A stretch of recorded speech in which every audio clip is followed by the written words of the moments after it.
Shit, dude. It was back in 2007, and she was bringing groceries into her house one day, and this white van What the hell is up with the phone, bro? inside the van and pulled up asking for directions. And then she told them which way they were trying to go, and they tried to get her to get into the car to bring them to where they were supposed to go. Are you serious right now? She politely declined, and she went into the house,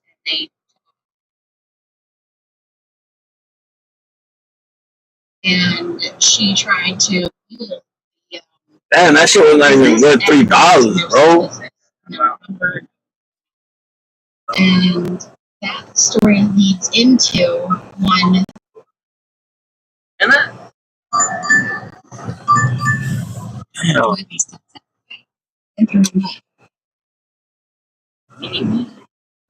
To her house one day, and this white van with a business and phone number inside the van and pulled up asking for directions. And then she told them which way they were trying to go, and they tried to get her to get into the car to bring them to where they were supposed to go. And she politely declined, and she went into the house, and they took off. And she tried to Google the business, and there was no such business. No number, no nothing. And what's going on here? I'm on a podcast.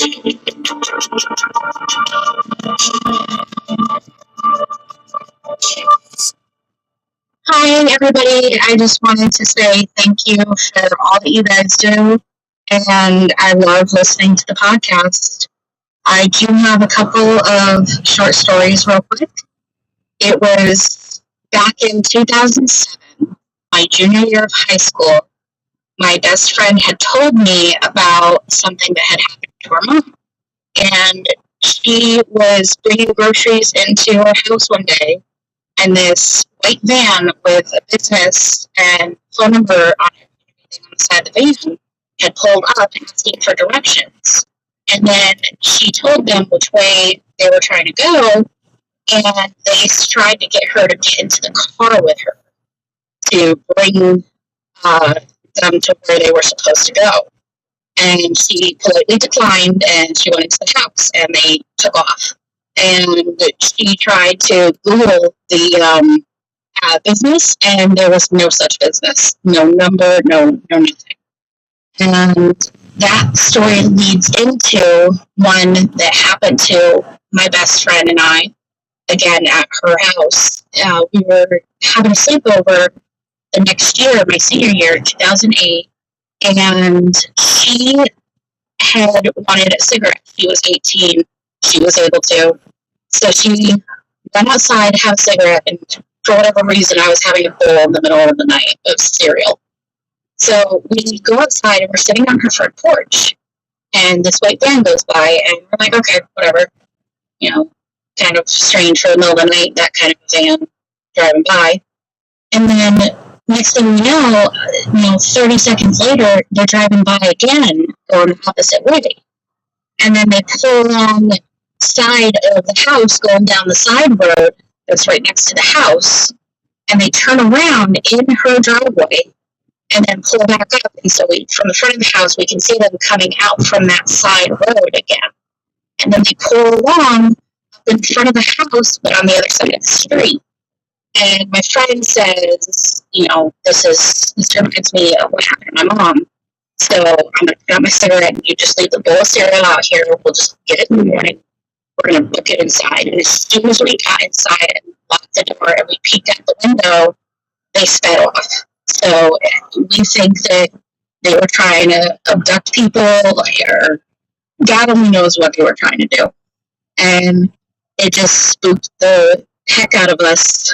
And so we would avoid going outside at night when we would have sleepovers and stuff. But that's my story. I hope you guys all stay safe. That's crazy.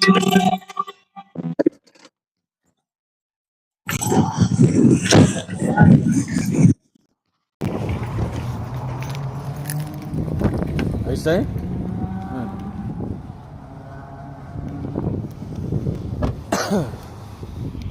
It's not even wrong, bro. No, it's not. I never. Everything I said was off. How do you turn it on?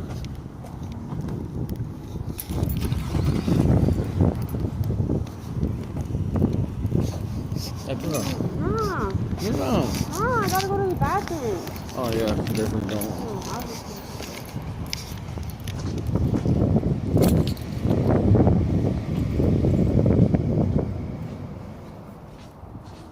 How is that my fault, dude?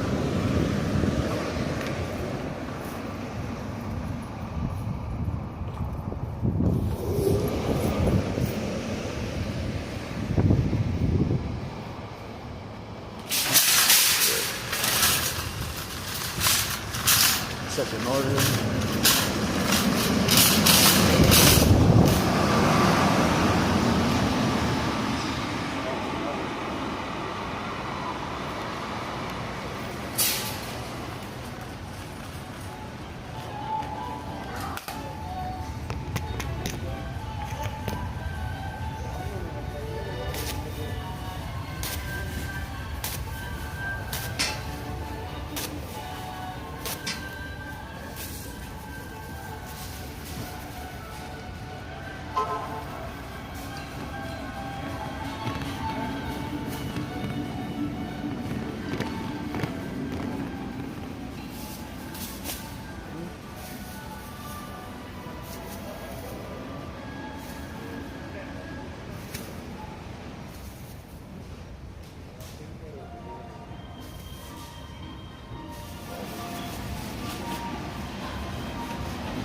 Okay.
Your CS yard have further latas, they sell it here.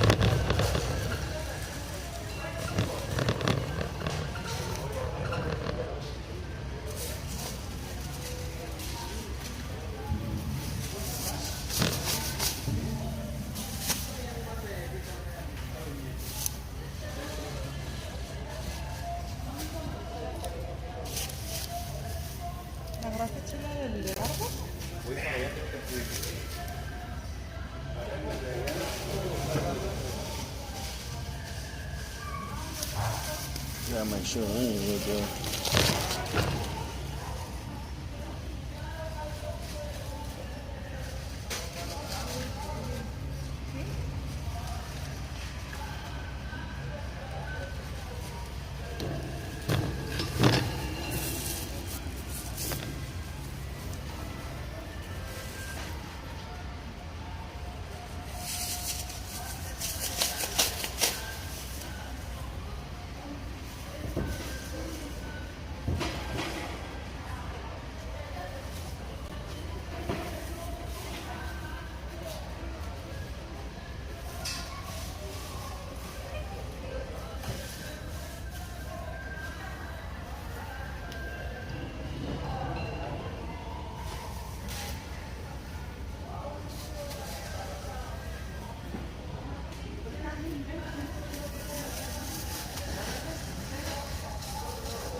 I know I'm fucking right.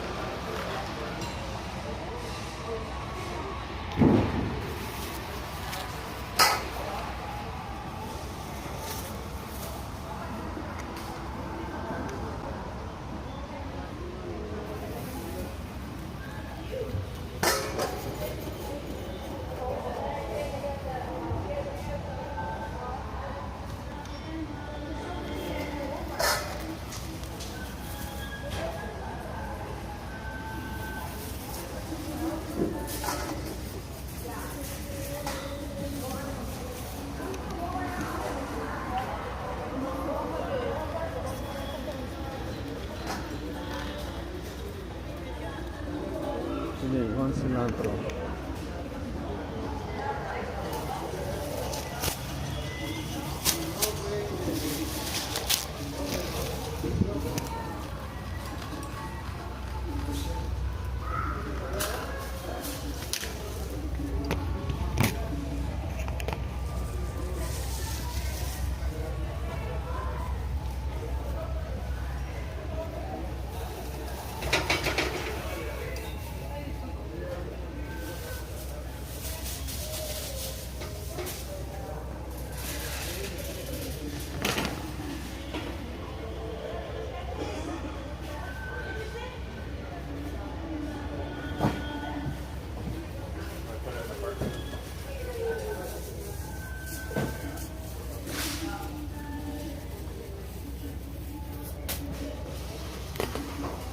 You know where now? My lord.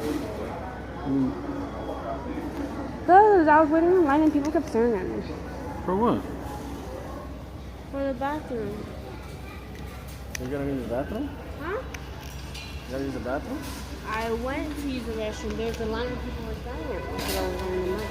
Okay, so No. let them do it.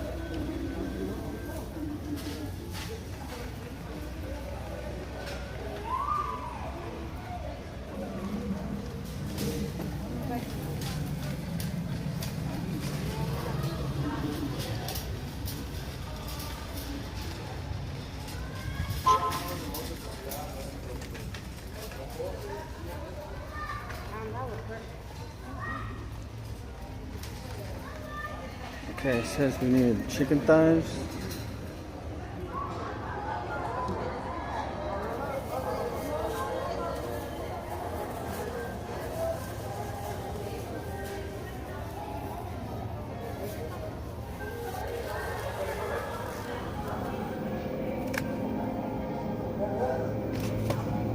there ain't none of that.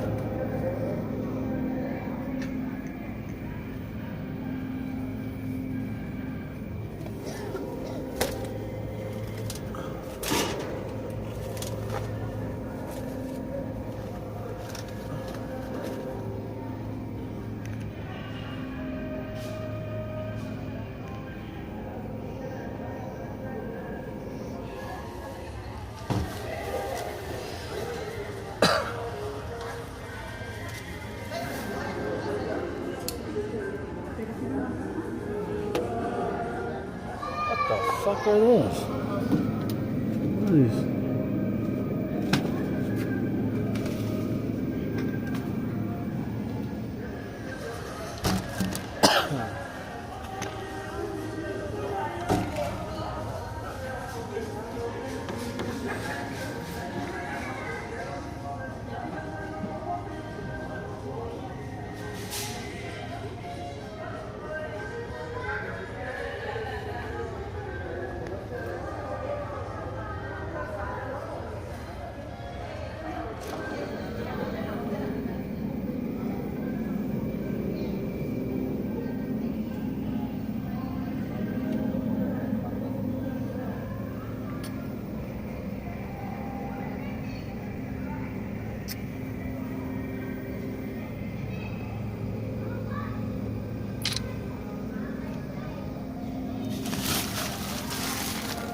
Man, this was sick, bro. $6 Yeah. for this? Yeah. That's a lot.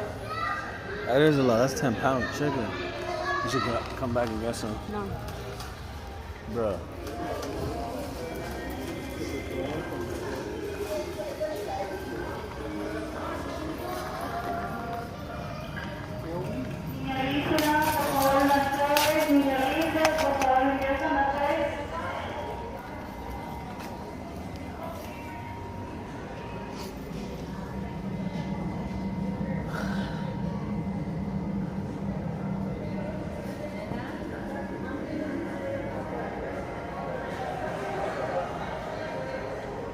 Bro, why is nobody right here?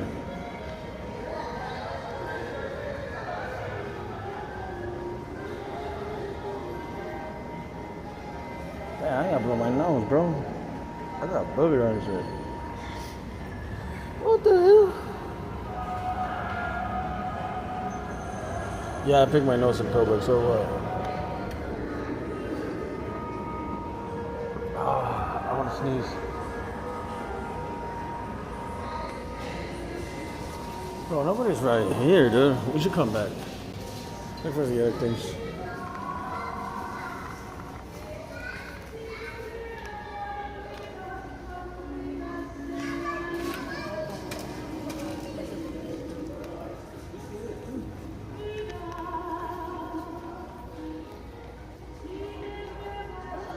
You want it? Make it happy. Make you a deal. Excuse me.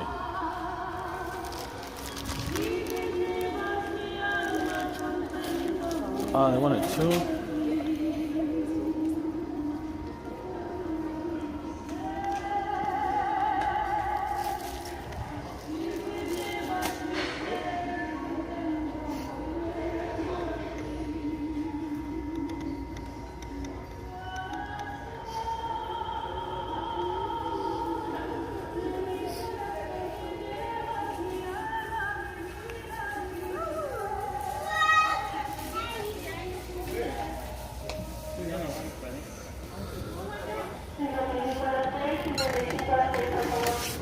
Got the milk on deck.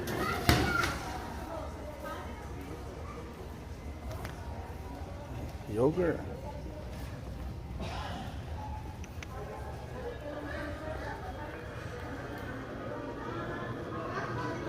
What? You want soda? Yeah. Oh, damn. Oh, look at right here too. Oh. Oh, they My moved mouth on? is watering. Oh. My mouth is watering. I just seen that. Look at that. What the hell is this? That's some weird shit. Look at that. Pony You trying to come Malta? back for that? We're not gonna be. This is gonna be closed. Oh, look it. Oh, we need yoga. We're getting distracted.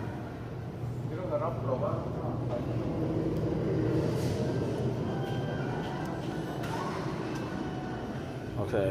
Which one is it? Hole? Wait. Alright, good. Got that, got that. Huh? Come on.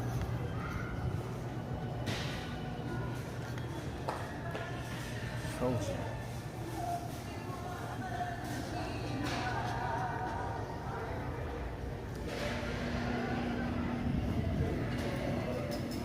Frozen berries. Yeah, that would. 6 bars.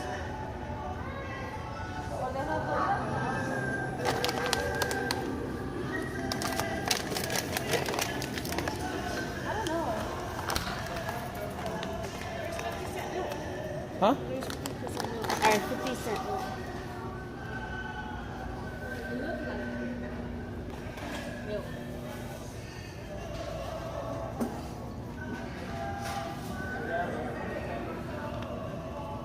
That's soy. What is soy? Nasty shit.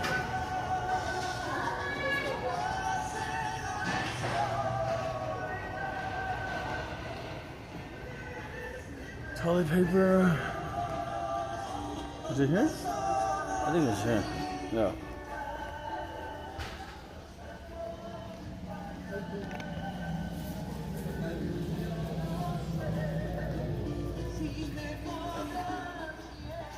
Bounty for double rolls. Is that? 5. Man, how'd you know? No, how'd you know I was looking for that? Because I just asked. That's crazy.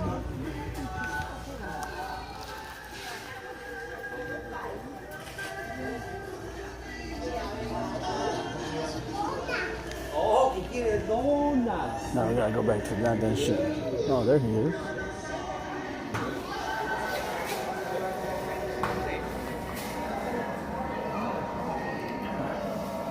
Have you ever tried octopus? I don't want to.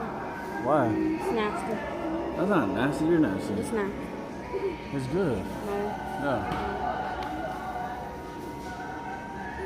You're gonna put it on. Don't embarrass.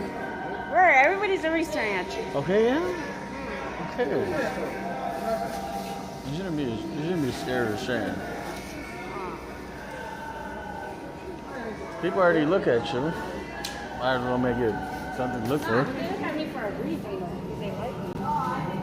Me da 2 libras de este, por favor. Because they think I'm cute. Now let's keep it up. Whenever we're on the road, people always turn their head and look at me. What? Is she right? Huh? I'm just showing your face. What, dude? Nah. You didn't even notice. You're trying to see the screen like, what are you doing?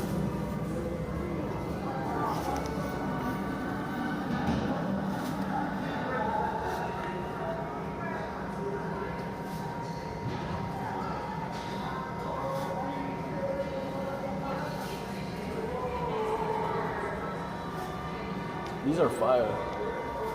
Oh. That looks like a blob fish. It looks clueless, huh?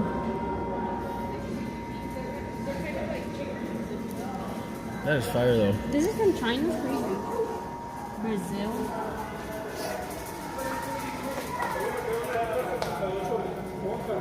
Está bien, está bien. No, va a ser todo, gracias.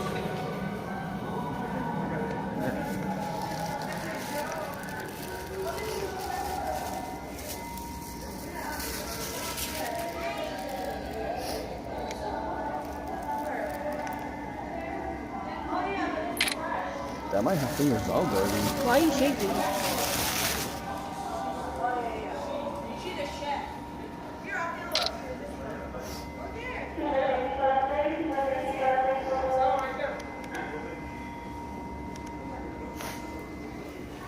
Let's go.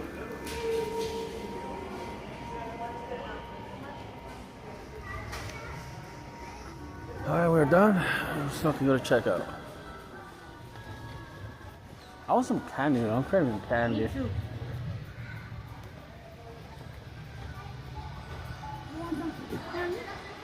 Not no more, nope. I'm not craving candy. You still want to buy candy? Nope. Is it raining? Nah.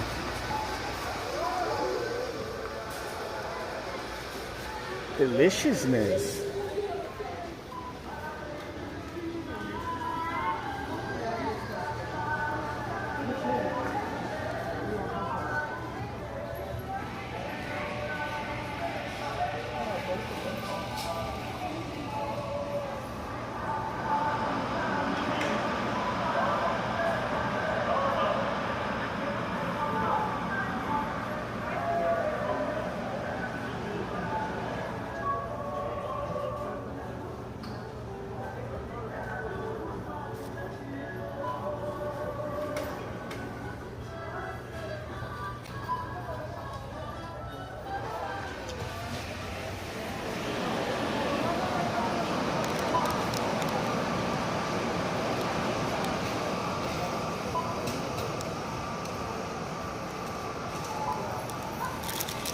Alright, let's get two of these.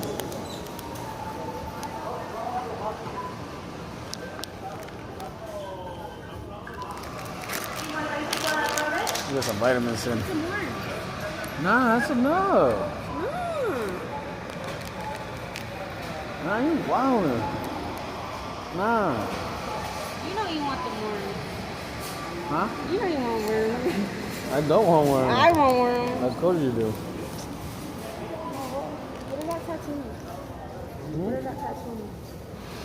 What's that? Ooh. Shoe? The tattoo. I can't see it.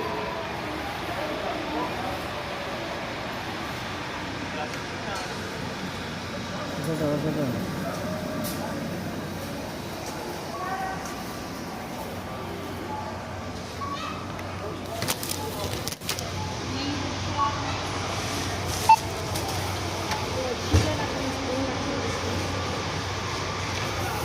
Please select from popular items or look up items.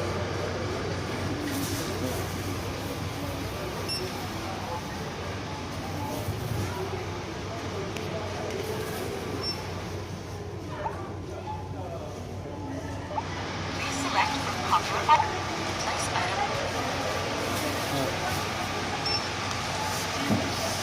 Take it backwards. Please select from popular items or look up item. Unknown item. Set item aside and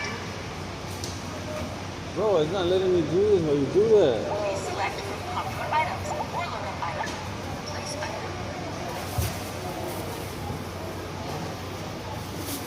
Please select from popular items or Yeah, they're all pretty. Because you didn't pull them right. That's why.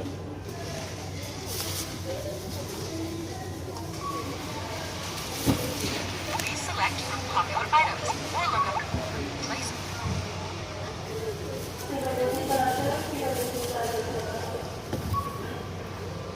You see? Please select from popular items or look up item alphabetically. Place.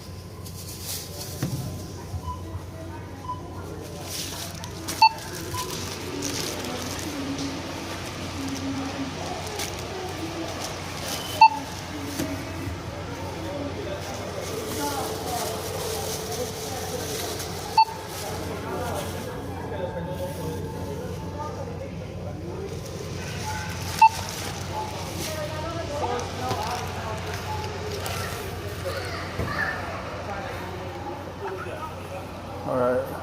What the?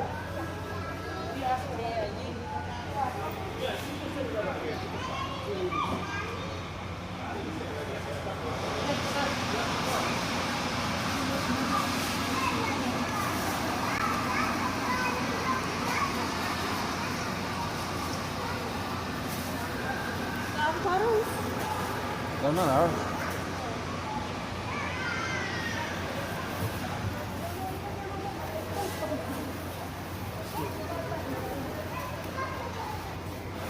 Look at that. I I'm right. Look at I'm right.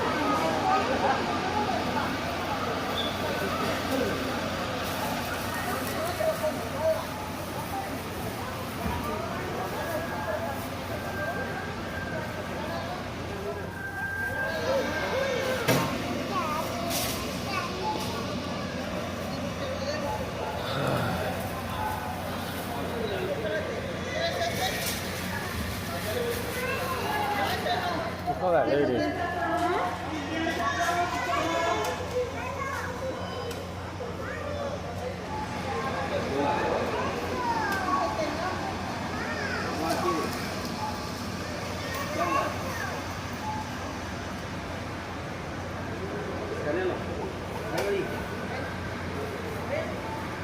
No sé qué pasó, nomás puse el pollo y me dio ese mensaje. O algo que él puso el pollo, Sí, pero sí se lo pasó. sí, se y luego pasó. puso eso. Ok, Sí. ok, ya. Gracias. De nada.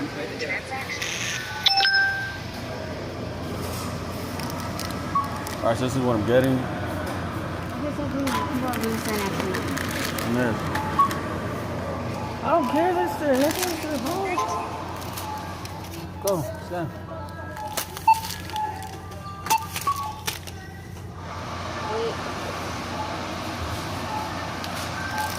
Insert cash or selected. Complete transaction. Open.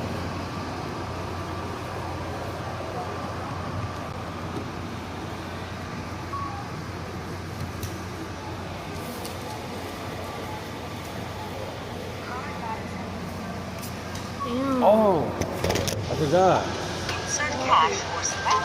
Insert cash or pay another way. Your card's not with you? No, I took it out. Not the other way.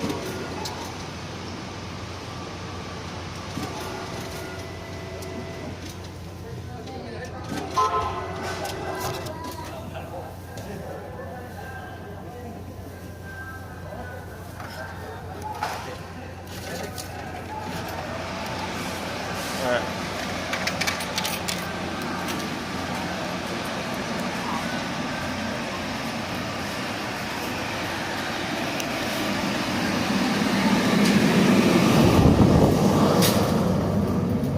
Alright, chat, we out this bitch. About time, it took me forever.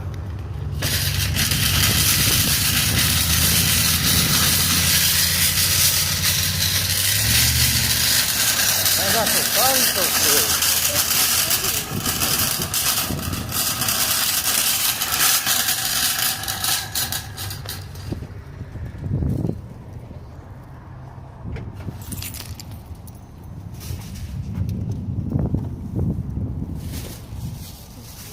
You see how easily they rip? I think they need better glass.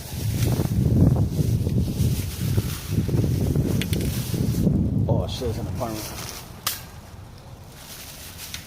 You got that? Huh? You got that? You got that? Oh, Nishi. I got some mangoes, Nish. Mango? Yeah, you want some?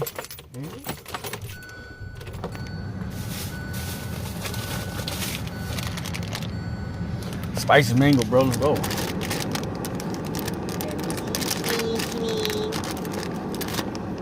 Guys, all stay safe. Oh, spicy. Yo, you got in the butt. Yo. Always keep in mind that something just doesn't feel right. It's best to look and do your best to get out of the situation if possible. Why do you have garfield? And we close out the show with a submission from Emma, featuring voice work by Tom Keenan as the unique Asylum Doctor.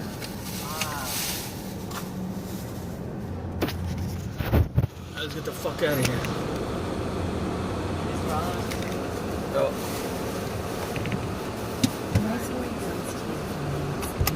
Doors open. There are many stories I could tell about this town, from the pubs I've worked in, as well as the 1500s church that resides there. My story Why today you only got a mango, bro? is Nah, about I'm a not doing hotel that. we have. Due to the town being out of the way but fancy, this hotel is fairly populated with celebrities that don't want to be found. This particular story happened in 2013. With the I didn't even band taste One like mango, it Direction tastes like Krause's as mango, the bro. reason. I was a very nerdy teen, dying for a chance for a glimpse of the stars Let as me they for real. walked to the floor adjacent to the car park. Get your It was I don't all- want to get but that every time they excited stayed there on because I might tour, not like they'd it. book out the entire third wing for their crew and themselves. I can feel the hairs of After the a few mango, days of seeing but small glimpses, it don't taste like real mango. They had left, as the staff would often lie, just to get you to go away.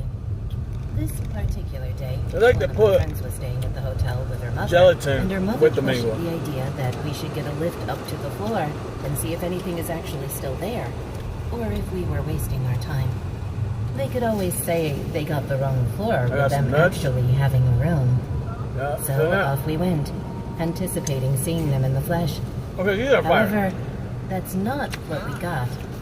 When the lift dinged and slid open, we were met should've just with got the funny instant ones silence. instead. Not one noise was emitting from the floor in front of us, and it almost confirmed instantly that they were gone.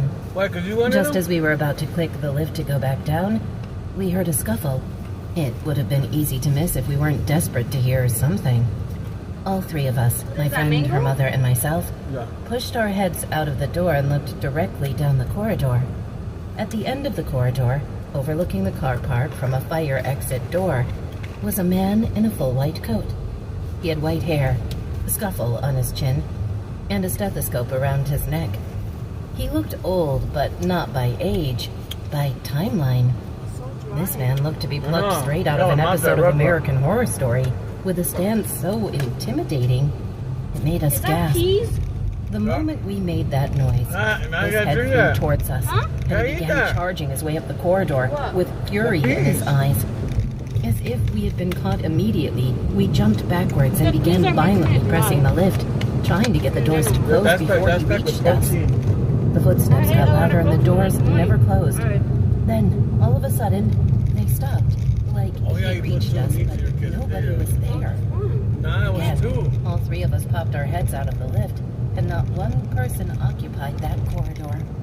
No doors were opened, so there was nowhere he could go without us hearing. Like an He anime. had just simply vanished. Once we got downstairs, looking paler than usual, we were met with the reminder that this hotel used to be an asylum for the It mentally said ill. extra spicy. Nearly 150 years ago. Yeah. The third floor was a modern add-on, but the ground it laid on used to be the child's wing. Got hydrate, y'all. Absolutely terrified that the doctor we had just H2O. seen wasn't even from this timeline. We all left the hotel that day, regardless of our original desires to run into a celeb. All three of us still speak about it to this day, as it wasn't just a child's tale, due to the mother also witnessing the entire thing with us. Years later, I was telling this story to my boyfriend as we went for a walk around the golf course there. He wasn't necessarily a believer, but the history of the building did cause some Look, it's real. curiosity. Is that the mango one? He began Yeah. researching on his phone details about the hotel and its dark, dark history.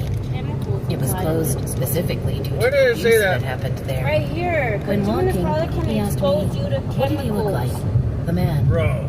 I began to reel off a face Yeah. in so much detail because it had burnt a hole right to my nerves Including the the moment which is I saw known it. to the state I of could reel off California his to cause exact cancer. features to this day, even though it has And been birth 10 defects. entire years. Immediately, my boyfriend stopped. Yeah, my- Cuz, that shit More than fire. uncomfortable. When he turned his phone to me, This one too, the man the same that thing. plagued that memory so intensely stared back at me like deja vu.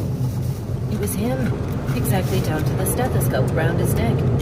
Apparently, this man was rather known at the time, Dehydrated as he is mango, the main reason the asylum broke sugar, down. He SO2, would perform inhumane experiments on the children, trying to cure them, and pushed some of the most gruesome violence onto the asylum patients that this country had ever seen. And he worked entirely on the children's wing. To this day, I cannot go inside that hotel, no matter how nice the spa is. My sister worked there and has 10 times more stories than I do. But this one is really worth telling. I didn't even hear the story, bro. One? Huh? One?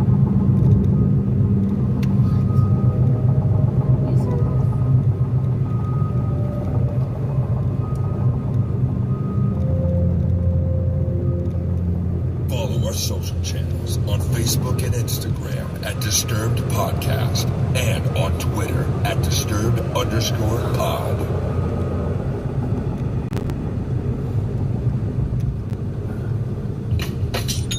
When you think about businesses that are selling through the roof, like Aloe or Allbirds, sure, Nobody you cares, think bro. about sale today. Discount. Tales of horror. What felt like a matter of seconds.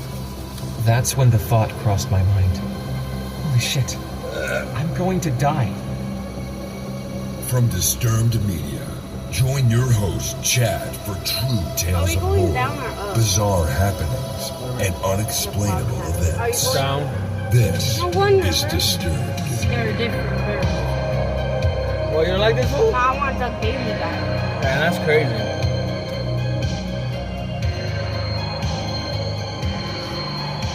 But the stories with Doug Bailey are more interesting than these ones.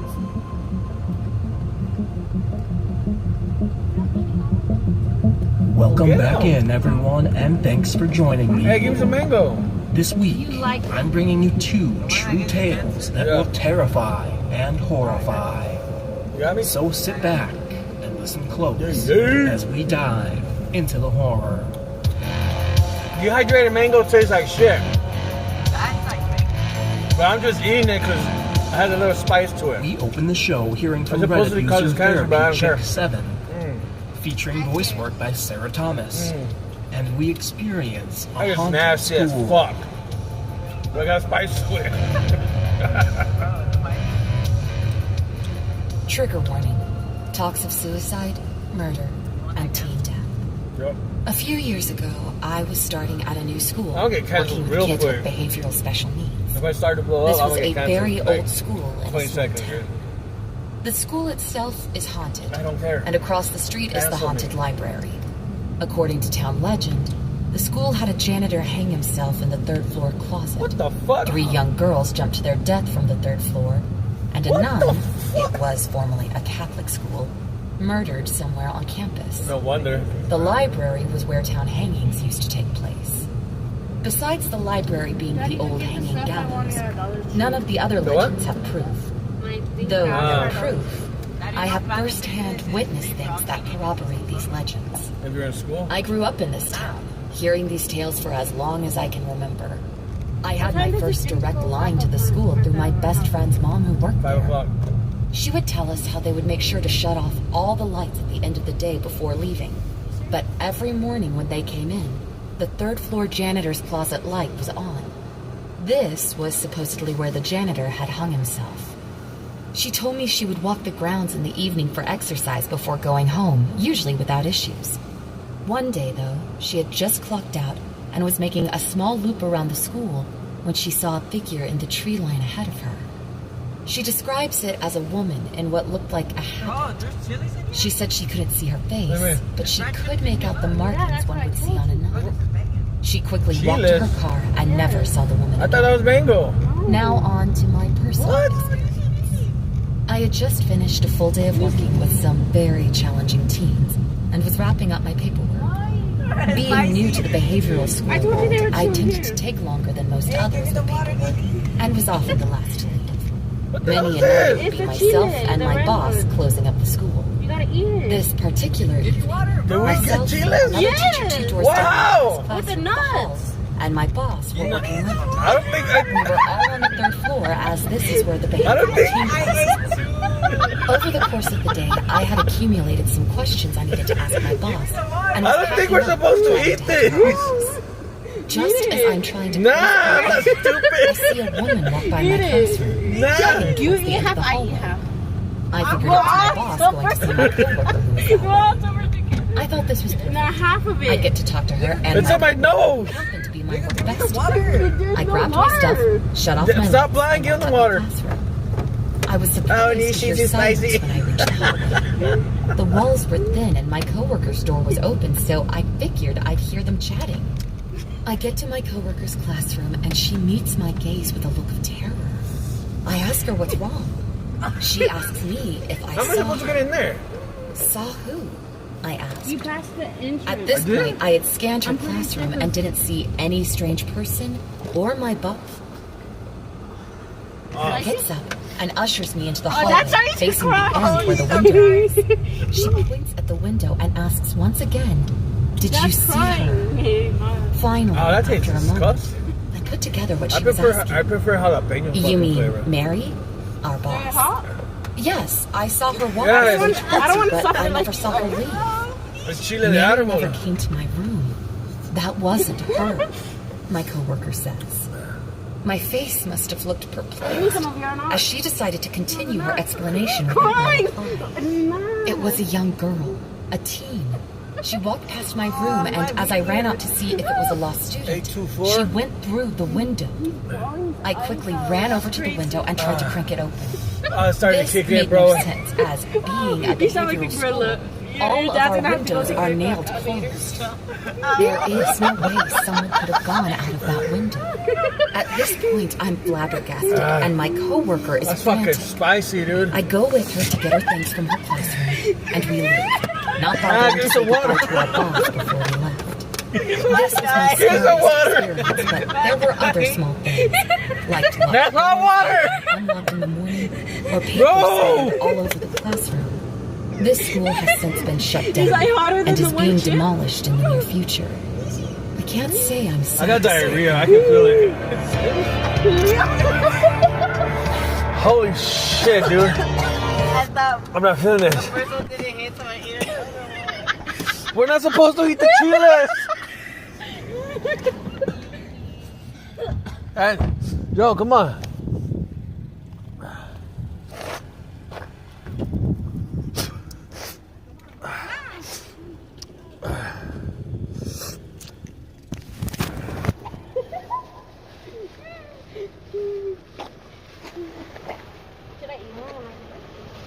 Yeah, I think you feel it. I don't want to feel your pain.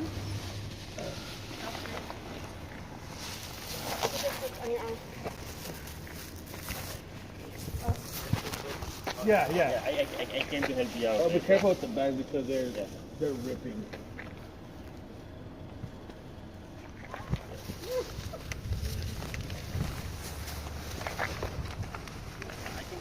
You need help. At least one would be nice, yeah.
Oh shit, I almost ate shit.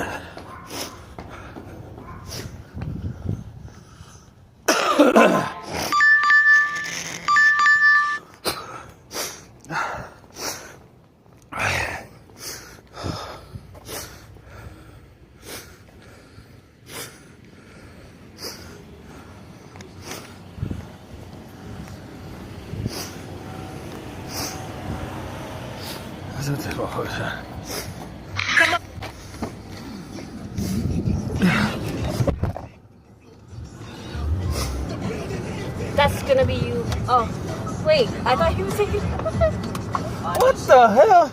It's time to reach for the stars. It's time to go. Come on.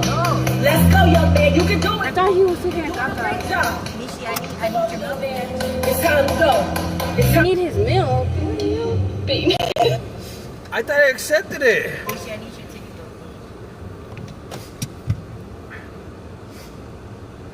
Man, the homie's so angry. Why? Because I get played too much. Wait, were you talking to yourself? I was talking to Shawnee. I let him borrow money and then he's like, she said in the back, he's like, did you get it? I was like, nah. Send another one.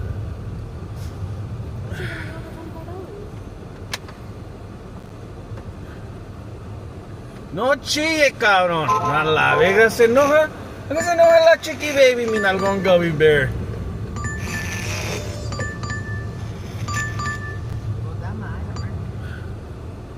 What the fuck?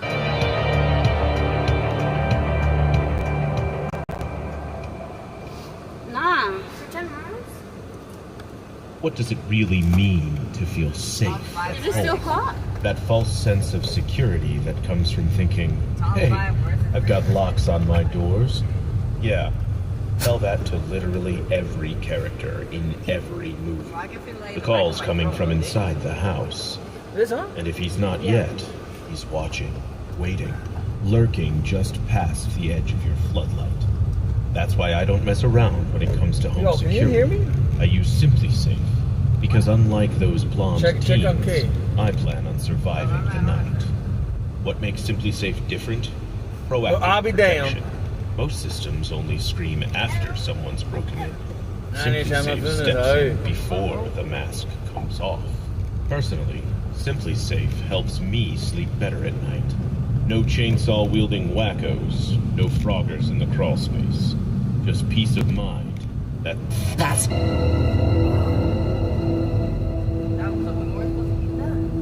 And we close out the show with a submission from Stuart, featuring voice work by John Patno.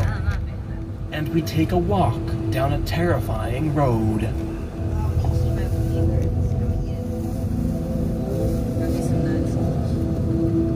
Being located in northwest Indiana, there really isn't much to do, as we are about a 40-minute drive to Chicago and the nearest shopping center to where I live is about 15 minutes away.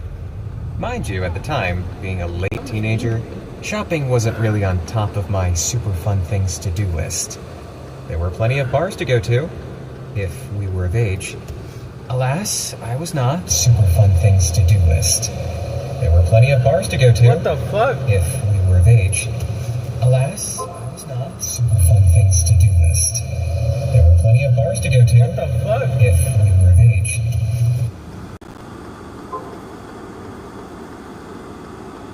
The driving's funny. Bro, why let me get you like him again? Oh my god, bro! Well, I can't. No! But I go. That was literally your uncle, dude! I said that before. But it's not age, it's just a number. Don't fucking listen to this dumbass. But I don't have a pressure. You listen to this podcast a little. Who? Johnny. Yeah. Well, I'm just messing around. I can't mess around? I'm not messing around. I'm messing around. What the fuck does that even mean? I'm messing around. Whatever I say. Nah, I'm not feeling that, bro. Now, can we get her out? Yeah, we're gonna get kicked the fuck out. Oh, can't have that.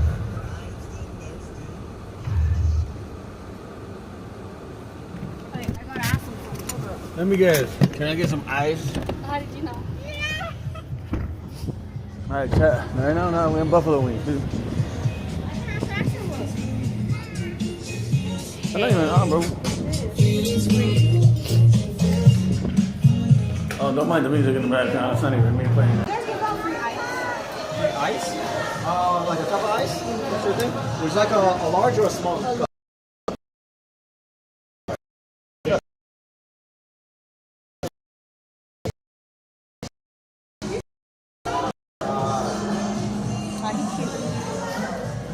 Right there. The play a song. All right, thank you. Tell me that's not cute. Play up and play a song. I like the colors and everything. Isn't it cute? I can say that, yeah.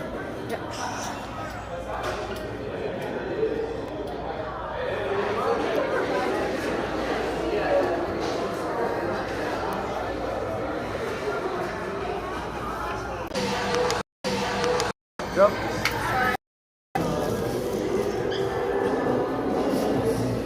That's crazy, check. Panza attack. Put it in the hot bag. I always put your food in the hot bag, bro. You don't want to give to the customers cold food.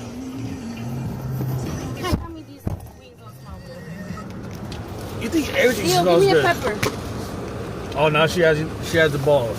Yeah. You got some? Oh no! Oh hell no! Hey, Nisha, put some water in here. No. You get full, like how me that. Leave my ice alone. You didn't even want me. You didn't even want to ask for ice. I had to ask for ice. Because they don't give us for free. That's what they gave it to me. Because it is. That's why. Because it is free? Huh? Because it is free? No. Oh, because of the streaming? Yeah.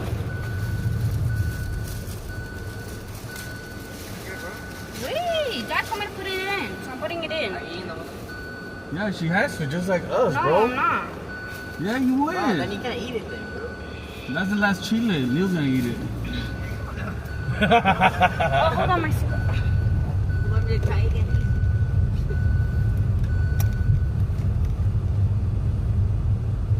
Oh, but how did it be this one? Well, that's the smallest one. No, there's not. Let me see. Now you gotta eat the whole thing, bro. Mine was like 3 times that size. No, it wasn't. It was the same size because I watched. No, that's not the it. same size. Give me some nuts too. Nah, you gotta eat the whole chile though. You can't have nuts as a chaser, bro.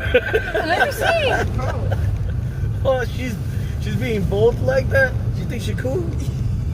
That's Why? Because I crazy. want nuts in my mouth, bro. Nah, I'm not feeling that. You mean really 2? Bro, I get you. Really 3? Bro, nah, that's enough, bro. Nah, you Give her can some buy more. these. She wants to use those nuts as changers, bro. Nah, I just want to eat it before I lose my teeth first. More. You didn't buy these. You're giving me one at a time. Bro, you acting like you fucked me. Give me some more. Bro, you already. He said no. What you told her over here? No, that's it. Just give us some more. Give him some more. Yeah.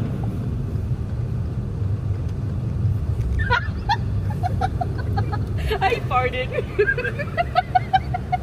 It's gonna smell like rotten eggs. Let me see. That's why you supposed to like, Dad, Yeah. open the window. Open it. Nah, now we all gotta sit in silence. Let me see. That's it. You gave me a. That's enough nuts, bro. Really? Yeah. This is enough nuts. Yes. That's a whole handful. They don't even fit in your chubby hand. And you wanted more, bro?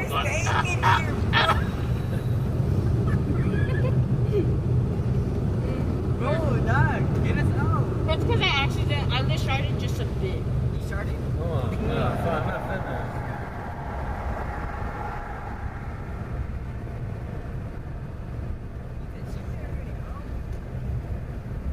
I did.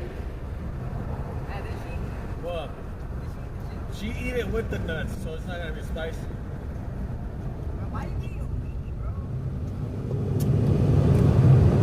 You're supposed to eat the chile by itself. She gave me another chile, bro. Oh, she only ate half. No, I didn't eat it at all.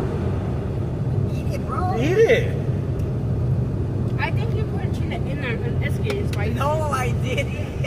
You had a whole full hand of chubby nuts. And that's spicy?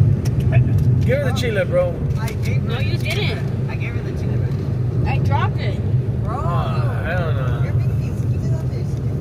Yeah.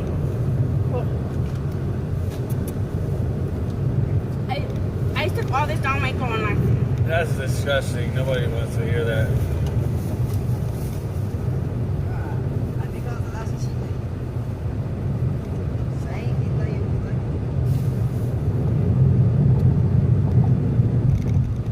I'm good. Eat the chile. No, you love me. Really? Oh. Nah, you're... Órale. Well, all right. Nah, don't get her no drink. Nah. No, you want to why? Because I still have it. Look at that. I didn't eat it, bro. Then why'd you say you dropped it? Just You've been lying too much, bro. You think I do? oh, now there's. Do I eat the skin too? Yes, you gotta eat the whole thing. I'm scarred. How you scarred? You never ate it before. Good, look at you guys. You I'm were crying, fine. you were crying, he was double crying. Because he ate 2.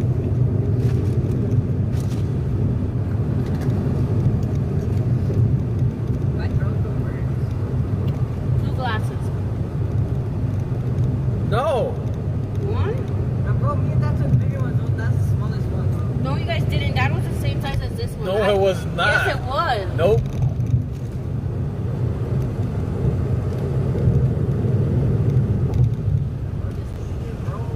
She's stalling. She's stalling. She's stalling. How?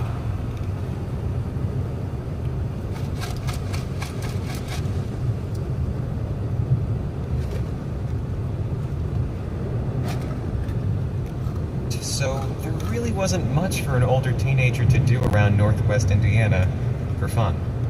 Usually, my friend and I, who have known each other since 6th grade, Can I would just go on what we swallow called No, you gotta chew adventures. it. Majority of the time, it was one of us just It's driving, nice. She's not gonna take the listening to spice music, because the with the spice is not occasional gonna be on stop her at a tongue. store or grabbing a quick bite to eat.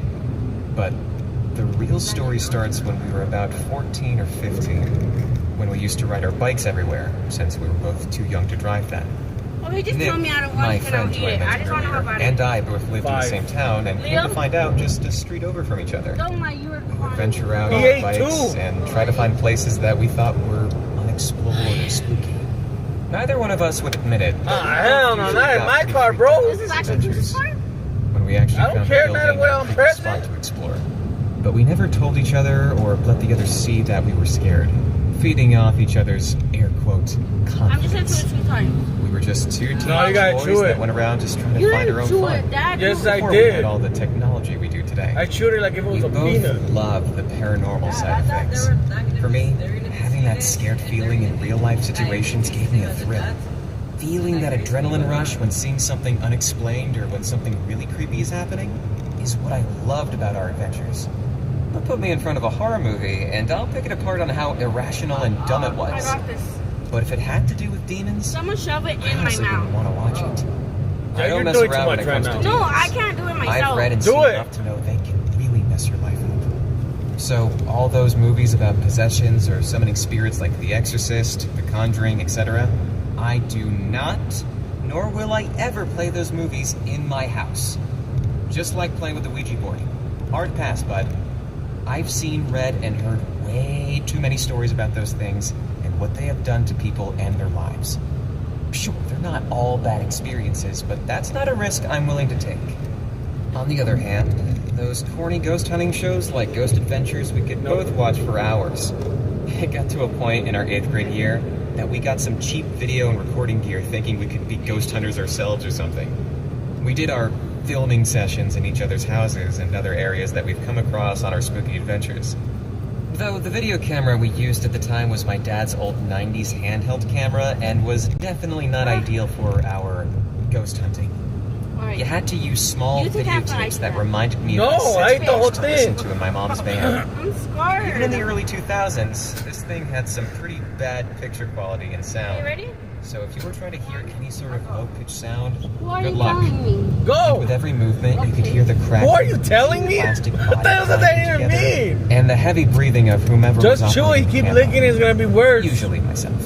Throughout Well, our look at streak of me. I hunting for can't look at it as well paranormal at the same encounters, time. we never really captured any concrete evidence on fuck? video That makes or no on our sense. voice recorder. We even tried the white noise trick. You know, Yeah. start your Dad, no, recorder, no. turn on the TV, and just let the recorder go, possibly catching the ghosts coming through the white noise static on the TV. Nope. Now, at the Yes, I time, we had did. tube TVs, so they constantly had that For what? static and high-pitched buzzing if you didn't have cable connected or some sort of input going into the TV, which we thought was perfect and that we would be able to capture all kinds of spirit voices and sounds. Shockingly, we never really got anything paranormal, besides some geese sound that could have been maybe haunting my friend's house. But we Fucking chalked did up it to all being of a sudden. outside noises. After numerous sessions like this, we still didn't capture a single thing. I was a little relieved we didn't when we investigated my house. Though I do have some paranormal stories about that house, but we'll save those for later. Show me the hat. Unsuccessful in capturing any sort of paranormal activity, we both subtly drifted away from our curiosities of capturing anything from the other side. Then we turned our interests to this one online computer game. This quickly became our new obsession. We spent countless, and I mean countless hours devoted to this game. Is it spicy? Like, it was the only thing we did after school for the foreseeable future.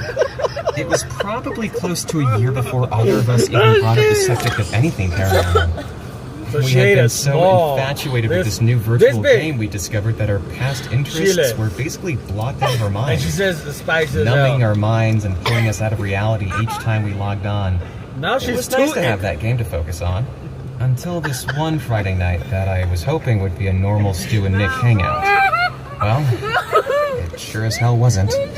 Now, before I go further into the story, as a forewarning, some of the details that happened to us are very vivid and then blurry at the same time.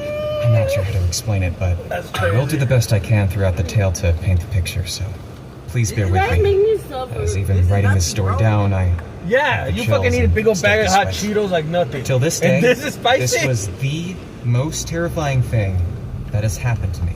Note that this happened close to 15 years ago. I am now 31 and still have not experienced anything like this. As I go back and reread this and think about my story, the more I remember and the more that comes to the surface that I've buried down in my deepest thoughts, hoping to not bring them back up again. But in a way, it feels good to talk about it. I apologize if some parts might feel out of place, but I promise it all adds up in the end. What the hell? When Nick and I started high school, I had the opportunity to go to a private school in order to play ice hockey at a high level in the neighboring state, then to stay and play in Indiana. So I took it and continued playing with a few friends I'd been playing hockey with since I was about 7. Sure, I still had some good friends at my high school, but nothing really relatable to the friendship Nick and I had. We liked doing those weird, out-of-the-norm things together that my other friends would rather do anything else. I had hockey practice and games multiple times a week, and he was usually busy recording with his band. So whenever we did hang out, we tried to do as much as we could, just like we used to. We had just started our sophomore year when the first part of this story took place. It was a Friday afternoon. I was free for once, so not even that bad, I decided to shoot Nick a text asking what he was up to and if he would want to hang or something. He texted back rather quickly and with a bit of excitement. It's this small! He was free and that he definitely wanted to hang out because he had something to show me. Being best friends with Nick, I knew this could be something really cool or really bad. It was usually something bad. I loved the guy to death, but some of his ideas when we hung out were pretty bombastic. It would either be showing me some new band or some game online, then drastically go to trying to break into abandoned buildings or go on a sporadic road trip and stuff like that. Hardly anything in between. Sure, we did some of his ideas and they turned out to be fun, but he was a lot more extroverted and riskier than myself, and it was a lot easier for him to do those types of things.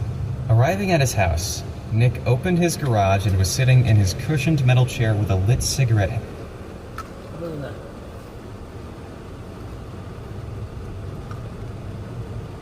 What are you looking at? What the fuck? 23. Where, this one? Yeah. Who are you yelling at, bro? You're just looking at me. You.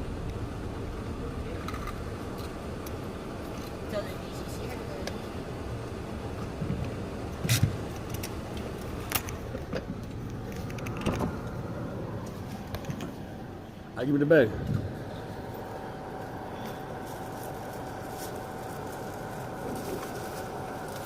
Hurry! Don't yell at me. What the fuck are you yelling at? She's crying. Oh.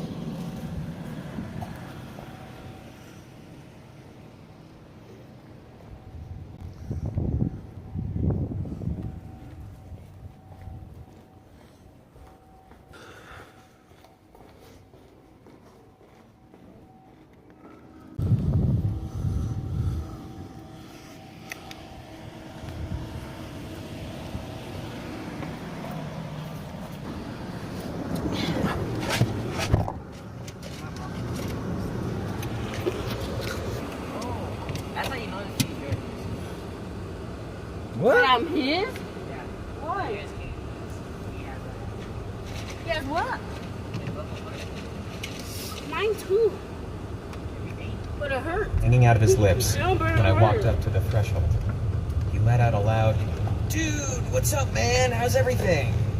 I gave him a hug and replied with a casual, "I'm good, bud. What's this thing you're so excited to show me?"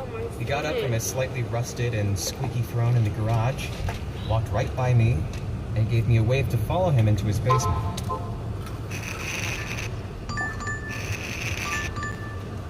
Which was connected through the door and his...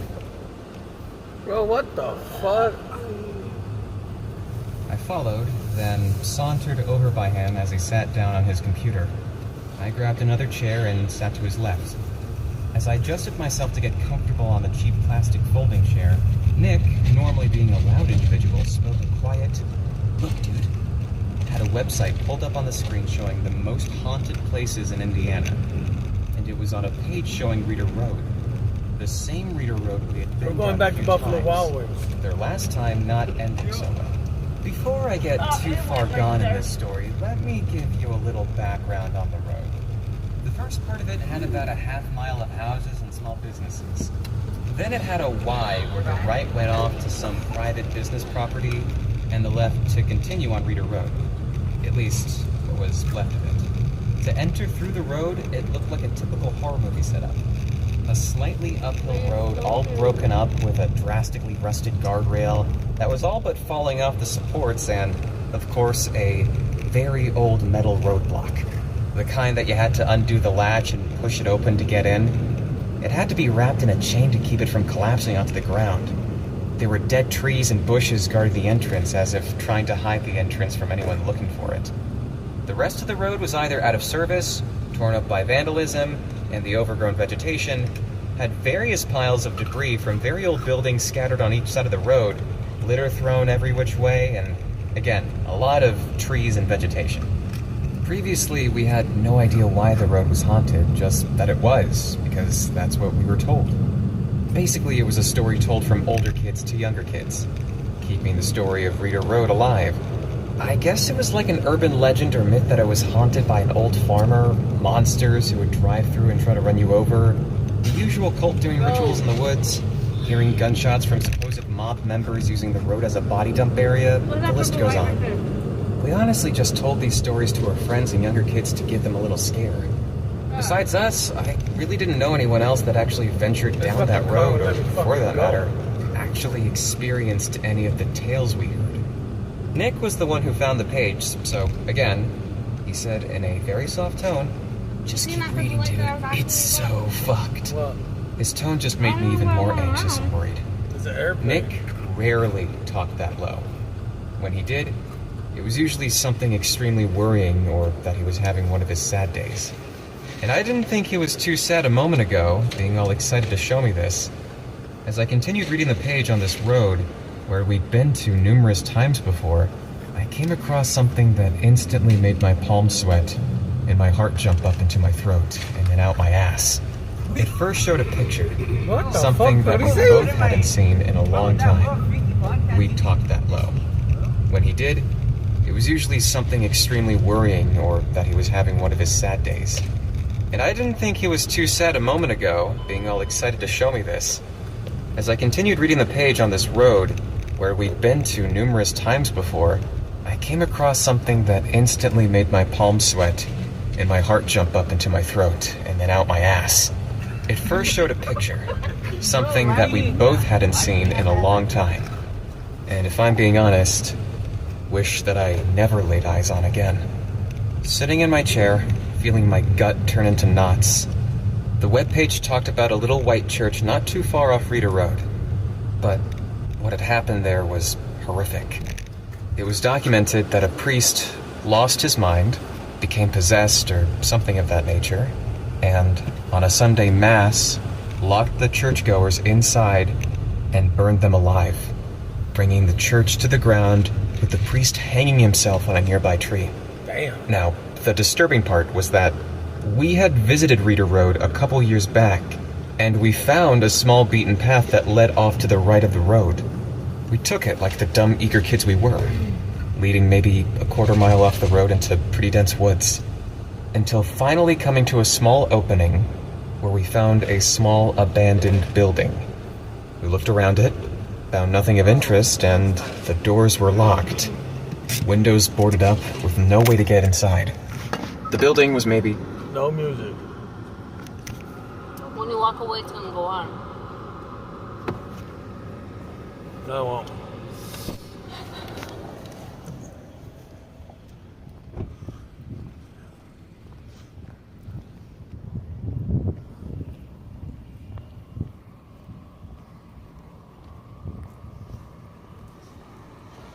Appreciate it, brother. What's up, bro? I got 2 pickups, one for Brittany, one for Hunter.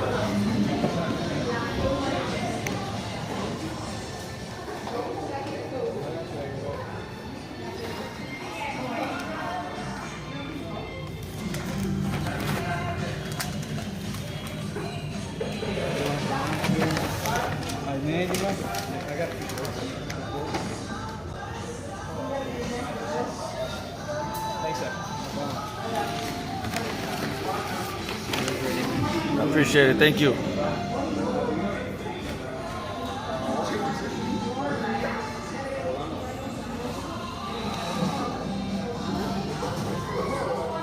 Alright, Chad, I'll put you on my ass.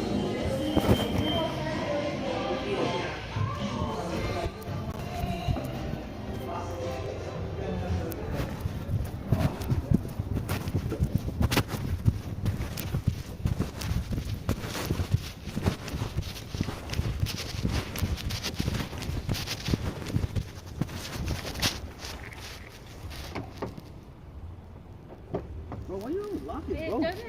When all these back doors you stay locked. Are these gonna fit in there? No. Here, make sure you put inside the bag, guys. Oh, we gotta deliver this? Yes.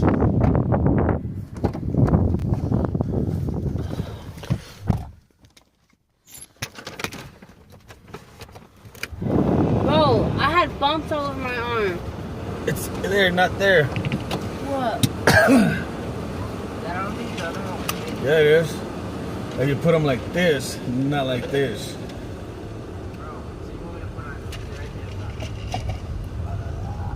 This is the bag. These are the bags. If you put them sideways, they will fit.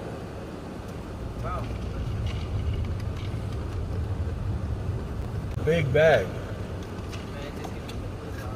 So I can fit 5 stacks of pizzas in there. You can't fit 2 bags?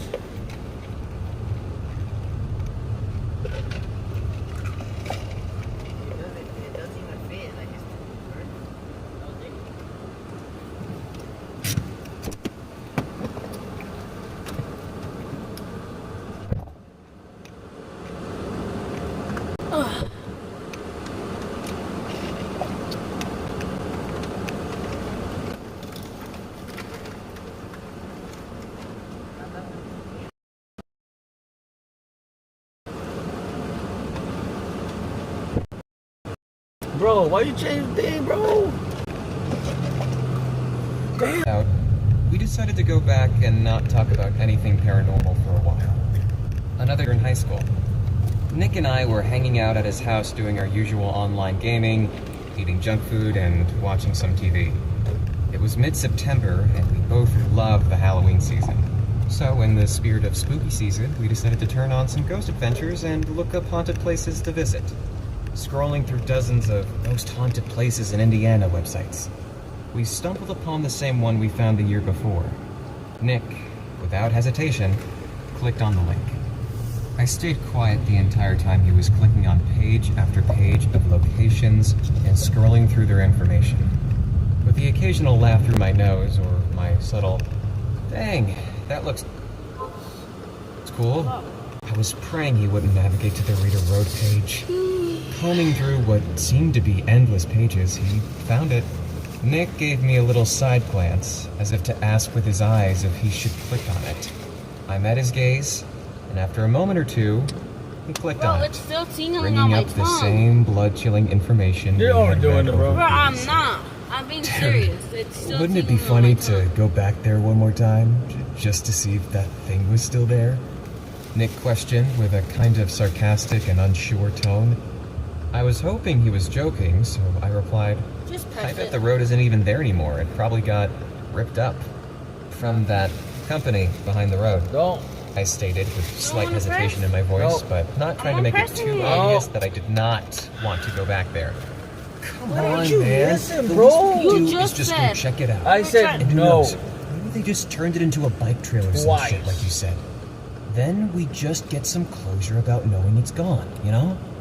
I paused for a minute, bit the inside of my lip, and stroked the stubble on my chin. I thought to myself, it probably isn't there. Last time we went, there was construction equipment on the road, so hopefully they did tear up that fucking road. So I decided to humor him and agreed to go one more time. A little confident that we wouldn't see that godforsaken rusty gate at the entrance to that little slice of hell. He clapped his hands in excitement and let out his signature, "Woo!" and threw a fist into the air. Only this time, I could tell he was putting on a facade about wanting to go back. But, being the nice friend I always have been, I played along, matching his enthusiasm. We then closed out the few tabs of haunted web pages open and planned to go the following week when we both had some free time. The rest of that night, we just chilled in his basement, watching Zach do his Zach things on the good old Ghost Adventure Show. Leaving his house, I couldn't stop thinking about that damn church we found. I had such a feeling of dread, uneasiness, and just plain fear that it would still be there. Or even worse, whatever was there that made the priest do what he did to those people that day. Remember, I am a very spiritual person and religious, so demons and all that shit does not sit well with me. Going through the next week, I had Someone completely forgotten about our little adventure Nick and I had planned, but the day had arrived, and as soon as I left the parking lot at my high school, I heard the vibration on my BlackBerry go off. I looked down at my phone at a stoplight. It was Nick asking if we were still hanging out today. A bit of dread washed over me, but again, being the too nice friend to turn down my buddy, I sent a text, "Hell yeah, man, can't wait." On the drive home, I was running countless scenarios in my head for what was going to perspire later that day. I was in such a trance about what was going to happen later that I really didn't remember driving home. It was a pretty weird feeling to just kind of snap out of it down the street from your house after driving my usual 40 minutes from school. When I arrived home, I parked my car in the street and just sat in my car for a bit, just blankly staring at the Saturn logo engraved in the middle of... Well, maybe I'll just say I didn't feel good and that we could go another day. Or that my mom needed me to stay home to help out with something. But I knew Nick would see through my bullshit, so I pulled my key out of the ignition, grabbed my backpack, and sluggishly walked inside my house to yell to my parents that I was heading over to Nick's house. Since our houses were so close, we would normally just walk to each other's houses, and today was no different. After the 2 minutes house, and as always, he was sitting in the garage with a lit cigarette on his lips, one leg on top of the other, and wearing his Chicago Blackhawks snapback hat that had that weird flipped-up bill. He stood up and we gave each other a hug and a couple of pats on each of our backs. The weird thing was that neither of us said, "Hey man," or "Sup bud," like we normally greeted each other. It was like we both knew what the other was thinking. After too many silent moments in that garage, Nick asked if I was ready to go, and I shrugged and replied, "As ready as I can be, I guess," I'd love to join with a small laugh out of my nose. We both grabbed water from his refrigerator in the garage, hopped inside of his car, which was also a Saturn, and we drove to the parking lot across the street and down a little ways from Meter Road. Again, grabbed water from his refrigerator in the garage, hopped inside of his car, which was also a Saturn, and we drove to the parking lot across the street and down a little ways from Meter Road. I didn't say you were. Game we were playing. What the hell is wrong with you, bro? That was about D122. Those horrible scenarios I made up in my head played over and over again about what we were going to find in there. Praying to God.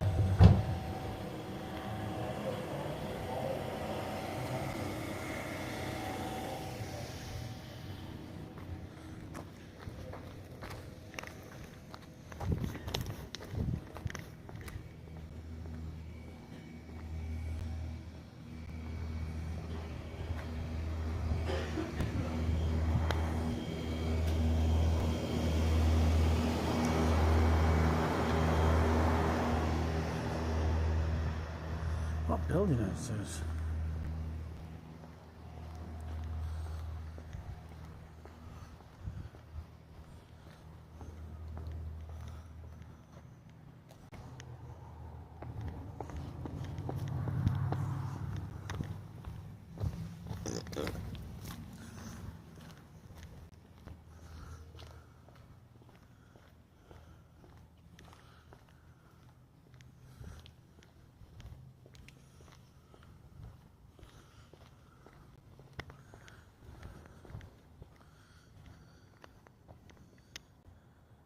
See.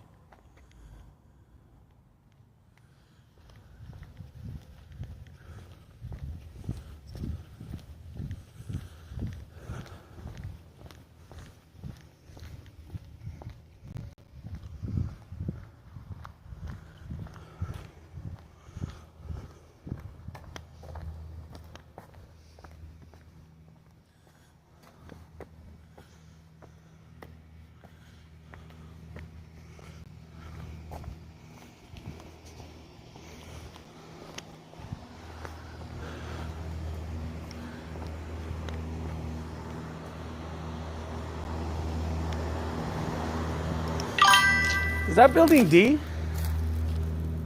Is that building D? Yeah. All right, cool. I got DoorDash.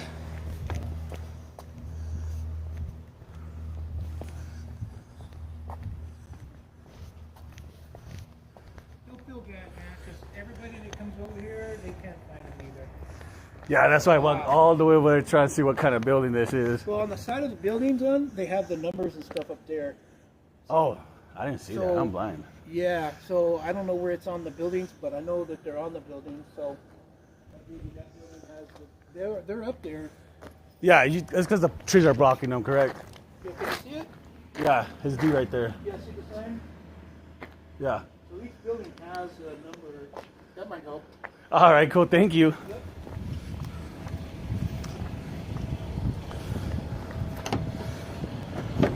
What's the number? Hunter. Huh? Give me Hunters. I need to take a caca. Bro.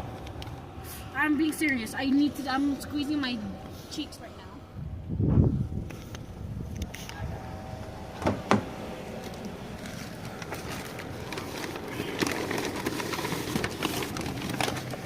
This one. Oh, this one's Hunter. Huh?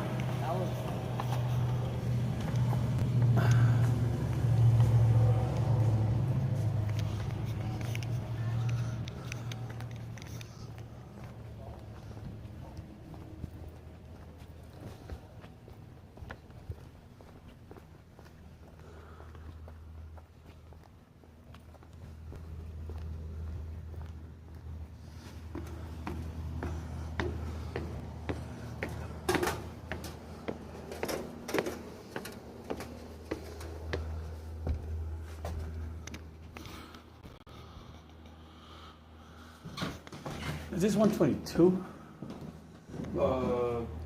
So the way the buildings are divided is that anything with a number that starts 2 is in the second floor. Anything with the 1s is the first floor. So if that was the first, that would be Yeah, it's 122. Yeah, that would be on ground level. It wouldn't be up the stairs. So it wouldn't be this one. This one is 2. This one's 224. This has another side to the building? Each door should have a sign by like the door frame, by like the door on the white part of the frame. Oh, shit. Thank you, buddy. Appreciate it.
See what the chat's saying.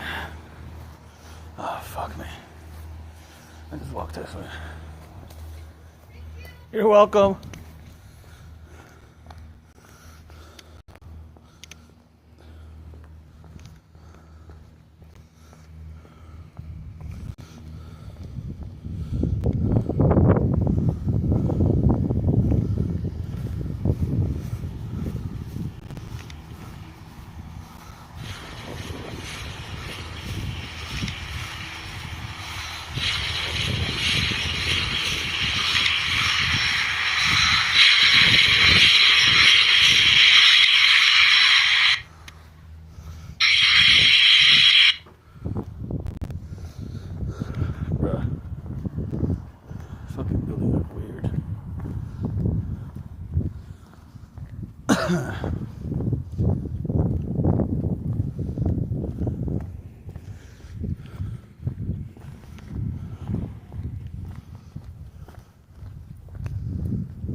Yeah, I got it. You guys have a good night.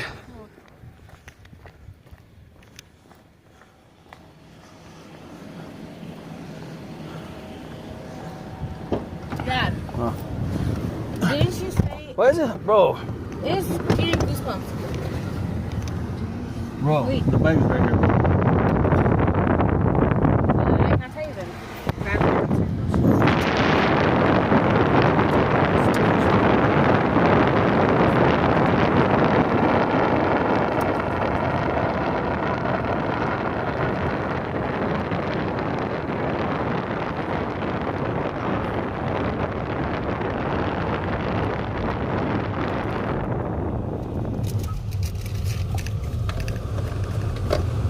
We passed the final house on the street, and there it still stood, barely. That damned rusted gate, even more so covered in vegetation. We took a quick glance around to make sure no one was looking and hopped the gate. Initially, we did see more of the road that had been ripped up closer to the entrance than last time, along with all the same construction equipment still there. It took a minute, but we found the road, just past some trees and a bulldozer. The dozer was parked in a way that it was probably meant to deter people from finding the road, or just trying to hide the road behind it. Regardless, we ventured forward. A lot of the debris had been picked up since the last visit, but replacing that was more dense bushes and trees. I'd say we got about halfway through without any real noticeable feelings, sightings, or just anything out of the ordinary. We kept asking each other if we were feeling anything, since we had been about halfway through and really didn't feel. Say we got about halfway.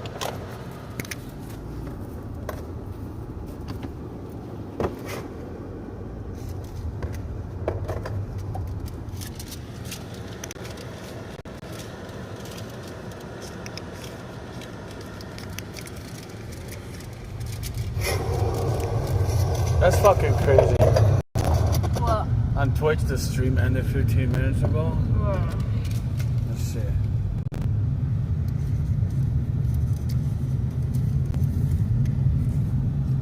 What the fuck am I doing?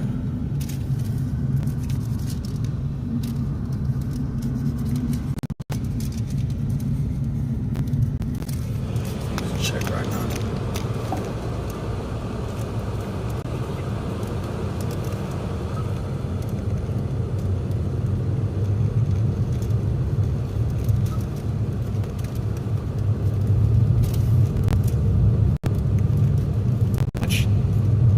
We were in the clear, as if it would have been a breeze for the rest of the way.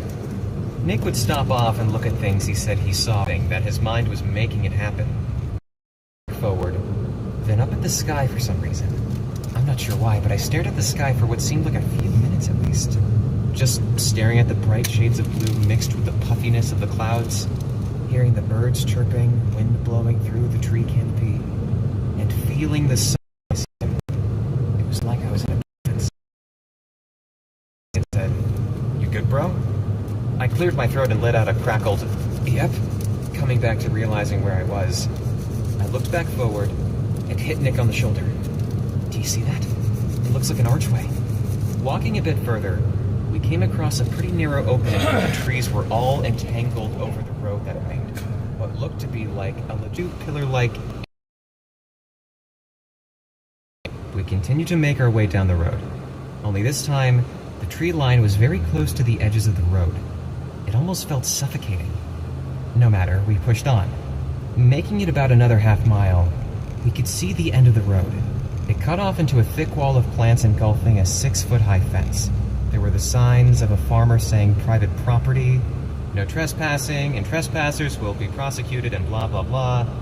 Not finding that same small path like we did before, we decided to turn back. I was a bit relieved. Nothing crazy had happened, and we didn't stumble upon anything we weren't supposed to. Or so I thought. I just want to let everyone know that Nick and I were completely sober on this trip. Because here is where it starts to get blurry and really fucked up.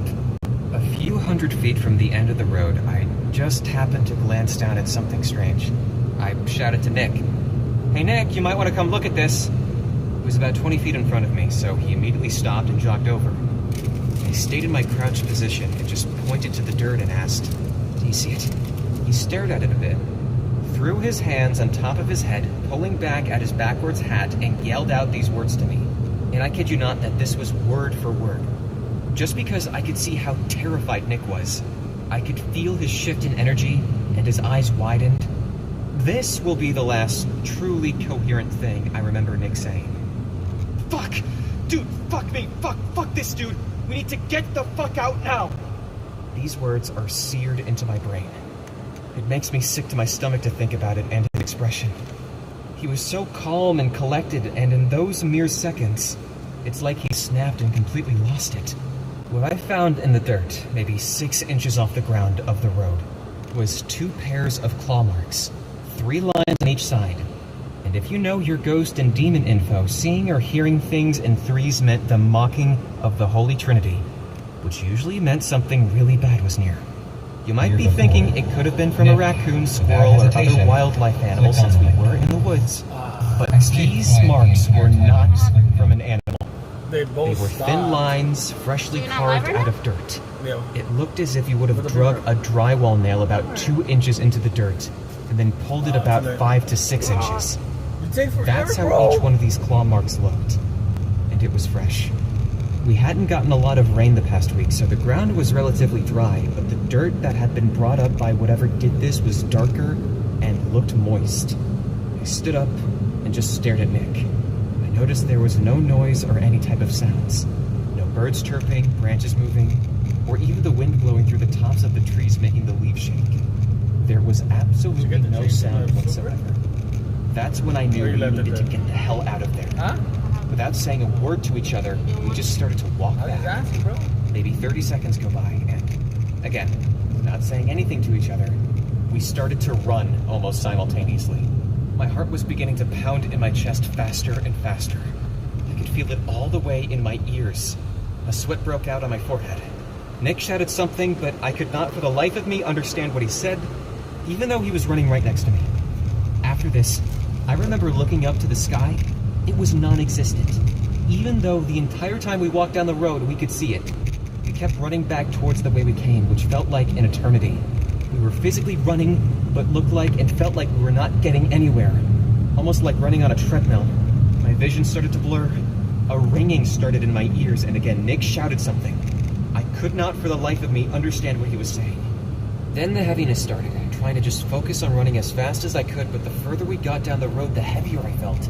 Like something was pushing me down from my shoulders, trying to keep me from getting out of those woods. I had no real thoughts or anything during this time. My instincts were on overdrive, just telling my body to keep running and get the hell out of there. But the weight kept getting heavier and heavier. My body felt like I was running in mud or someone had attached sandbags to my ankles. The archway made of trees was getting closer. The closer we got, the more it felt as if the trees were closing in on us. As if each side of the walls of trees were hands and were getting closer together to catch us in its grasp. My vision had turned to tunnel vision, losing my peripheral to blackness. The rest was fading in and out of blurriness, like when a camera can't focus on one point. The weight that I felt had begun to get almost unbearable. Something in these woods really did not want us to leave that day. I never once looked back. Something sinister was after us, and I did not have the courage to turn and see what the fuck it was. Really mine? But that feeling of being watched and followed continued to grow this entire time as well. All I remember hearing was my heartbeat and my breath. Not even the sound of my feet slamming into the pavement with each step I took. And this is going to sound very strange, but the archway was maybe 100 feet away, and besides feeling all these horrible things that lasted 100 feet or so, I was in slow motion. All my memories flashed in my mind. Some stuck out more than others. Bro, it was as if a movie of my life was being played for me. And it was over in what felt like a matter of seconds. That's when the thought crossed my mind. Holy shit, I'm going to die. That was the scariest part of all of this. Knowing that your life could be over, and there was almost nothing you could do. It's a feeling of utter helplessness. And I honestly thought right there and then, whatever was out to get us was going to. After having this realization that I might never make it out of these woods alive, the next thing I knew was that the archway was right in front of me. That last 100 feet felt like it took us years to get through. And trying to take that final step across through the archway, I stretched my leg out, fighting the crushing weight holding me back. My foot crossed the threshold, and the rest of my body followed. The second we both ran through that archway, all those feelings of heaviness and death were gone.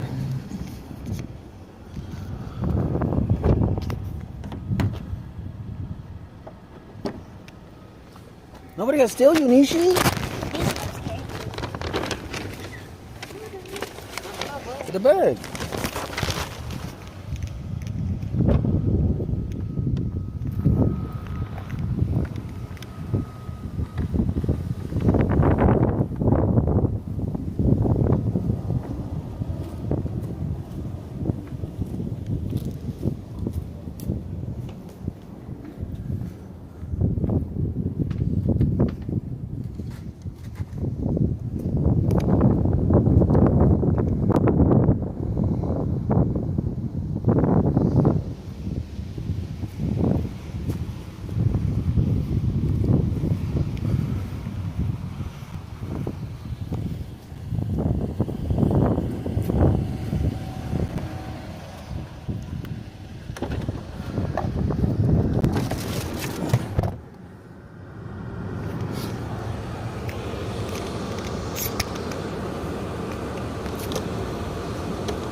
I used to make it because the phone's on 33.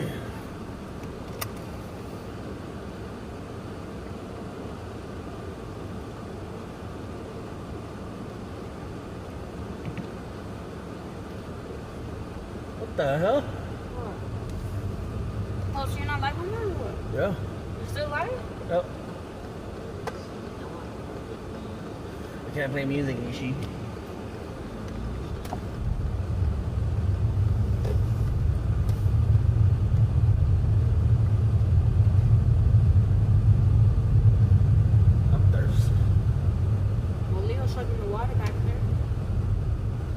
Hell no, bro.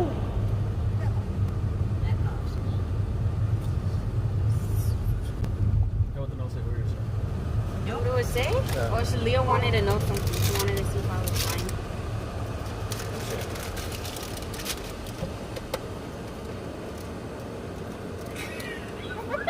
Why are you cruising out the window? Yes or not? Who? Me. Where? In Camarillo. Yeah. What did I tell you? Nah, what did I tell you? Because Dad always left it right there. Huh? It was like, it was the same as yours, but it had a blue bottom. And he had a fully golden one. There was this one where it was a barrel shotgun. What?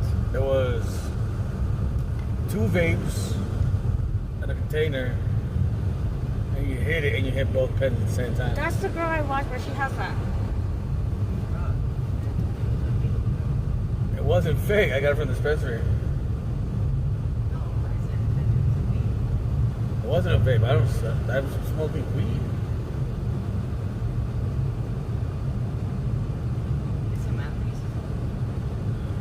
Now we used to do other things. The sugar booger. That was so we could go to sleep because we couldn't go to sleep. And then this happened. I'm keeping a bug. I've seen them so many times. Okay, well, I gotta bring it. Bro, that was Yeah, right now, what the hell? That wasn't Yeah. even in the conversation. But like that's what happened after. We lagged though. Huh? But they didn't. But I didn't do anything. We liked it. We liked to. It's okay, we liked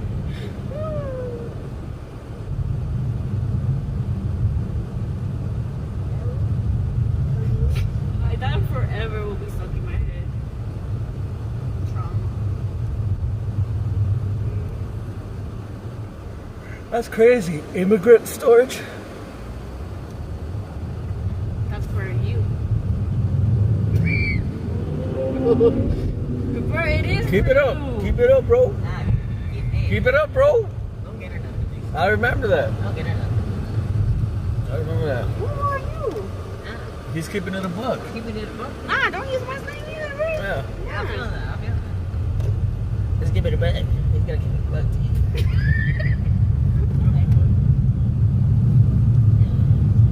What am I gonna do? Are you keeping it a buck, Mish? Are you hot? Yes, you are. Look at him. You got your skinny chicken legs out. What do I look like, Leo? Yeah, you got chicken legs. That's cute. I ain't got no chicken Don't legs. you got thick legs? I do. No, you don't. Bruh. You don't even got thick thighs. What the hell does that have to do with anything? Cause this right here, your thigh is part of your leg. Bro, get out, bro. You're doing too much. You think you're funny, bro? Did I say I was? Nah. Yeah. Let's keep it a buck, bro. I could put it in the buck. Hey, can we drop her off at this gas? I said Yeah, I'm gonna drop her off after this. what? I could put it in a buck. Put what in the buck? Anything. There's a big old buck and I could put anything inside of it.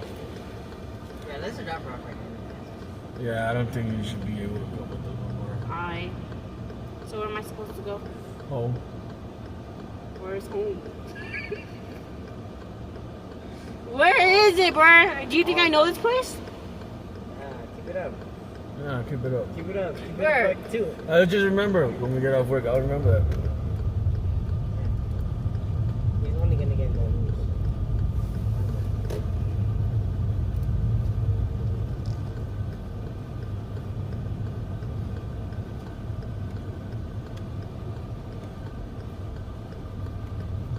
I think something happened in my hair. Huh? Yeah.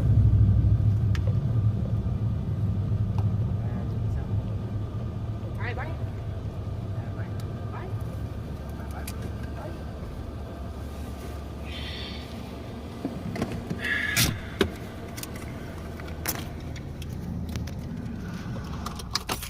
Both things you actually did. Cool.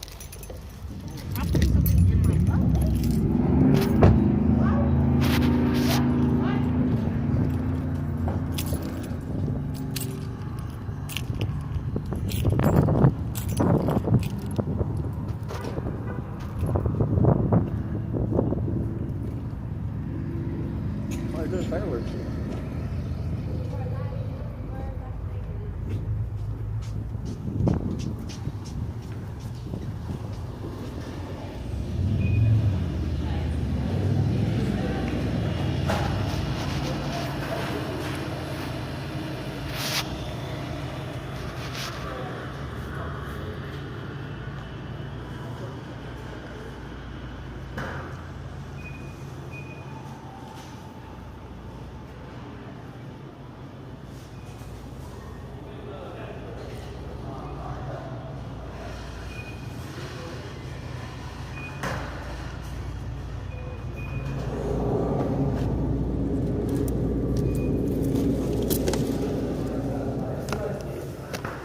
Yeah, stay hydrated, chat.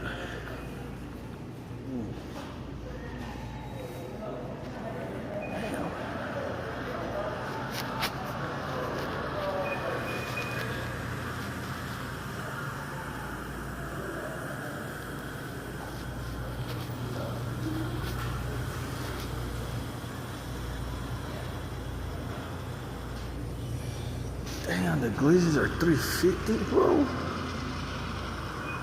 That's crazy.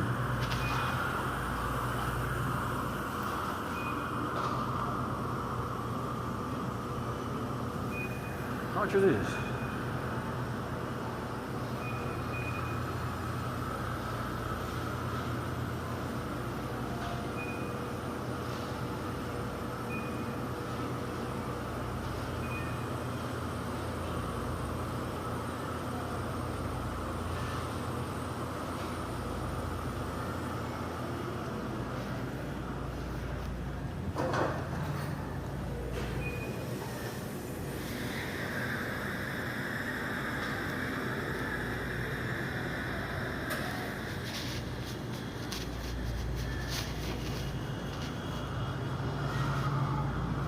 How much are the shakes or smoothies?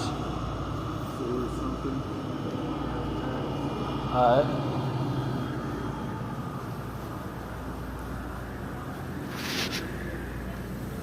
God damn, $4 in there, bro. I don't know.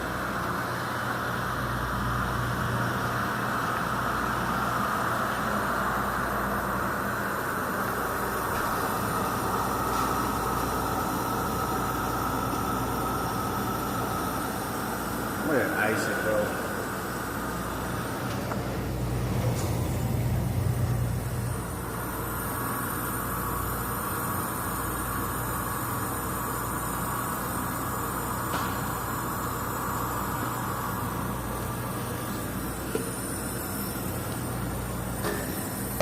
It's hot in this bitch.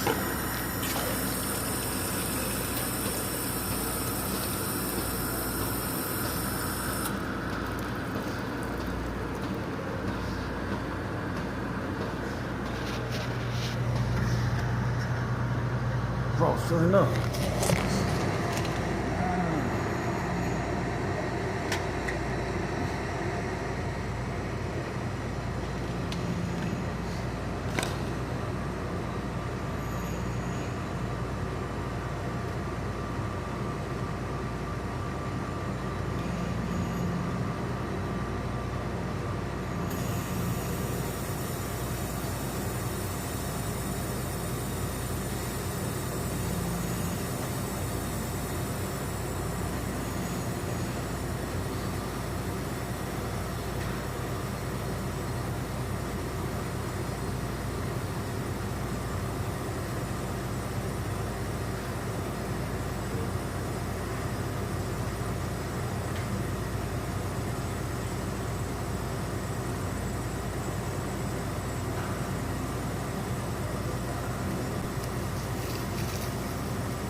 Nah, bro.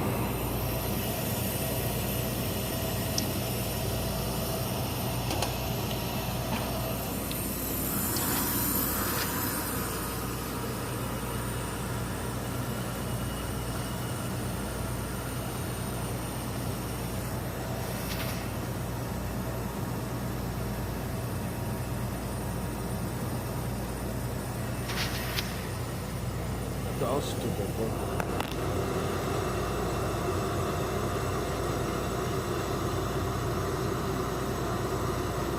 Rolling?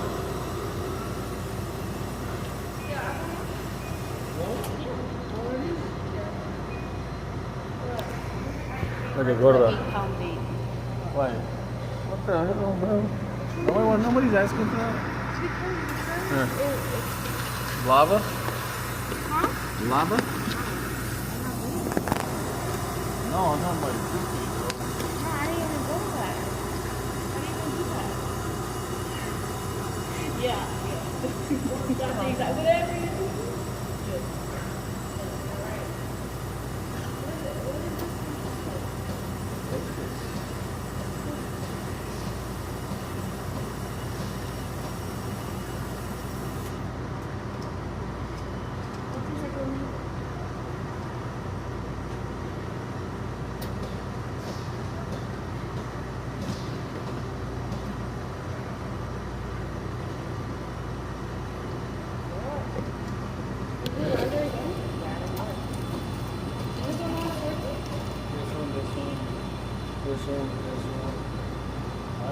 that is.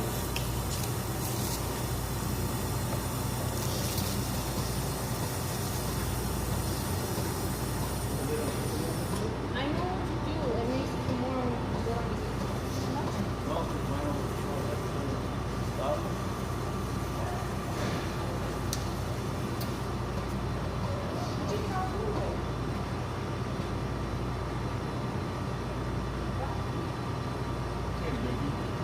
Hold on, I'm gonna go to the bathroom.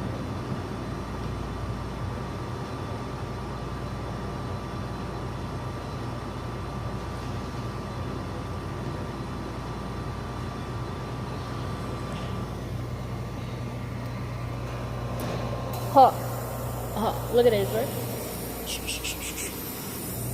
Yeah.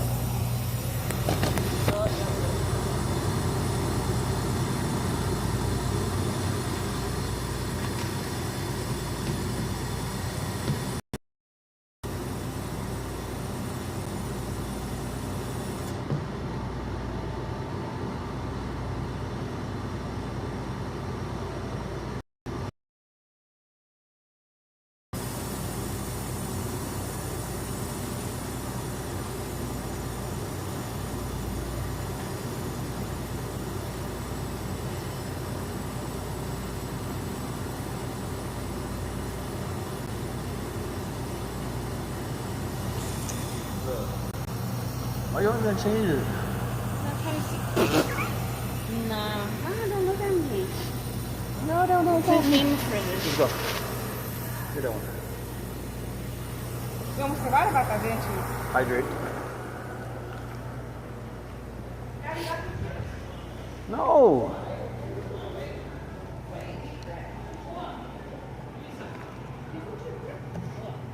Get some coffees on your meal for sure. Nah. I know.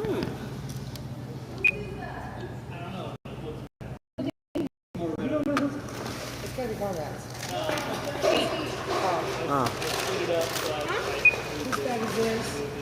Oprah's bag. Who's got coffee?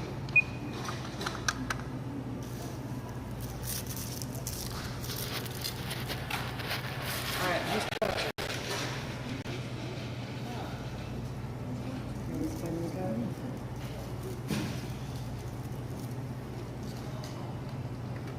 Bro.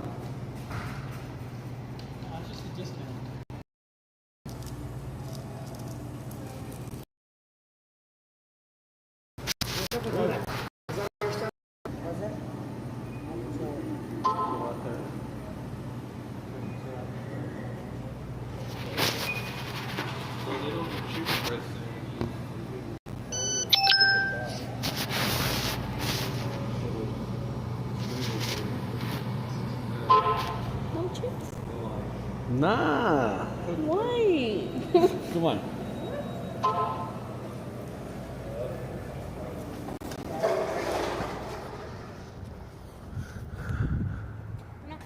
Bro, you have chips at home. You should have brought a bag.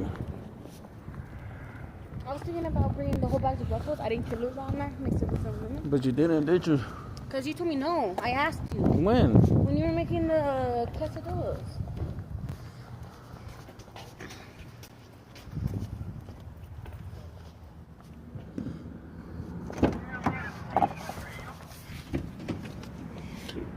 Yeah. You feeling that, Nishi? Mango. Hey. Then how far is the house? A little far. What the hell did I open the trunk for, bro? What?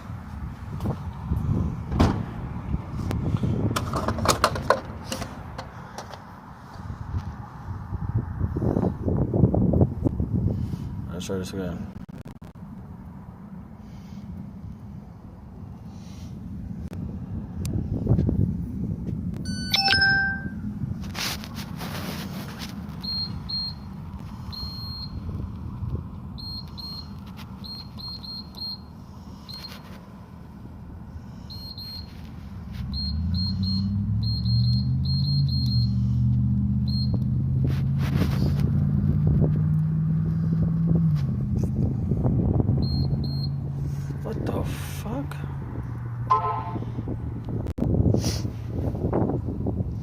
Bro.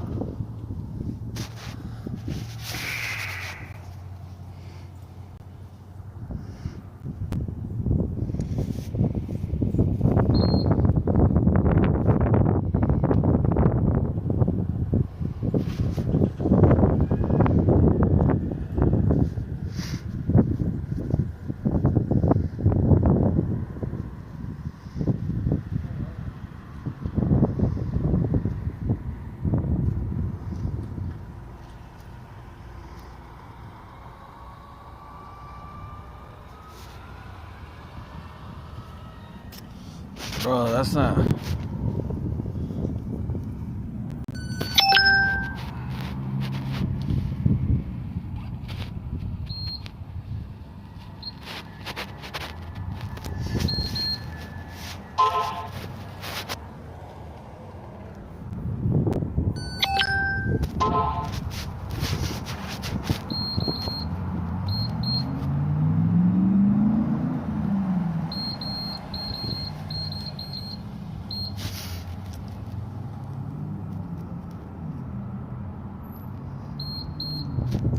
Bro, what the fuck?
Alright, fuck yeah.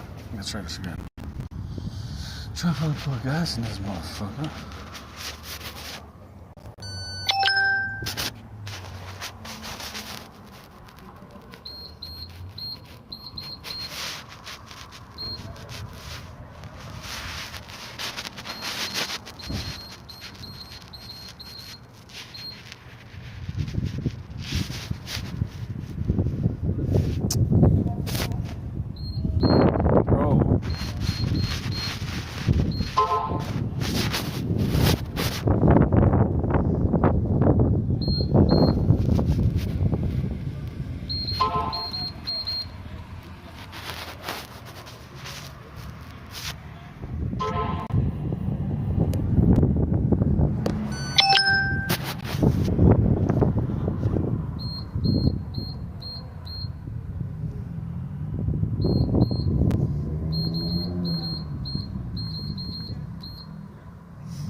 That's for.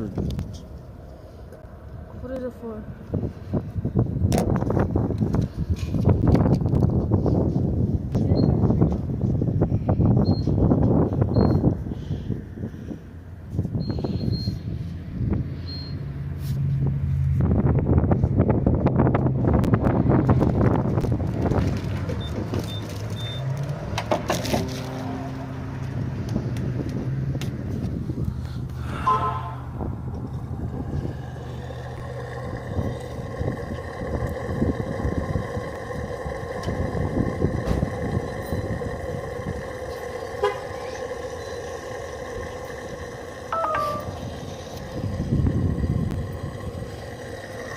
Windows.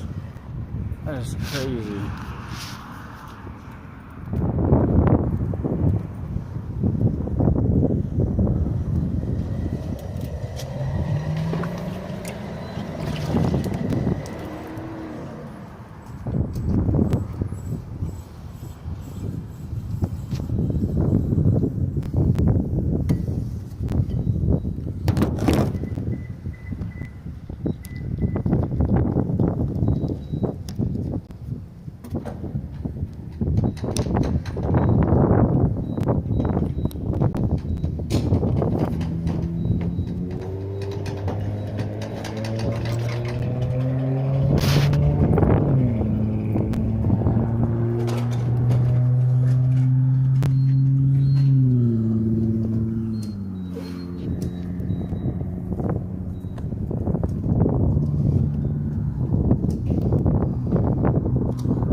That's actually crazy, bro.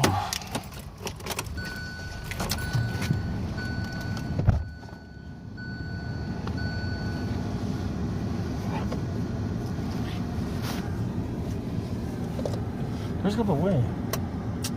Instant. But the light switch had been turned on. I can see it, it's right there next to you, bro. Stopped and stood there. What's up, Mike? Up? Out of time. Not really sure. Then my senses started coming back. I could feel the wind on my skin, hear the rustling of leaves and branches of the trees, birds chirping. I looked up and saw the open canopy again, seeing the bright blue sky just as it was. Closed my eyes, took a huge breath in, and then realized what had just happened to us. I then bent over and vomited. I swished some water around my mouth and spit it out. I walked over to Nick, grabbed his shoulder and said, "Did you just cut me off with a..." "Yeah, dude. You're drinking." Almost as if he knew I was going to ask. The rest of the way back was a cakewalk. That's experienced. We then talked about how we felt when we were running and we both had the same feelings. Same exact memory flash habits. And I knew something there was going to kill us. Whatever it was not from this world. It was powerful and truly evil.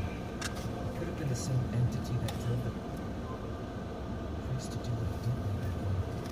That section of the road has since been turned into a bike trail. Ironic, you know, turning such an evil spot into a public path for people to travel into freely. I went back once a few years ago, which is how I knew it was turned into a bike path. I had a feeling of relief when I saw it. I didn't travel all the way down, for obvious reasons. Do you not like this Nick juice? and I still hang out when we have free time. We don't talk much about that. What? Do you not like this juice? Like, just It don't taste like me. What?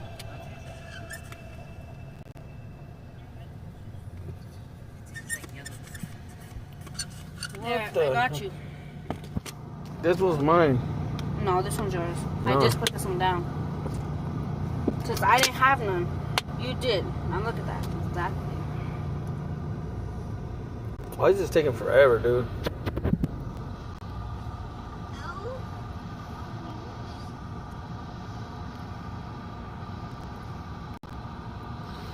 So everything that we did right now, it didn't even go into my account, bro. What are you talking about? Oh, you're lying. Mm-mm.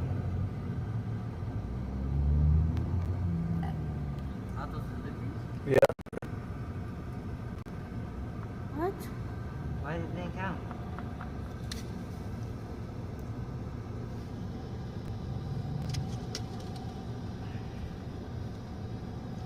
So you worked for 7, 8, 9, 4 hours for all that? Okay. 4 hours for all that, and you 2 hours. Oh, is that what? That's messed up. And they didn't do anything about it?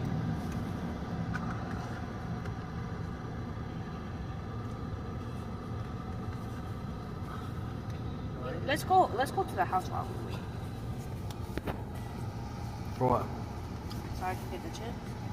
Now. You just ate, bro. Hey, what? Hey, what? You ate a fat ass quesadilla with 2 pieces of meat in it. You're all calm? I look at one of these. Me too. Bro, why is it taking forever? Okay, I can say that. Nose on the AC. You got that? You already got that blanket. Chris's Very hoodie cold? is crazy. That's fair. No, you see. Oh. That makes it colder. Why is it taking forever? That is crazy. You don't care about lotioning? Nope.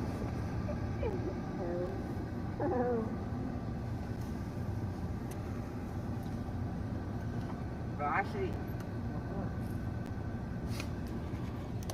Just for 5 minutes.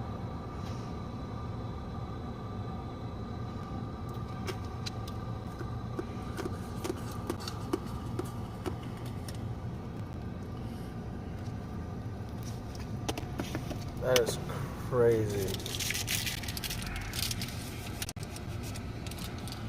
Okay, now I'm wet. Now it's gonna be stiff. Be quiet, bro. Who are you talking to? That's you, bro. Why acting weird? What you talking about? I wasn't doing it to you.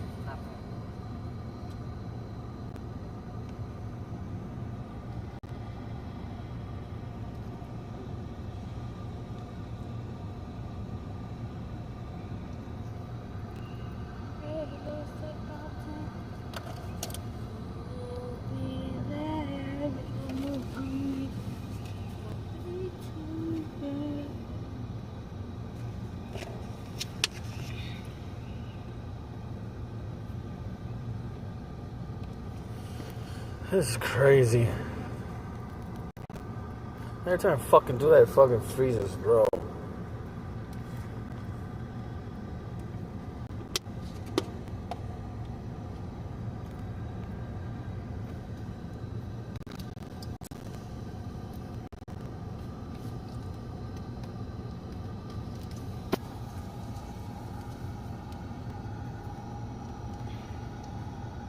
I know not all of the agents are working with me.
Bro.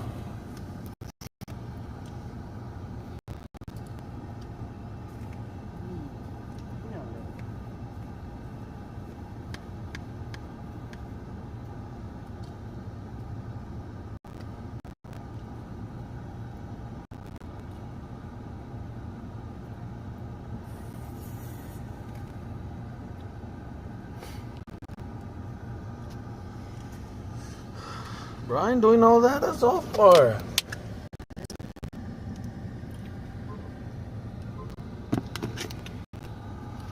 Baby, I want it back. Oh.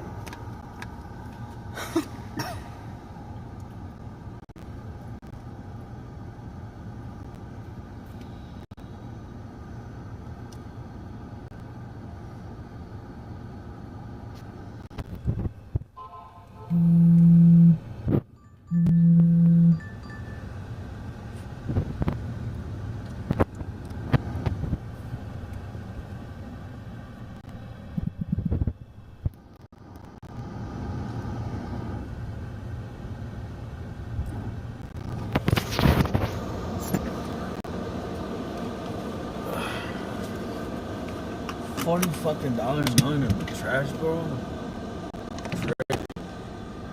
You know what I feel like they did? The customer said that they didn't get their order.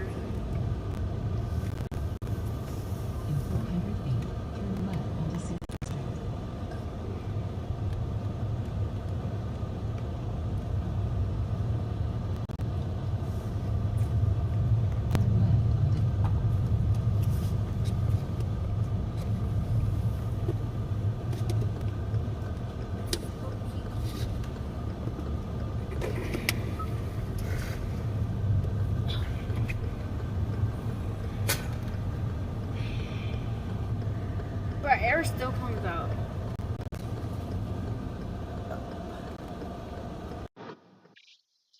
Style $40.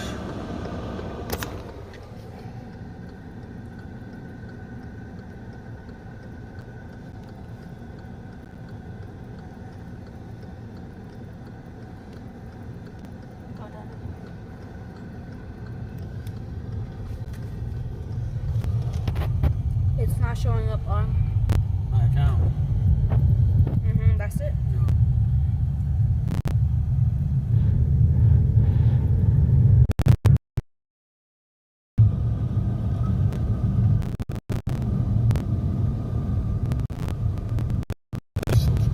On Facebook and Instagram at Disturbed Podcast and on Twitter at Disturbed_pod.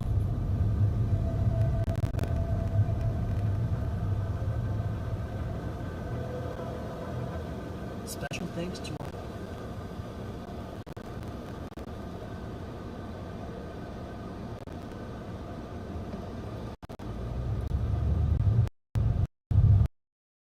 businesses that are selling through the roof, meaning way less / income to upgrade your cell. I remember feeling sick.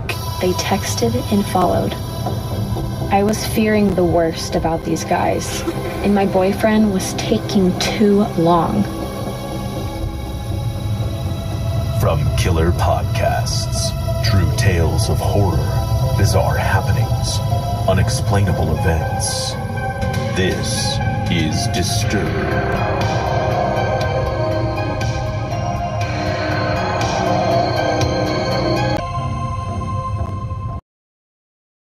Back to the show.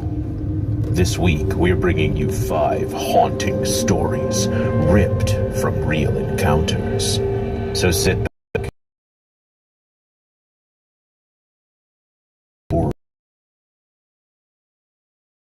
We I'll your store. Farm Chemical Piglet 7080. Creepy men at Walmart.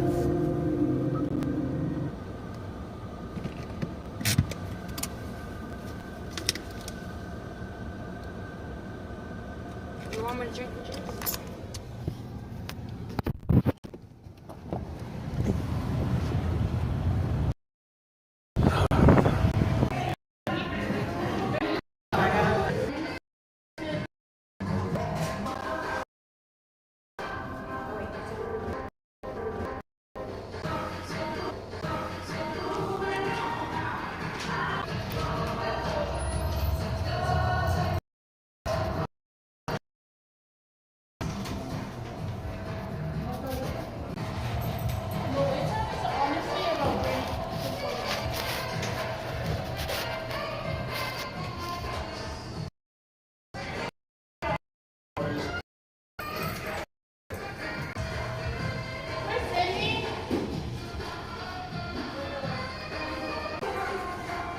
She told me it was like half an hour. I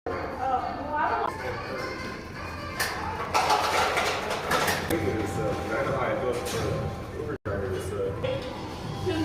Where the have to go up and just like 10 more minutes and then go back. And it's like saying here to get some people that work for other places. I know. And we're all new. Yeah. So get some people that work.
Nah, you guys go ahead, just waiting.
Oh, dude. No. Oh, what do you... Like 30 minutes? I'm doing that, bro.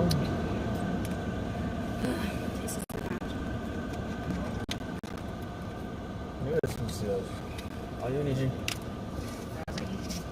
Nah, I'm taking. Hmm?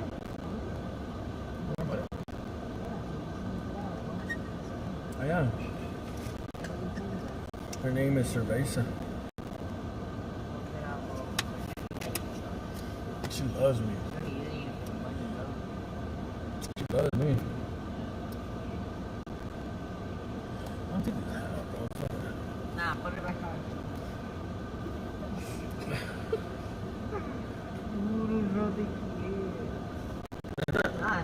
It's not even. I don't care if it's straight or not, bro. Here. And you put it back on. Nah, I like him like that.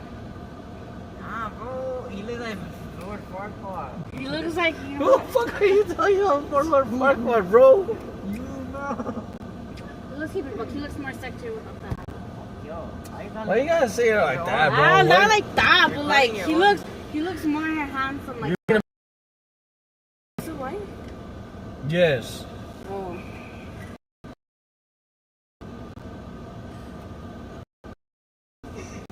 Why can't you just be? My fucking phone already died. That's all you need. Yeah, your hand is not your girl, bro. I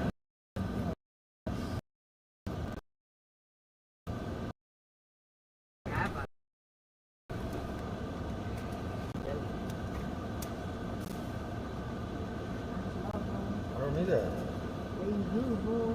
Why? You mean you? That's why you're hiding in the fucking car, because you're fucking ugly. You ever seen that SpongeBob episode where Patrick is he's ugly? Yeah, that's you. I mean SpongeBob. You're SpongeBob. Oh, it's nice and cold here.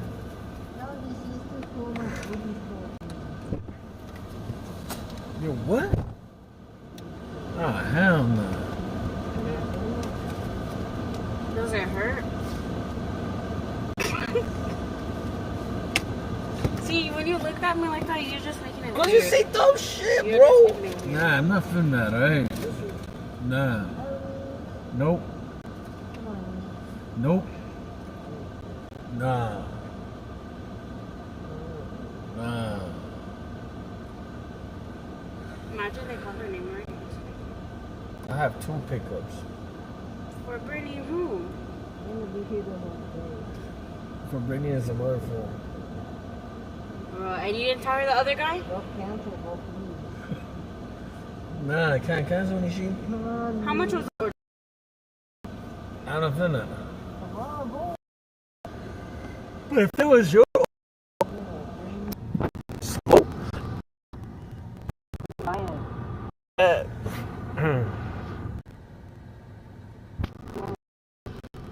Hold on, I think it's good. Up there?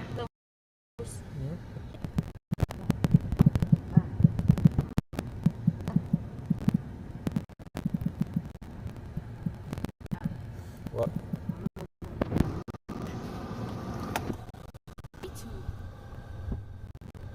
I want meat. There's no more. We'll finish them. Choche. What? Alright. For the chips. Nope.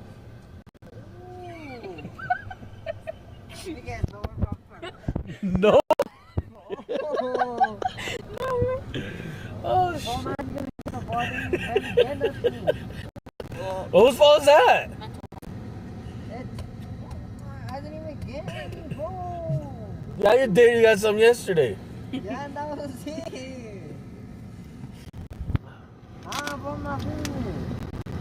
It tastes like a smash. Bro, you look at it tastes like no get out, bro. Why are you I want my period. Is that your period? No, that's an excuse. like what? Nah, bro. I'm crashing out. Crash out. King Dave. Who the fuck is King Dave? No, you could get them fired. Look at that. Why do McDonald's team workers work like this, bro?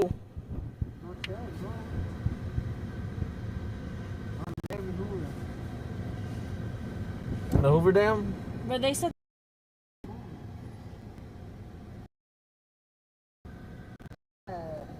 They're slower workers? keep them up. Yes. But check. They're gonna ask. Why? Cause she big?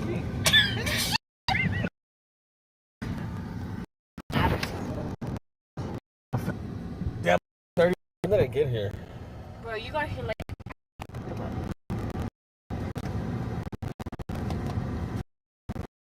Bro, why are you talking like that? Eat the beef. No one.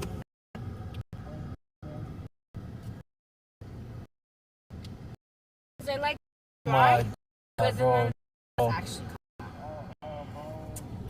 I'm gonna cash out King Day, bro.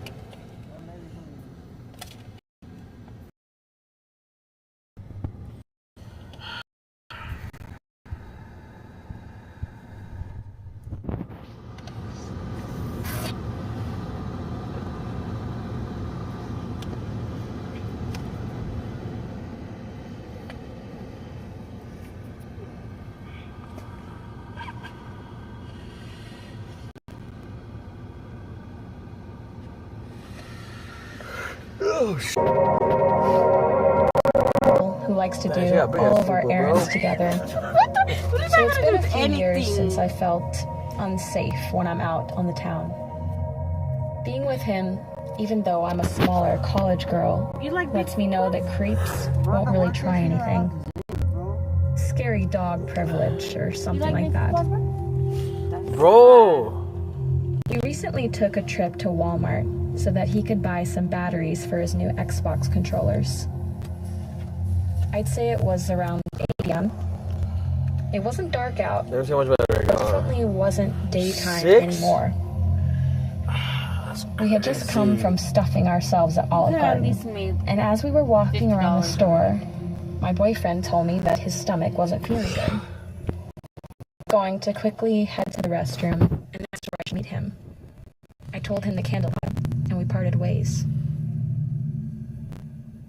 Not long after I'd made it to the candle aisle, I noticed a man in a red shirt, probably in his 40s, pass my aisle. As he walked by, he gave me one of those creepy up and down glances that I could feel in my soul. I didn't think much of the interaction though, as it looked like he continued walking. I kept looking around for a bit. When I turned towards the opposite side of the aisle, I saw him again. How is it so fucking hard to do wings? A little too close to me, pretending to look at the items on the shelves, while also furious. I think he had seen me in the aisle, passed it, and looped back to my aisle by walking down the next one and turning around. Torture. Tell me you don't look like torture. I immediately felt uncomfortable. Oh, he So I smiled left at that you. aisle and went to the He back of the smiled at Walmart you. where the electronics are. Oh. During my walk, I noticed that the man in the red shirt met up with a few other men. Two were in their 30s and wore navy shirts. No, he didn't. And the third was in his late 20s and wore a gray shirt. Why is she leaving again, bro? All four of them followed me to the electronics section, pretending to look at home speakers while they watched me from across the aisle. The thing that really I wasn't going to the bathroom. was the fact that even texting and texting was beyond during the war associates and got out of the restaurant. Got a weird vibe from someone. Just get what we need to make our way to the batteries. When I'm texting like a madman. You guys know how big Walmart. Seconds. You passed that time. I guess you could have mistaken back or something. I saw the man making his way to me. All of a sudden, after the man noticed I wasn't alone, he got out of line and started seeming very interested in the battery kiosk close by. Once we'd gotten into our car, I noticed the same man, shortly followed by the man in the red shirt, make their way into the parking lot without any presses. Very visibly scanning the parking lot and texting furiously. It's terrifying to think what could have happened if I had gone in alone.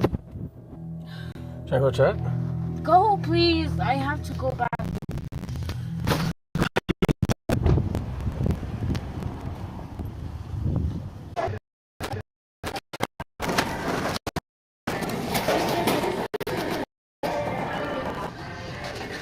And also for hold on, what's up, bud?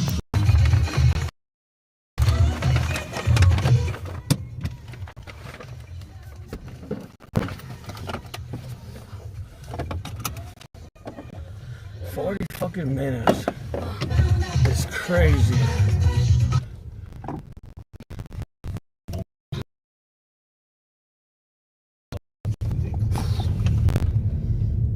Narrated by Catherine Restivo.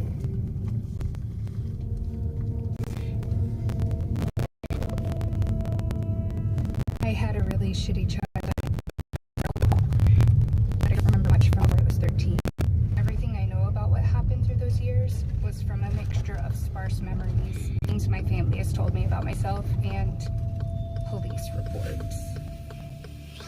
One of the things I remember is this lady I called. Okay, you already said that, bro. No first name, no last name. Was contributing to her identity. Prove your parents. She was just Auntie. I started seeing her. Try to go as fast as I can. Sitting in her living room as she typed everything I said down on her laptop. She was a psychologist, and I had no problem with her. I saw her once every month. She seemed gentle enough that I really thought she was someone I could trust. 7 years later, when I was 14, I admitted to her that I tried to kill myself numerous times. It was a mixture of multiple different factors. My mother's increasing toxicity, the lack of social interaction at the time, and more importantly, I never moved on from the worst of my childhood. Around this time, I started to wonder why these meetings with Auntie never actually seemed to help me, especially because I begged her to tell me why I constantly wanted to die. I remember on the way to Auntie's house, I asked my mother if I would ever get a chance to see a different person, maybe get a different sort of help that Auntie clearly couldn't give. She just hissed at me to be quiet. The relationship between me and my mother began to crack. She became a source of grief to me, and I cried about it during multiple sessions with my auntie. Auntie, at the end of these sessions, would try to defend my mother, or make me seem like I was blowing things out of proportion. I tried to come up with my own reasons at the time about why she was not trying to understand things wholly. I chalked it up to her being empathetic. Maybe being able to explain why my mother was terrible was supposed to help me embrace it in some weird way.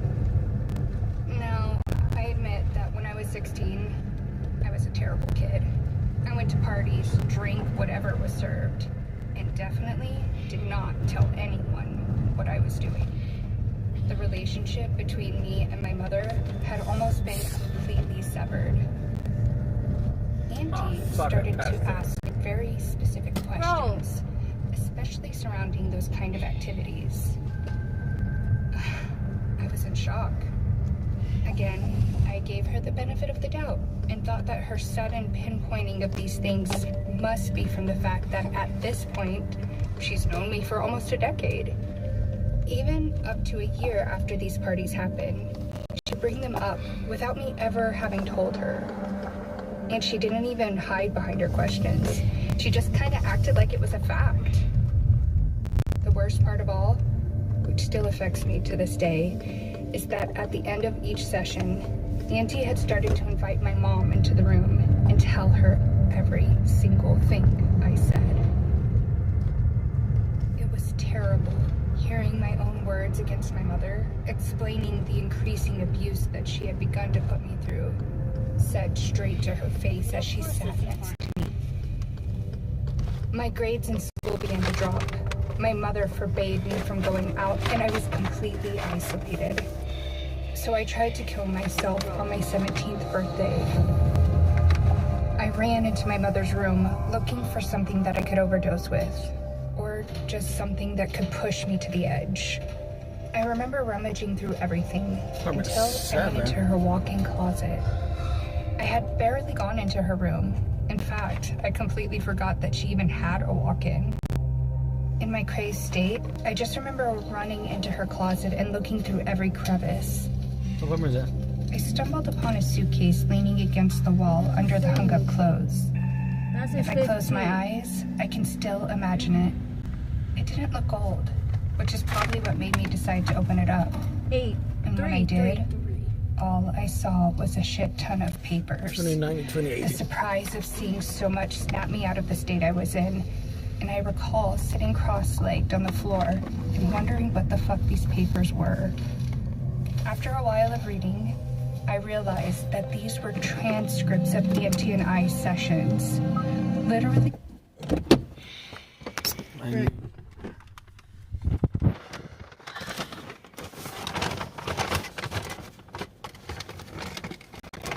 Of course it's not fucking free home.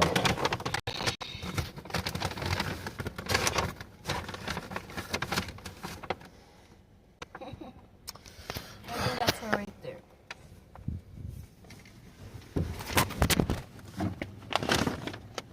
The drink? No.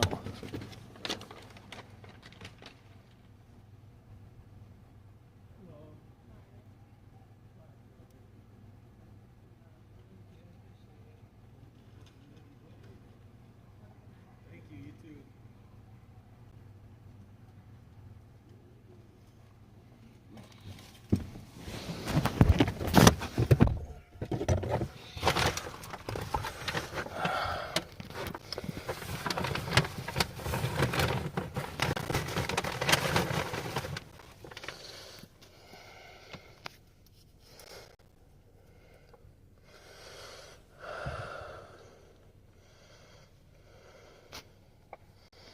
I have to do all of this, bro.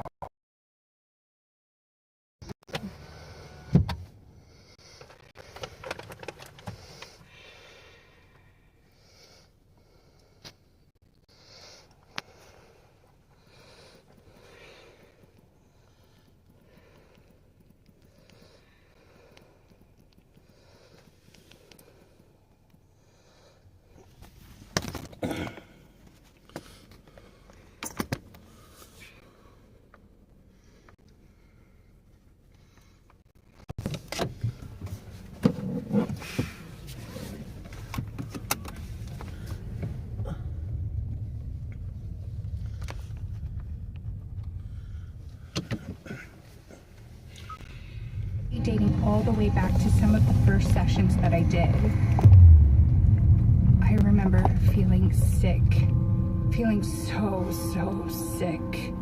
I had enough sense to steal a few of the papers, and I only took some of the earlier ones because I thought their absence would be less noticeable. Reading through those transcripts just filled me up with more and more bitter questions. And I decided that night that I would turn right onto Wedekind Road myself after what I figured out what was going on. I was on a time crunch.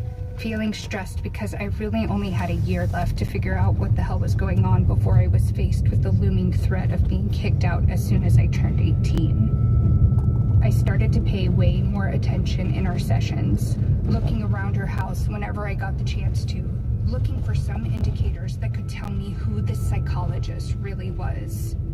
I started asking my mother more and more questions about Auntie, and she kept deflecting, repeating the same fact. She was a psychologist. That's until I did something that literally almost ruined the rest of my life. I decided to steal my mother's phone. It seems like a small thing now, but then it was really life or death. My mother was in the shower, and I had already packed all the stuff I needed to be out for a few hours, maybe even for a few nights somewhere. As soon as I heard the door lock, I swiped my mother's phone and bolted out of the house. I didn't even look down at the damn thing until I was on the bus. I remember looking through my mother's messages first, and I knew I found Auntie when I stumbled across an unfamiliar name. I confirmed it when the messages clearly showed my mother booking appointments. The bus got me to a safe place, but even as I walked off the bus, having scrolled through years of text with Auntie, I had found nothing incriminating. I then looked through my mother's call logs, and I saw they called extremely often. I wasn't an idiot. Whatever was really going on was happening on calls instead of messages, which was smart, but it still didn't get me anything. I found a place to sit on the side of the road, and I continued my search. I looked through my mother's social media, and when I tried searching up Auntie's name, nothing came up. I genuinely felt all hope leave my body. I almost gave up. Almost. Every day, I thank myself for mindlessly swiping through my mother's followers, because I found her. Her account name didn't have her real name, some weird fake one. But when I clicked on her profile, it was most definitely her. She posted photos with some of my mother's friends, and I scrolled for a while down her page until I saw a photo that she posted of herself and my mother years ago. They have literally been friends since before I was ever born. I felt sick, betrayed, and a little bit relieved that I now knew what the hell was going on. Why my mother had transcripts, why Auntie didn't even think twice before telling my mother every single thing I said, and why she defended her. I didn't even bother to find a place to stay that night. I just went back home. I got beat black and blue for doing something that didn't deserve any forgiveness. It didn't hurt at all compared to what I found out earlier that day. All I asked my mother that night was, who is Auntie really? And she couldn't even answer that. A few years later, I started my first year of university, and I was lucky enough to move out of my mother's house as soon as I got the chance to. An old friend took pity on me and allowed me to stay with him since we applied to the same university. And we've since become best friends, actually. What finally gave me closure in some bittersweet way was clearing out my Instagram. I deleted people that I didn't care about or didn't know. As I was going through my followers, I saw a familiar username. My heart dropped. I typed the username in the search bar, and it came up with Auntie's Facebook account. This psycho had been following me for God knows how long on my Instagram, and suddenly, everything that didn't click finally made sense. The precise questions, why my mother suddenly decided to isolate me from my friends, all that stuff. It didn't even say psychologist or anything in her fucking bio. Tell me why it said chemistry teacher with over 20 years. Fuck my life. I admit that I cried like a baby that night. It had taken years for me to finally understand why two of my main female role models seemed to despise me.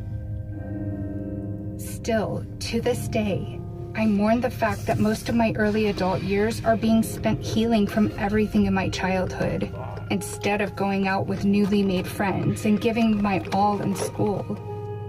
It sucks.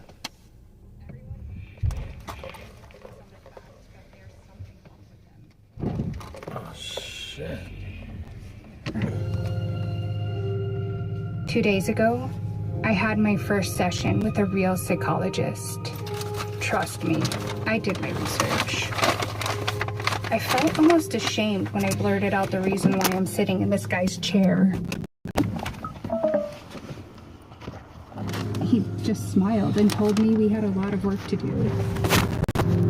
Yeah, we do.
Why are you honking, bro? Because I need to go. It's coming up. No. Come on.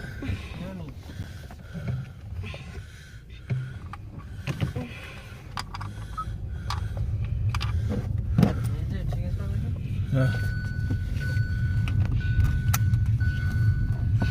We're close by the house.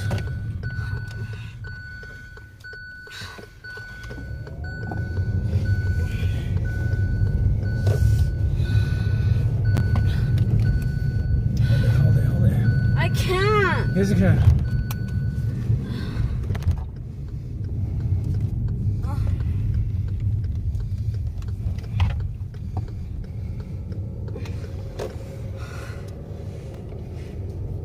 Get the fuck out of the way before I run into him.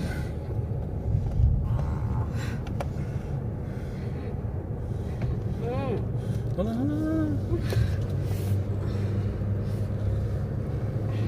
We're like 1 minute away.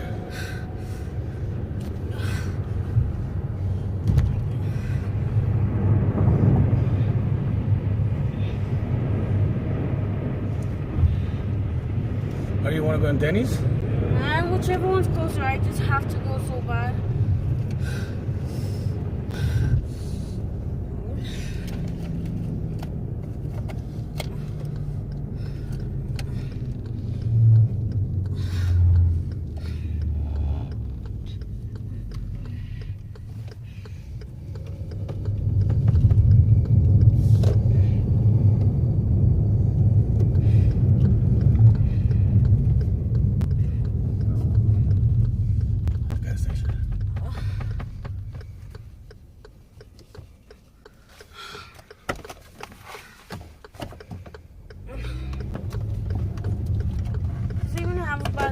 Yes.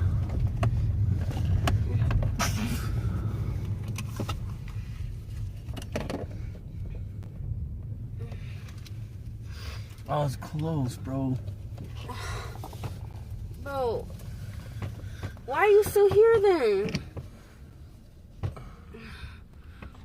People are in there though. It's probably further the other side. Bro, what the hell is this you're staring at? Dad.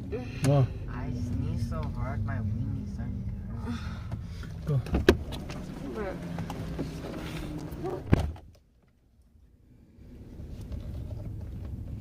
Ow, bro. Bro, I sneezed so hard my weenie hurts. I don't know how that works. I don't know how that works either.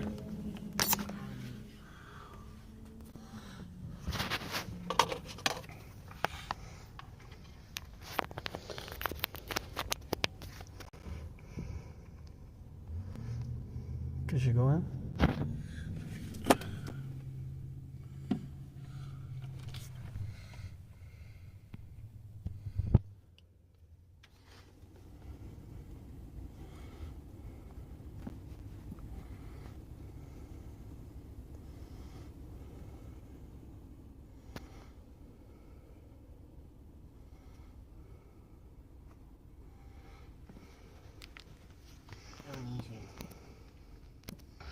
Again, bro? What? There's no cash in there. Cash? Oh, ¿tienes algo?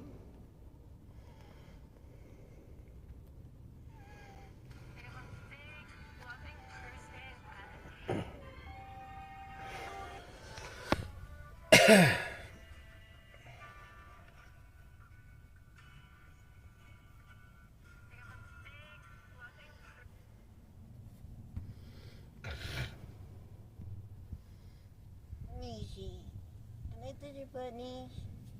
What the fuck, bro?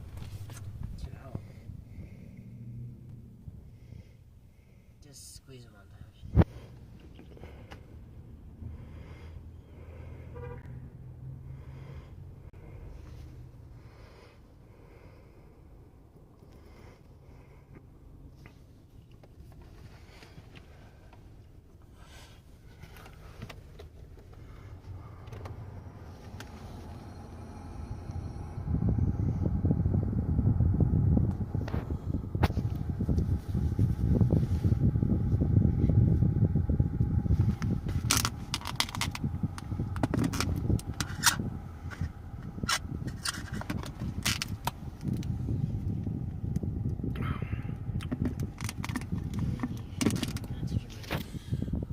Motherfucker, no!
This tastes like pineapple.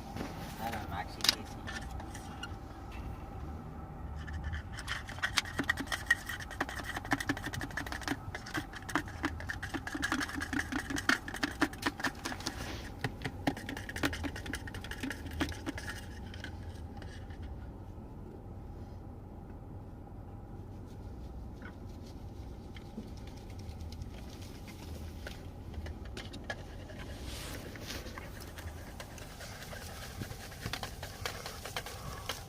Bro, why is it not mixing?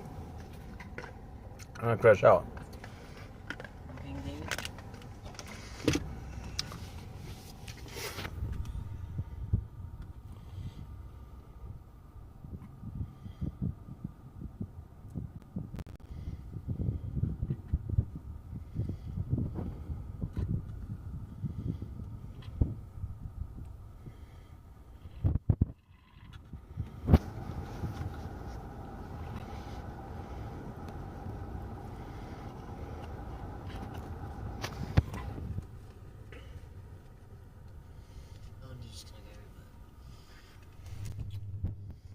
Grab your own. Can you come down these? Nah, I'm not feeling that. What if it was Johnny you little? Yep. Come on, easy.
Dad, you know Bob Marley? Yeah. You know how like he's kind of known for like smoking white? I mean, smoking, right? Mm-hmm. Did you know that weed's actually banned in Jamaica? Like it's illegal? No. Is he capping? Maybe, maybe not. And Werner, the CEO of Cookies, he went over to Jamaica to meet his brother and his family. And they're showing him strains or something, so they can collab. Uh-huh. They're in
I fixed it, I guess.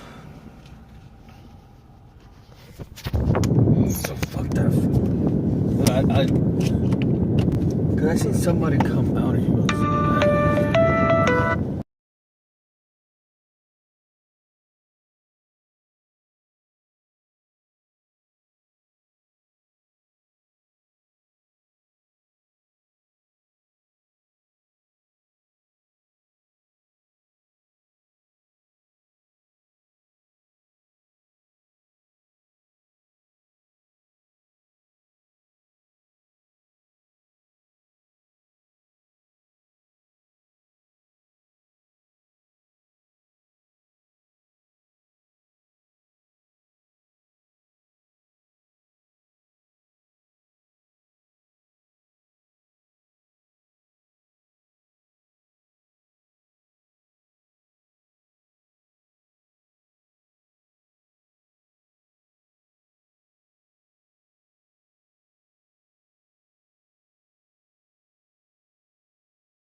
idiot I was, bro. Why is he so nice?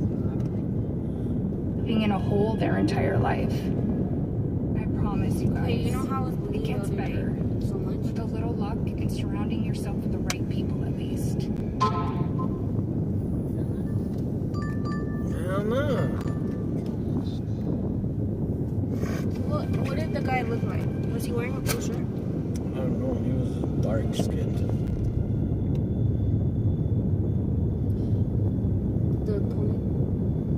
Our third story steps into the realm of He just came out. unexplained. I saw like 3 people come out. When grief lingers, It must have been one of those. It was creak open on their own. Is it coincidence or something more? Narrated by Megan Barilak.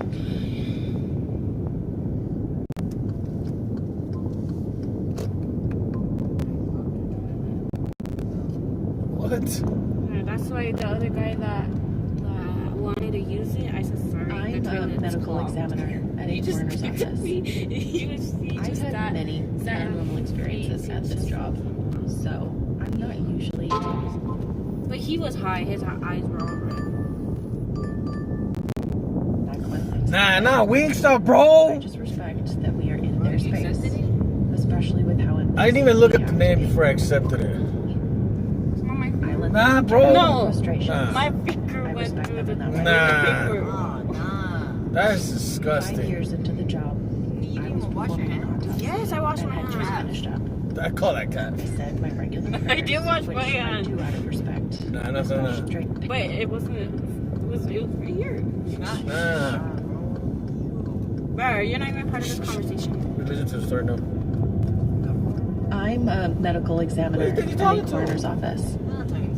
I've had many paranormal experiences at this job, so I'm not usually taken aback when things happen. I just respect that we are in their space, especially with how invasive we have to be. I let them get out their frustrations. I respect them in that way. 5 years into the job, I was performing an autopsy and had just finished up. I said my regular prayers, which I do out of respect, especially if I know their beliefs. Damn, I walked into my office, I don't want that. shut the door, sat down at my desk, looked up, and there was a teen girl.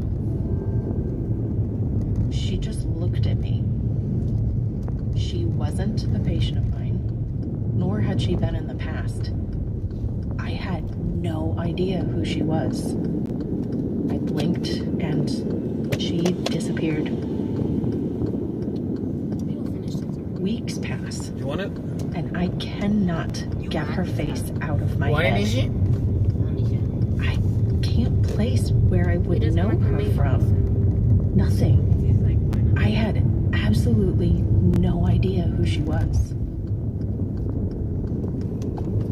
About 3 days after I gave up, she showed up again.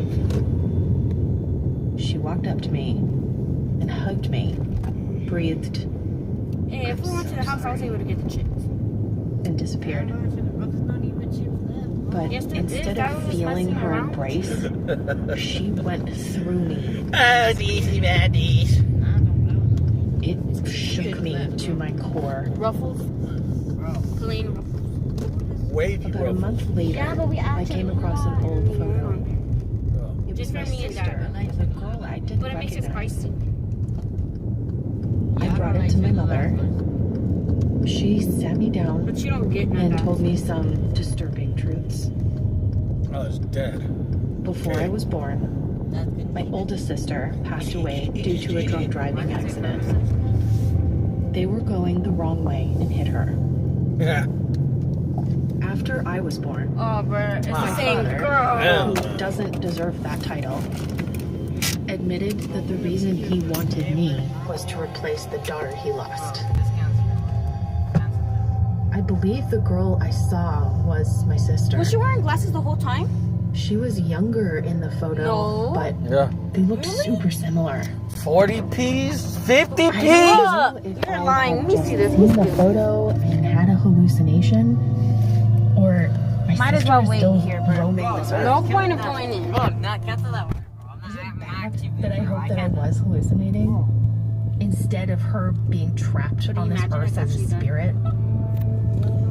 I feel bad, but I also just want her to be at peace. Or I want to be able to talk to her. Go. Maybe get some closure I need after finding that all out. I haven't seen her since. It's fine. I'm not feeling that, bro.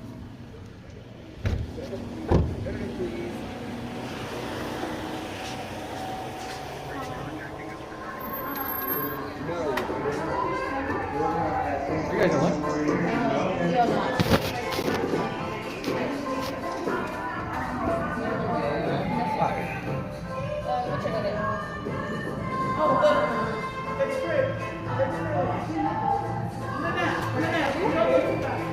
Efraim? Okay, so that one was already given away to another person. Okay. Yeah. Okay, that's all good. Thank you. No, you're all good.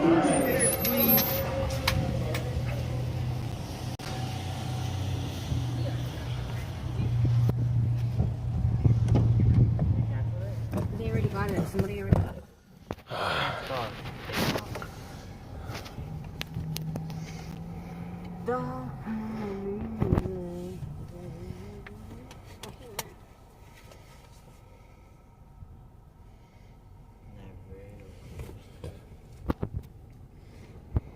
I'm from neighborhood gangster crib. I'm a crib.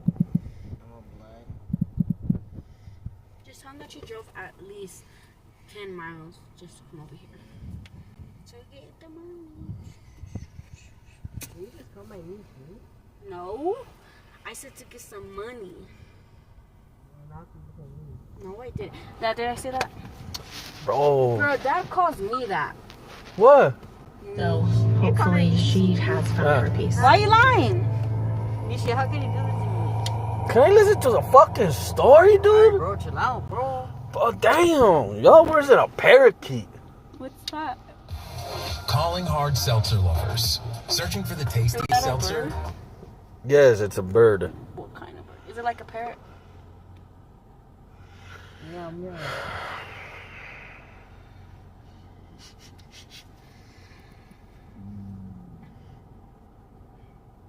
Look no further.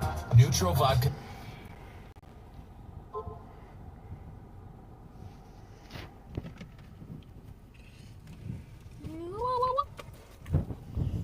Hey Prime members, you can binge 8 new episodes of the Mr. You just have to know how it ends. The type where you set aside everything you're doing because you don't want to miss even the smallest detail. Well, that's the power behind Audible. What was going well? She'd made a fish fry and it up with her little family. That's not what happened. Instead, a judge decided that Nikki was not a fit parent and sent the girls to go live with Nikki's grandmother, Della Frazier. Nikki had been heartbroken. She herself had come from a tough background, and she had tried so hard to break the cycle for her kids. She had actually been raised by Della, who was her grandmother, and so her daughter's great-grandmother, because when she was born, her own mom was in jail. And also, Nikki had gotten pregnant with the twin girls when she was just 18 years old. But when the girls were born, Nikki had decided that she would... Bro! ...to make the same mistakes that she had. Instead, Nikki had tried to raise them with strict rules and focus on academics. And so, Taz and Jazz became Girl Scouts, they did dance and music classes, and they made the honor roll at school. Until they became teenagers, everyone always said how sweet. I'm now seeing something that I seen right here. They were. Accepted. But when they hit 13 years old, they began sneaking out and getting into fights, and nothing Nikki did seemed to rein them in. When Nikki finally lost custody of her kids to her grandmother Della, she had worried she might never get her girls back.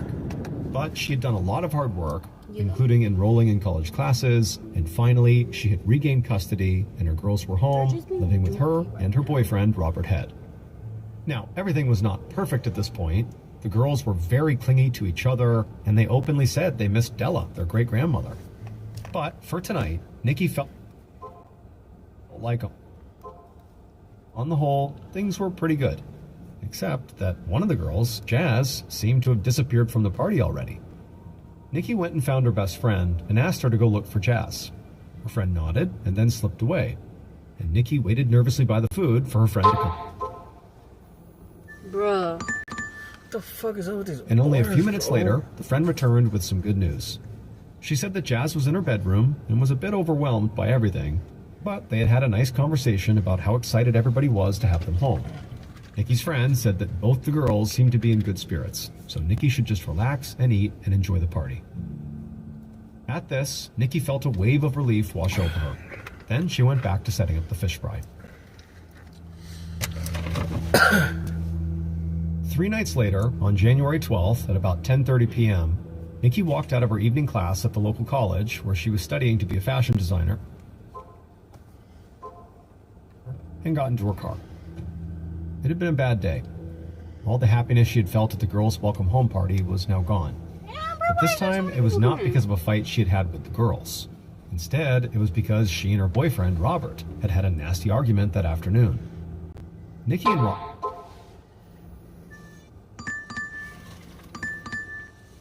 been together for a decade, and they really loved each other. But their relationship was a little unconventional.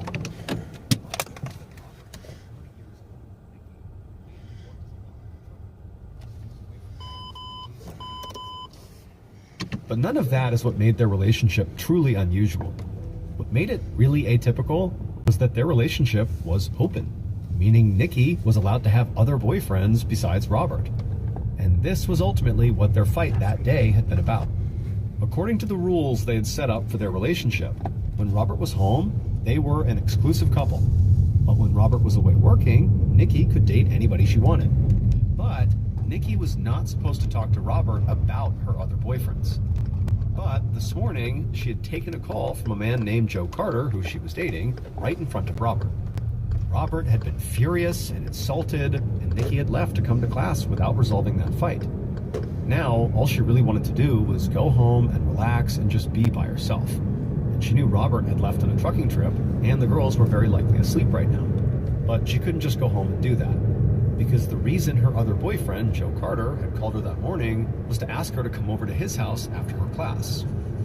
So Nikki shook off her exhaustion and drove to Joe's house and rang the bell, hoping that whatever Joe wanted, it would be quick. When Joe answered the door, he looked very serious. He invited Nikki inside, but he seemed incredibly tense and awkward. Nikki had a bad feeling, and she asked Joe what was wrong. But at first, he wouldn't even answer her directly. He just kept talking about old fights they'd had. Nikki had already had a long and emotionally draining day, so she told Joe that whatever was on his mind, he just needed to spit it out. So, Joe told her he wanted to break up. He was done being part of her open relationship. Nikki was absolutely incredulous.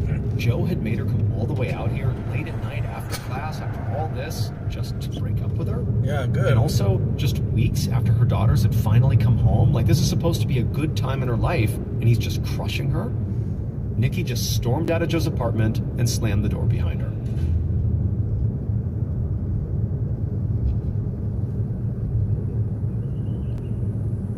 The next day, January 13th, a little before 3:30 p.m., Nikki's twin daughters, Taz and Jazz, got home from school.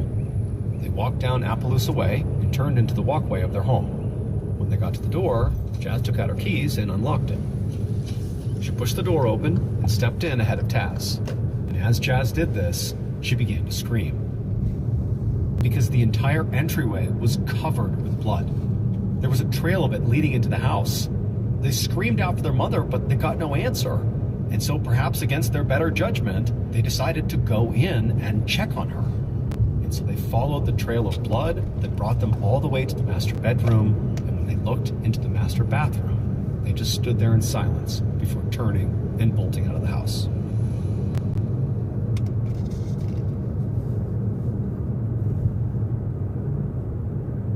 Managing finances can feel like a horror story of its own. I've had my own share of scares trying to create a foundation of financial success, and I know many of you can relate. I personally do not want to feel stressed out when I think about my financial future, and so that's where the great folks at Chime come in. Chime is banking done right. If you're like me, then you know every dollar counts. Chime understands for a monster in their family. You think she's a monster? I don't want to. But I don't know how else you describe somebody who does those things to children. Michelle has lived in the shadow of her family's dark past for decades. But now, she's ready to bring it into the light. Nobody else bothered to protect me. Nobody else bothered to protect my siblings. Michelle's mother, Lisa McDaniel, managed to keep her past buried. Lisa seemed to find every crack in the system to get her daughters back. And then she had a third child, her son Colin. Lord, if you're going to take him, then go ahead and take him. Please do it now. You should see my face right now because I'm thinking, did he ever really have it? Neither one of those children were suffering because of a disease. Season 6 of Nobody Should Believe Me launches June 19th. You can binge the whole season ad-free by subscribing. Deputy was driving his cruiser down Appaloosa Way on his way back to the station after serving a warrant at one of the houses in the neighborhood when he saw two teenage girls sprinting towards his car at full speed. The deputy slammed on his brakes as the girls reached his cruiser and began banging on the windows.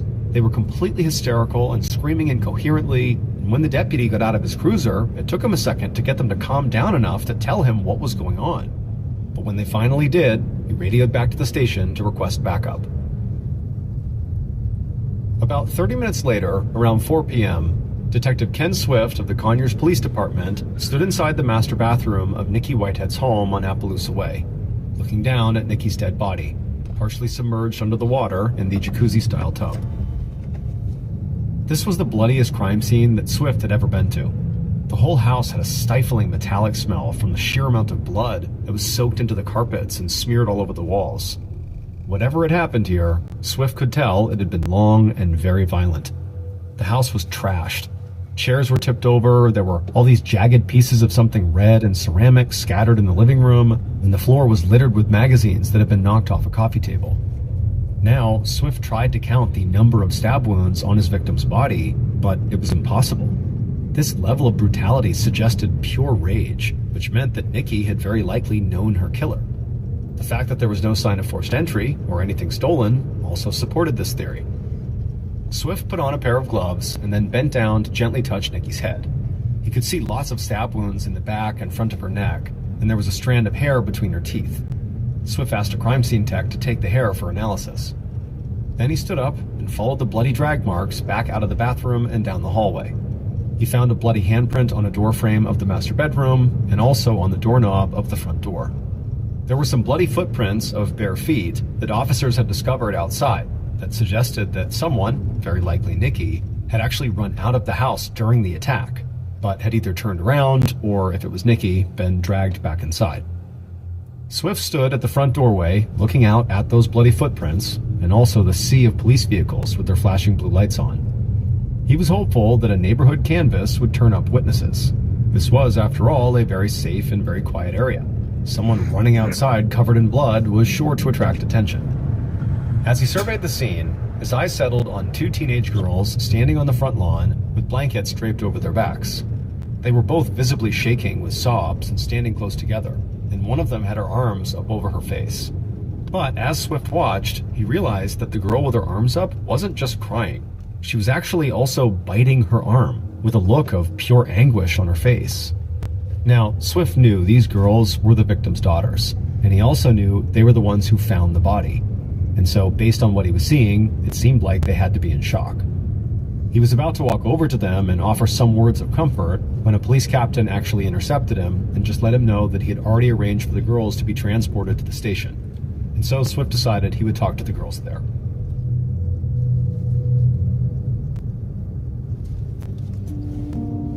About an hour later, Detective Swift was standing in the police station looking at a TV monitor that showed a live feed of the conference room, where the captain had put Jazz and Taz Whitehead.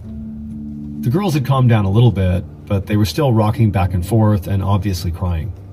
By now, the officers had finished canvassing Nikki Whitehead's neighborhood, and shockingly, no one had seen anything. One neighbor reported hearing his doorbell ring in the morning and someone yelling, but he hadn't gotten out of bed to answer it.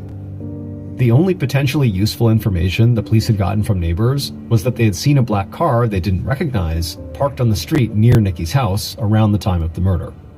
But this was not a lot to go on. Until they got forensics back, Swift knew that Taz and Jazz Whitehead were his best hope for any leads. However, they were so distraught he didn't know what he would get out of an interview. But when Swift walked into the conference room, the girls appeared to try to pull themselves together, and Taz told Jazz they had to be strong. Swift put a box of tissues on the table and then gently asked the girls if they could walk him through what had happened. The girls took a minute to compose themselves, and then they began to speak. They told the detective that the day before, their mother had gotten into a bad argument with her boyfriend Robert. But they hadn't really resolved it, and then she had left for class and he had left for work. The girls said that night they stayed up late at their house, but they were in one of their bedrooms talking with each other, so when their mom came home, they didn't hear her. And then that morning, they had overslept and missed the bus. But they ended up walking to school because when they knocked on their mother's door, she didn't answer. The girls said at the time they hadn't thought much of it, and when they left the house, everything looked and seemed normal. They just hadn't seen their mom yet. But when they got home, of course it had been a different story.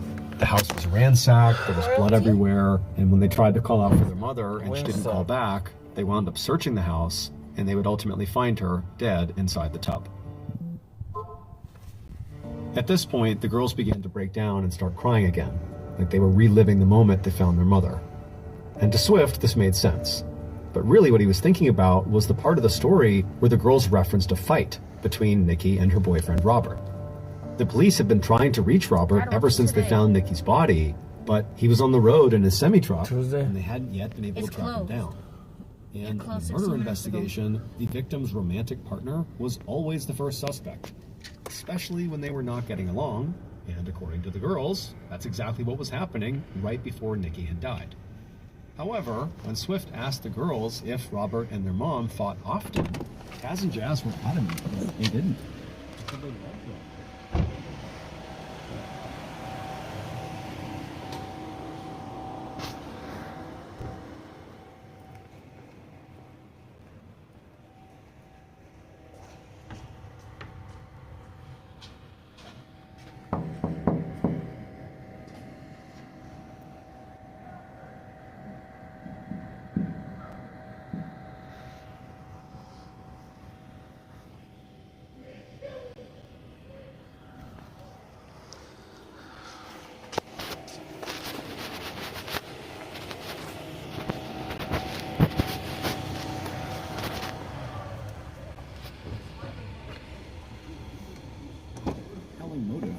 murder by either Robert or Joe. A love triangle.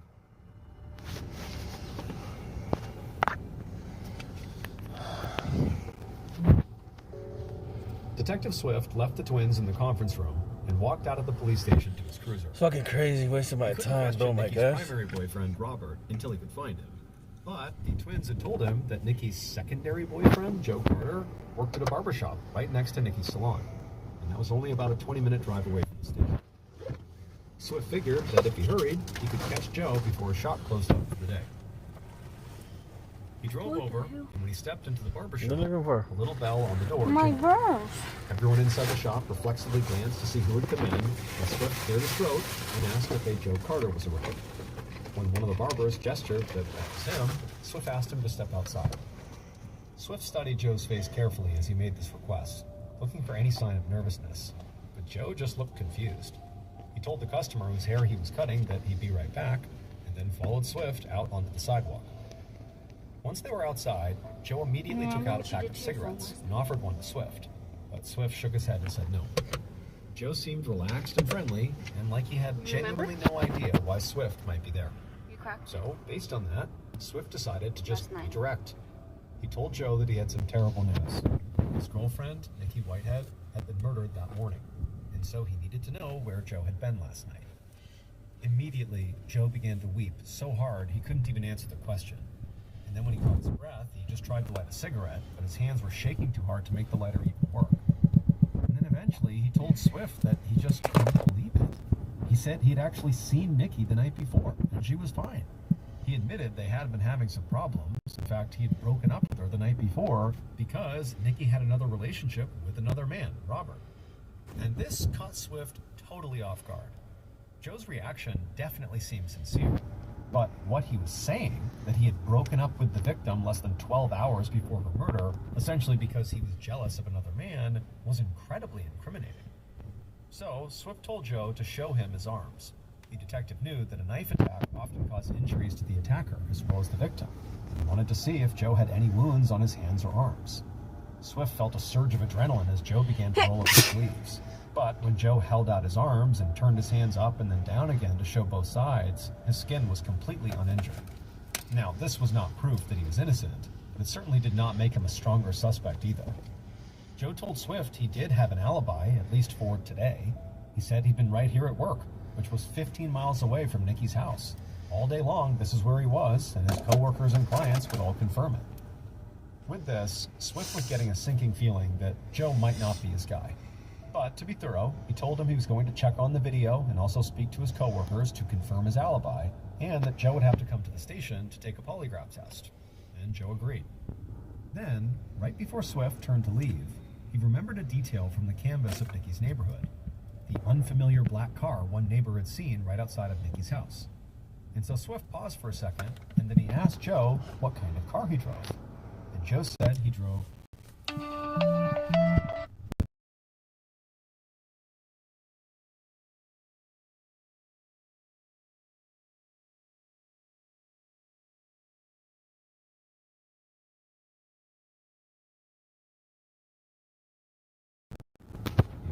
Toyota. Swift nodded and thanked Joe, and then walked back to his car to drive back to the station. Now, by this point, Joe was not his number one suspect anymore, but Joe had a black car, and also he didn't have an alibi for the night before when he saw Nikki until he showed up at the barbershop the next morning. There was a gap. And so, Swift obviously could not rule him out.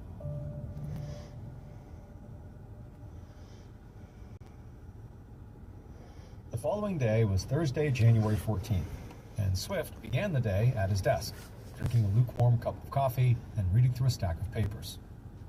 So far, he had one good theory about a love triangle that he thought was viable, but he also knew he wanted to keep an open mind about other possible ideas and suspects while he chased down the love triangle angle.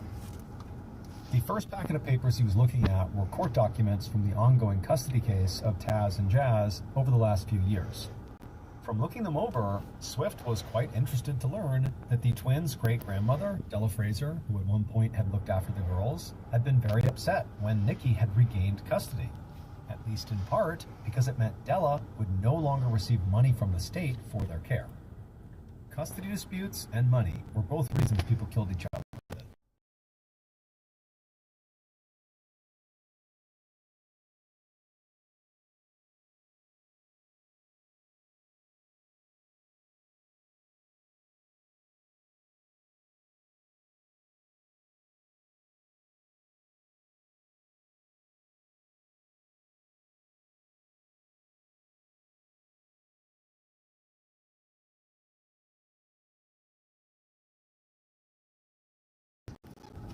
Yeah, you can't just Della be was 75 years relax, bro.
Nikki's attacker would have had to be very strong with good stamina to stab Nikki that many times. So it didn't feel promising that Della was behind the murder. The second packet of papers that Swift was looking over that morning was the autopsy report. Nikki had been stabbed somewhere between 50 and 80 times, and her spinal cord had been severed. However, while that did give some information, it didn't really give Swift much more than he already knew. I mean, he just looked at the crime scene and knew this was a vicious attack. The autopsy basically confirmed that. Finally, Swift had a few reports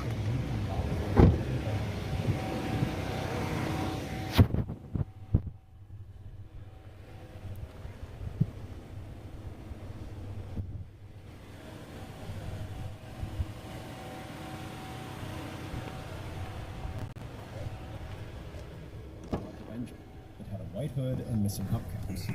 Apparently, it had shown up in the early afternoon outside of Nikki's house.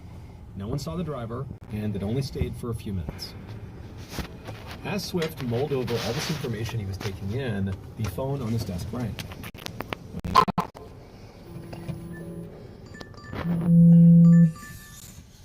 Pleasantly surprised to hear the voice of Nikki's live-in boyfriend, Robert Head, the guy.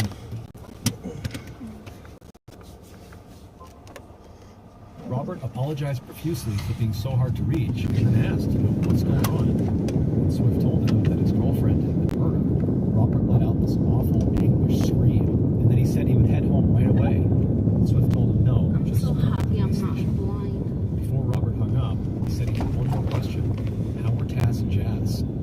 To Swift, Robert's reaction to the news was fairly genuine, and his immediate concern for the girls did sound fatherly, which was how the girls had described him. But Swift also knew the man could be acting. When Robert arrived at the police station, Swift had him put in an interrogation room, where he watched for a few minutes on the surveillance camera before going inside himself. When Swift looked at Robert up close, he looked like a broken man. He was 64 years old and thin, and he was slumped in a seat, looking absolutely miserable. When Swift sat down across from him, you could almost feel Robert's grief from the other side of the table. Robert would turn out to be a very easy interview. He answered all of Swift's questions clearly and fully, and didn't shy away from pretty embarrassing details. He said he knew about Joe Carter, and he didn't mind that Nikki was seeing him. Nikki was young and beautiful and outgoing, and Robert felt lucky that she even wanted to be with him at all. He said he was crazy about Nikki and about her girls, and really he just wanted her to be happy. He admitted to fighting with her the day before she was murdered over her phone call she took from Joe Carter right in front of him, sort of breaking one of the rules. But he said that as soon as he had left, hit the road in his truck, his anger had faded, and he had considered their issue closed. And then when Swift told Robert to show him his arms, they were uninjured, just like Joe's. Finally, Robert's truck itself contained proof that he really could not have been the killer, because it had a GPS tracker inside, which put him a full day's drive away from the home by the time Nikki was killed. Swift ultimately left that interview feeling totally deflated. In a matter of just 24 hours, he'd identified two seemingly very good suspects in Robert and Joe. But now, both of those cases seem to be falling apart.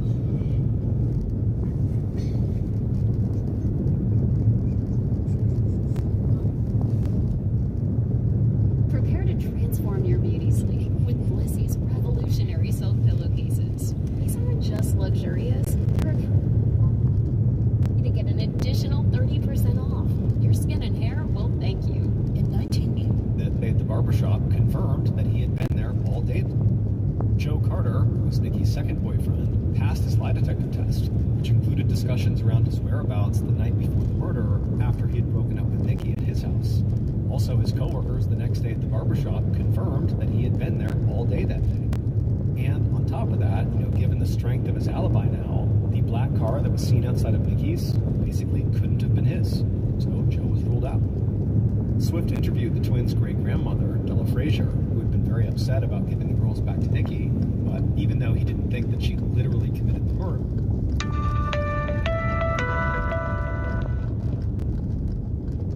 in fact, have an alibi for the day of the murder, so she was ruled out as well. Swift even tracked down that red Dodge Avenger with the white hood and missing hubcaps. They defined that it belonged to a hairdressing client of Nikki's who had stopped by Nikki's house after Nikki had missed her appointment. The woman had left when Nikki didn't answer the door. As the days turned to weeks, the case began to go cold. Meanwhile, Nikki was buried, and the people in the gated community where she had lived began locking their doors at night.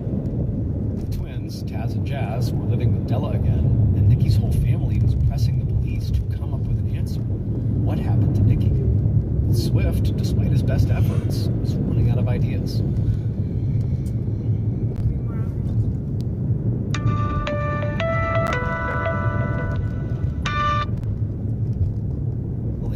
One day in mid-May of 2010, so almost 4 full months after Nikki's murder, Swift got his first piece of good news. He'd walked into the police station that morning to work on a different case altogether, but when he sat down at his desk, he found the forensic reports from Nikki's crime scene. All the blood that had been soaked into the carpet and smeared on the walls had finally been tested for DNA.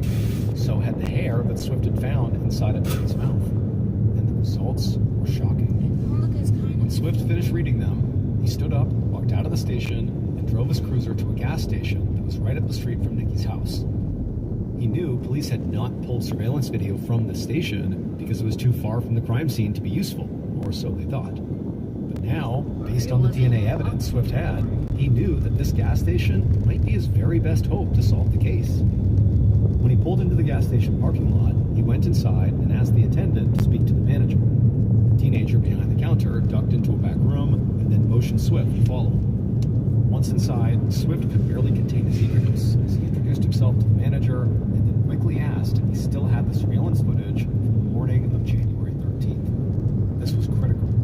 Swift knew that even if the gas station did have working cameras, the odds of the footage being stored for months were low. But the owner sat down at his computer, clicked around a few files, then turned to Swift and grinned. He hadn't gotten around to wiping the footage, so everything Swift needed was still here, right in his files. Swift told the manager what specific time frame to search for in the file, and then once the manager had done that, he hit play. And when Swift watched the footage, he knew exactly who had killed Nikki. Damn. Based on DNA evidence, surveillance footage, and interviews collected over the course of a 4-month investigation, the following is a reconstruction of what police believe happened to Nikki Whitehead on the morning of January 13th, 2010.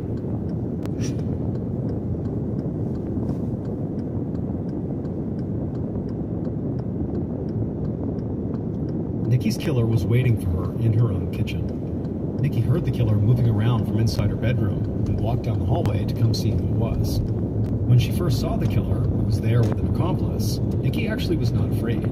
She was just annoyed. She told the killer and their accomplice to explain themselves. Then, when they refused, she told them to get out of the house. And it was at that point that they attacked. They leapt onto Nikki's back and began to punch her over and over again. Nikki fought back, biting them, and in the struggle, she bit down on a strand of one of their hairs, which got caught in her teeth.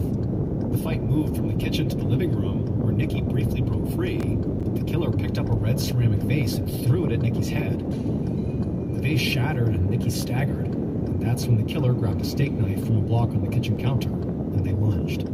They began stabbing Nikki over and over as Nikki screamed. Panicked and now severely injured, Nikki made one final desperate run for safety. She bolted out the front door of her house. And she made it out the front door, down her walkway, all the way over to a neighbor's front door, where she rang the bell and began shouting out for help, but her neighbor didn't come. And before she could run to the next house, the killer and their accomplice rushed up behind her and dragged Nikki back inside of her own house without being seen.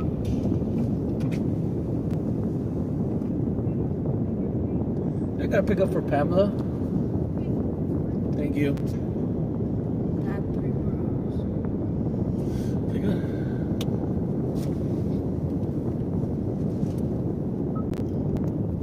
Back inside, the killer and the accomplice slammed the door shut and threw Nikki up against a wall, where Nikki's braids left a bloody print. Nikki stood for a moment and then crumpled to the floor. And without hesitating, the killer jumped on Nikki and stabbed her again, over and over, until she was dead. Washington. After that, the killer and the accomplice dragged Nikki's lifeless body down the hallway and into the bathroom. They ran the water in the tub, and then heaved Nikki's body up and over the edge. It was done. They stood there for a minute, just staring down at their work. After that, they cleaned themselves up, and then put on their backpacks, slipped out the front door, and began their walk to school. One of the first buildings they would have to pass on their walk to school was the gas station. And that gas station would have a surveillance camera that would capture them walking 2 full hours later than what they would tell police. It would turn out Nikki's killers were her own 16-year-old twin daughters, Taz and Jazz Whitehead. The slush is all over this blood. The twins had told police that they didn't see their mother that morning, but that was a lie. They had gotten up late, and instead of going to school, they had been writing notes to each other and laughing in the kitchen when Nikki had woken up, come in, and asked why they weren't at school. Taz and Jazz were already furious to be back home. They didn't want to be there, they resented their mother and all her strict rules, and for whatever reason, that morning when their mom confronted them, it just felt like the final straw. I have it on. And so they stabbed her to death, and then went to school like it was just another day.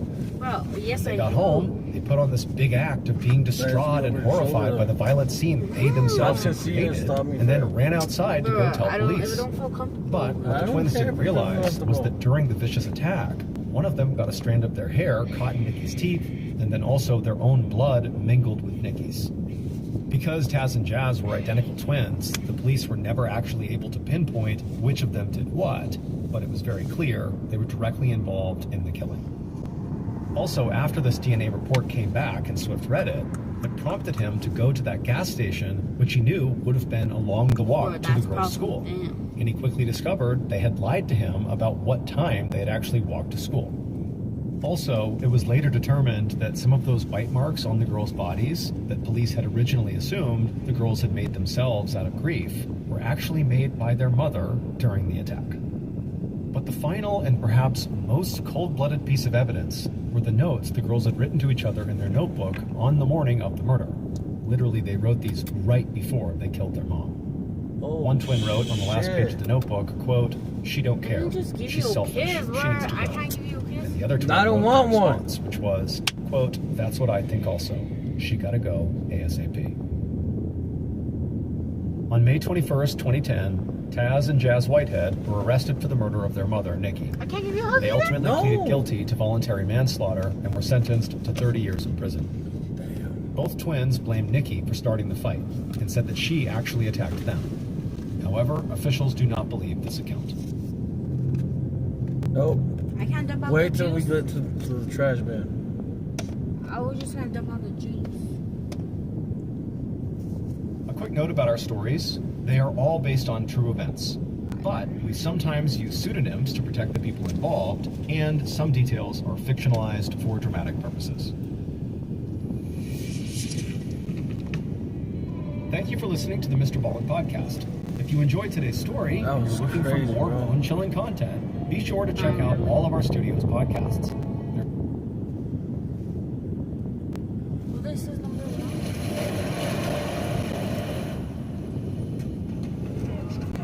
1. For Pamela? Pamela?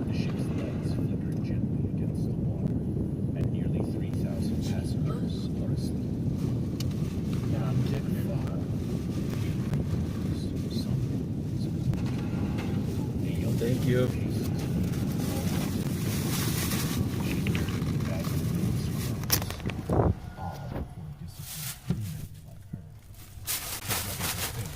Brushing her hair from her eyes.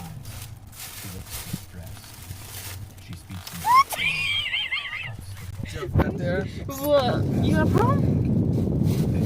At least they work.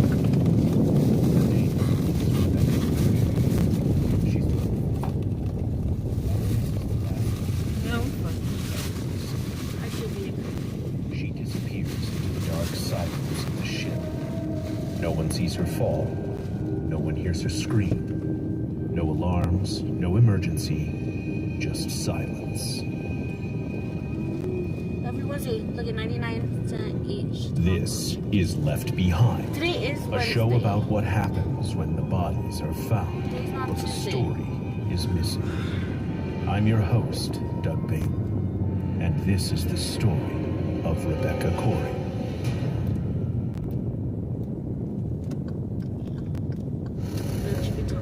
Part 1. A daughter, a dreamer.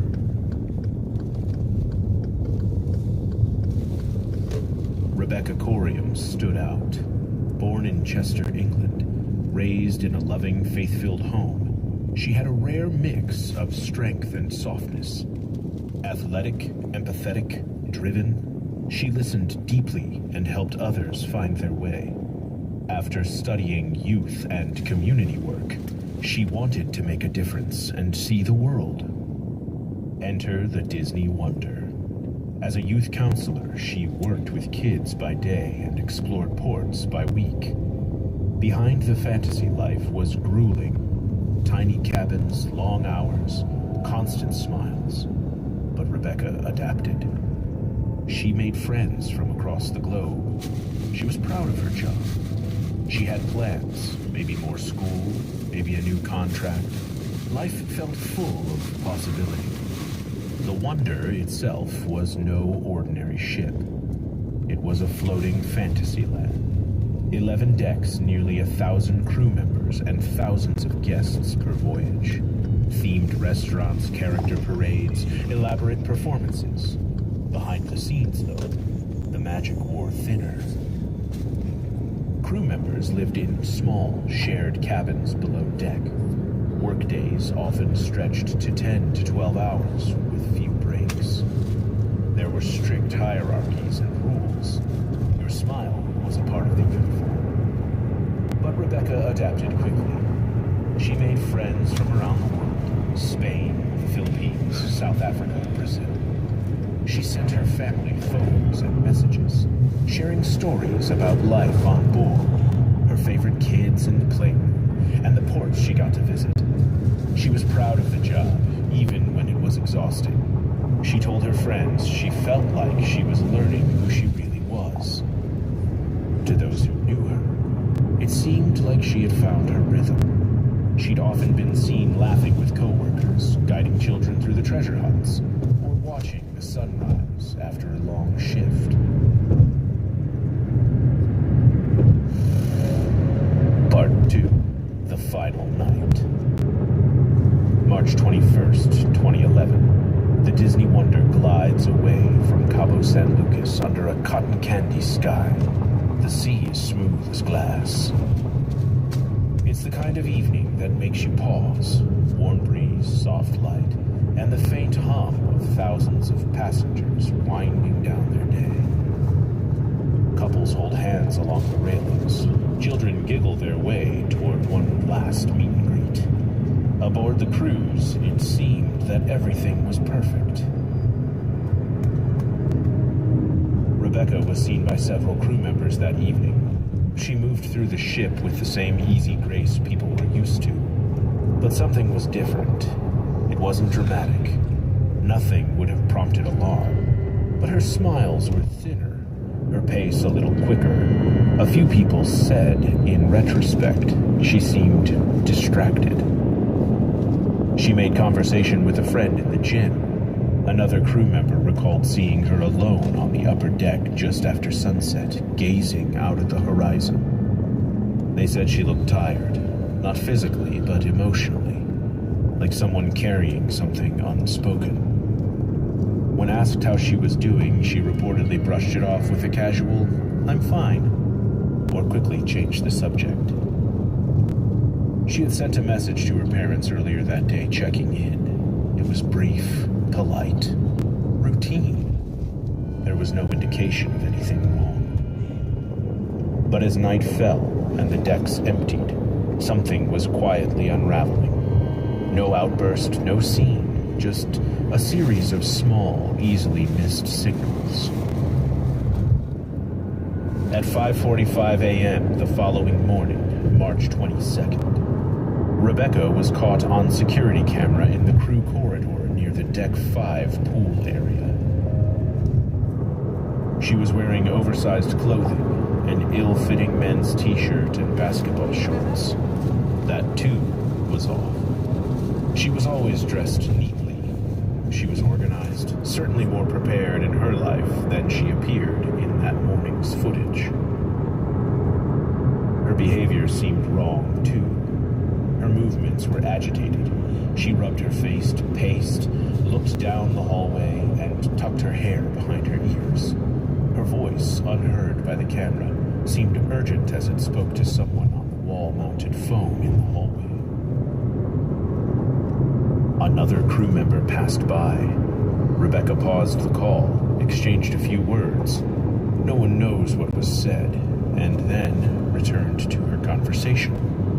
A minute later, she hung up. And then she walked out of frame. But it was the last time anyone would see Rebecca Corium ever again. When she failed to appear for her morning shift in the children's program, her absence was noted immediately. She was punctual, dependable, not the kind of person who overslept or skipped responsibility. Coworkers knocked on her door. No response. They checked the crew areas. Nothing. Her phone went unanswered. Her card key showed no activity. The tension on board was still quiet. Then, hushed concern, more than panic. But for those who knew Rebecca, the alarms were already beginning to sound. There was no trace, no message, no explanation. She was gone. She was gone. Part 3, Disney's Search. By mid-morning, March 22nd, whispers had begun. Crew members were asking one another the same quiet question. Have you seen Rebecca? At first, there was no real panic, just a rising unease. Maybe she'd taken a walk on the deck. Maybe she was ill. Maybe her schedule had changed. But those who knew her best already felt the wrongness in the silence. Rebecca wouldn't vanish. She showed up. She answered messages. She followed protocol. By 11 a.m., the concern had reached her supervisor. When no one could reach her by internal phone, the first cabin check was ordered. Her room was locked from the outside. As expected, crew quarters auto-lock when vacated. Inside, silence. Her bunk neatly made, her uniform untouched. Her cabin mate hadn't seen her since the night before. Everything was in order, except her missing phone. It was around this time that the atmosphere on the ship began to shift, subtly, almost imperceptibly. Word spread through whispers in corridors and over hushed radios. Security officers began reviewing footage from the overnight hours. Crew were quietly instructed to be alert, to check the common areas again. But no formal alert was made to passengers. There was no announcement over the PA, no general notice of a missing person. The magic, after all, had to continue. By late afternoon, the ship's captain made contact with the U.S. Coast Guard, then with Bahamian authorities. The Wonder was registered in the Bahamas, and by maritime law, that meant the Bahamian Maritime Authority had jurisdiction. A formal search was initiated, but not the kind of urgent high-stakes manhunt you might imagine when someone disappears without a trace. It was methodical, procedural, calm. Security teams retraced her last known steps, walking the same hallways, checking cabins, storage rooms, mechanical spaces. CCTV feeds were pulled, reviewed, cataloged. Dogs were not brought in. Lifeboats were not lowered. Divers were not deployed. Rebecca's last known position on the ship, outside the crew pool area on Deck 5, became the unofficial focus of the investigation. Officers lingered there a little longer. They scanned the railings. They noted the angle of the cameras. And then, they moved on. The Disney Wonder continued its course. It did not turn back. It did not pause. The passengers remained unaware. The crew carried on. And somewhere within the walls of that massive ship, the clock kept ticking. The sun went down. Another night came, and with it the strange stillness of a mystery no one dared to name aloud. By the time the ship pulled into the port in Los Angeles on March 23rd, less than 48 hours after Rebecca was last seen, her disappearance was already sliding into a different category. Not an accident, not a mistake, an intentionality. We'll be right back. What does it really mean to feel safe at home? That false sense of security that comes from lurking just past protection. Most systems flew to were taken to Deck 5. Disney officials met them and brought them on board the Wonder. They were shown the CCTV footage once. They asked for a copy, and they were denied. Then they were taken to Deck 5 and shown a pair of flip-flops. These were found near the railing, a Disney rep said. The implication was obvious. Rebecca had fallen overboard. But the shoes weren't hers. Wrong size, wrong color. Her friends confirmed she never wore them. The flip-flops, they later learned, were communal, used by crew going to the pool. To Mike and Anne, it felt staged, like someone had placed the shoes there to support a narrative. She jumped, or she slipped. But there were no witnesses, no splash, no body, no proof. Just a pair of flip-flops. Perhaps the most chilling mystery is the phone call. The last person to speak to Rebecca remains unidentified. Disney never released the name. Bahamian authorities never disclosed the conversation. Was it a friend? A lover? A supervisor? Rebecca's body language suggested distress, pacing, rubbing her face, folding her arms. Was she threatened? Crying? Breaking up with someone? Reporting something? No one knows. Or rather, someone knows, but they aren't.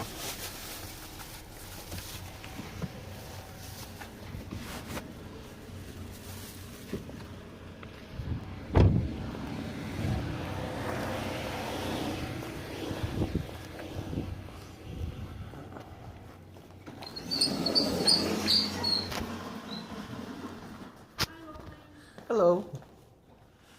I got delivery for Pamela. Yeah, if you just want to. Sir. Yeah, set it down right there and we'll come grab it. All right. Usually you take 4 to 5 coffees a semester. So like.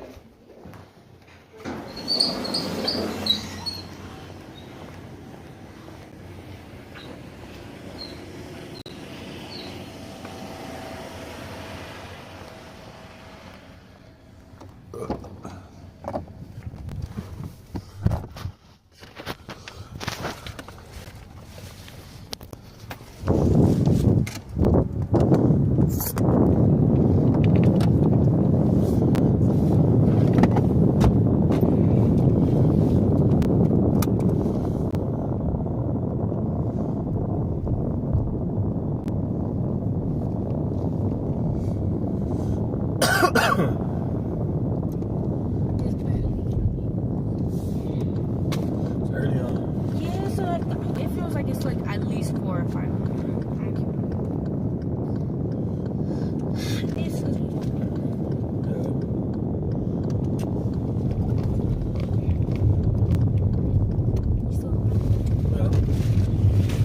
There you go. Nobody wants to see you, bro.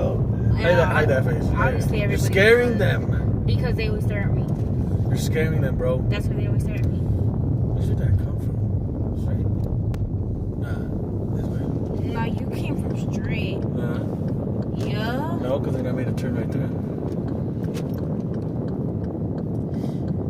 You think you're better than me? Nope. Yeah, obviously. Damn. So angry. I'm hungry. What do you want me to do?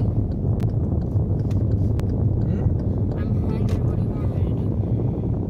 Not be hungry. Well, I'm never hungry. I'm gonna keep it a buck. What is this? It's a Jackson's. I'm trying to go to the house and get the Ruffles. Alright, that's fine.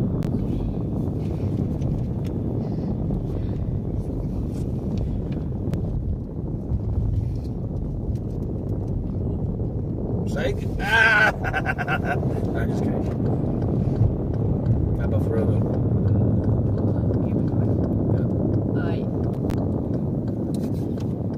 I am eating bread. I'm gonna let you do that.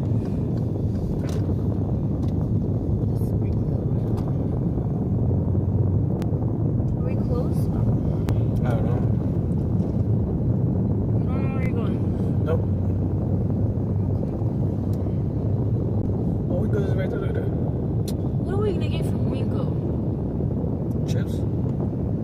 I want the Fiesta size. Oh, that's at the house. Bro. Are you serious right now? Bro, nah. No, that's not that.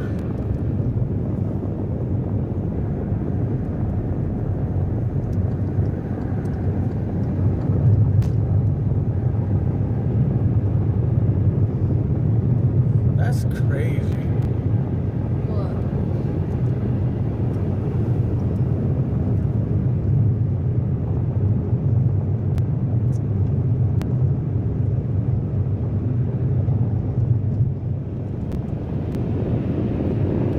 What the? He's in the back of the truck. That's crazy. Remember the Indian guy? The one I said Via looked at the Indian guy in the truck and he went ding ding ding ding. Why are you being racist, bro? That was you. You're being racist. So you're calling me a liar. Yes. Even if I say it's on you, you're calling me a liar. Nah, you're being racist.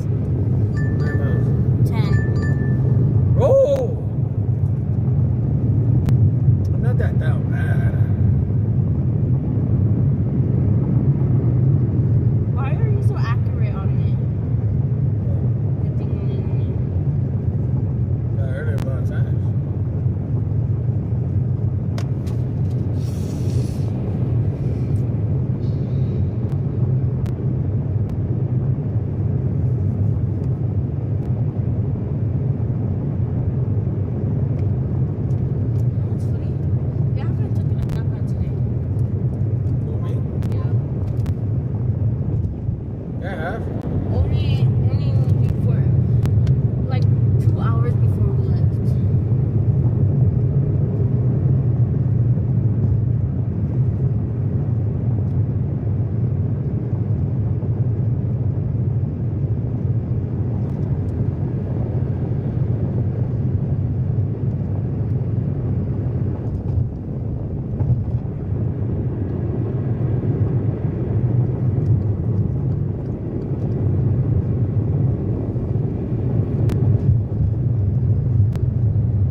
theories about what happened to Rebecca Corium.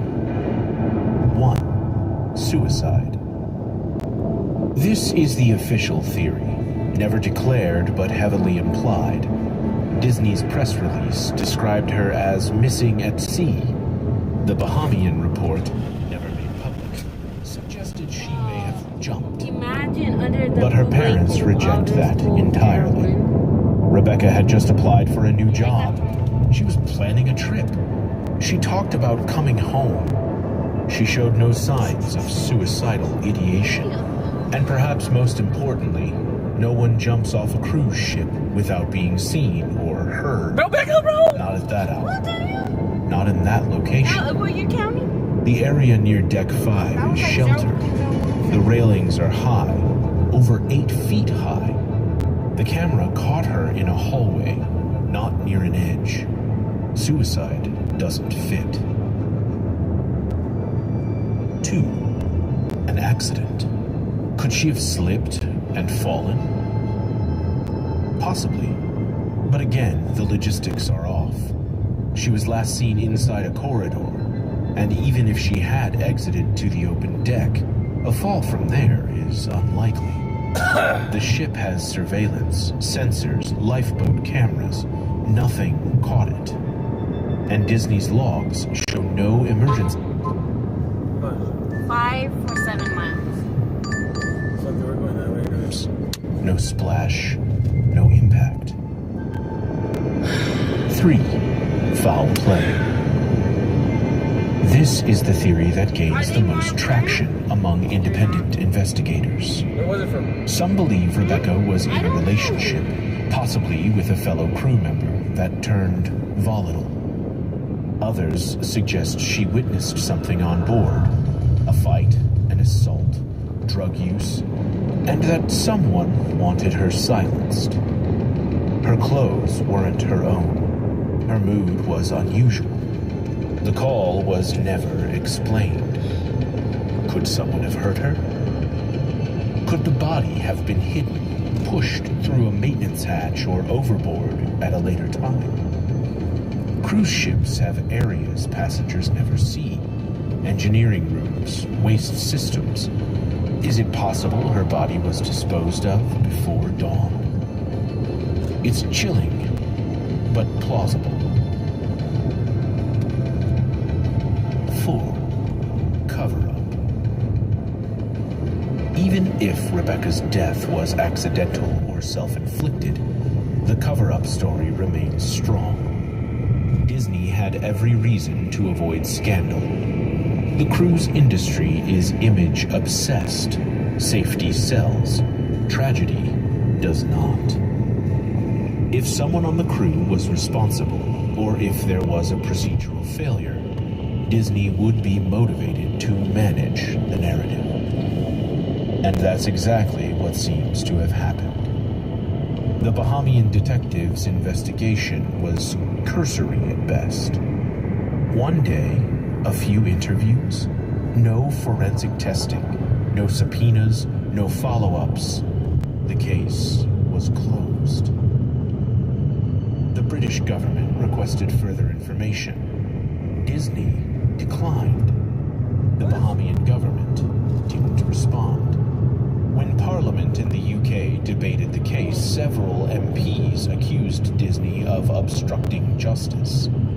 Rebecca's family met with government officials, journalists, private investigators. Still, nothing moved. The case has been officially closed since 2011. We'll be right back.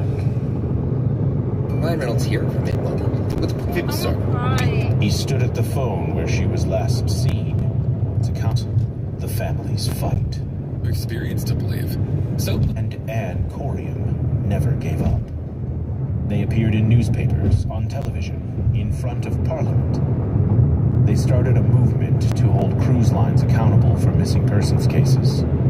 In 2011, journalist John Ronson boarded the Wonder to retrace Rebecca's last hour. He interviewed crew. He stood at the phone where she was last seen. He published a long piece for The Guardian, and it raised even more questions.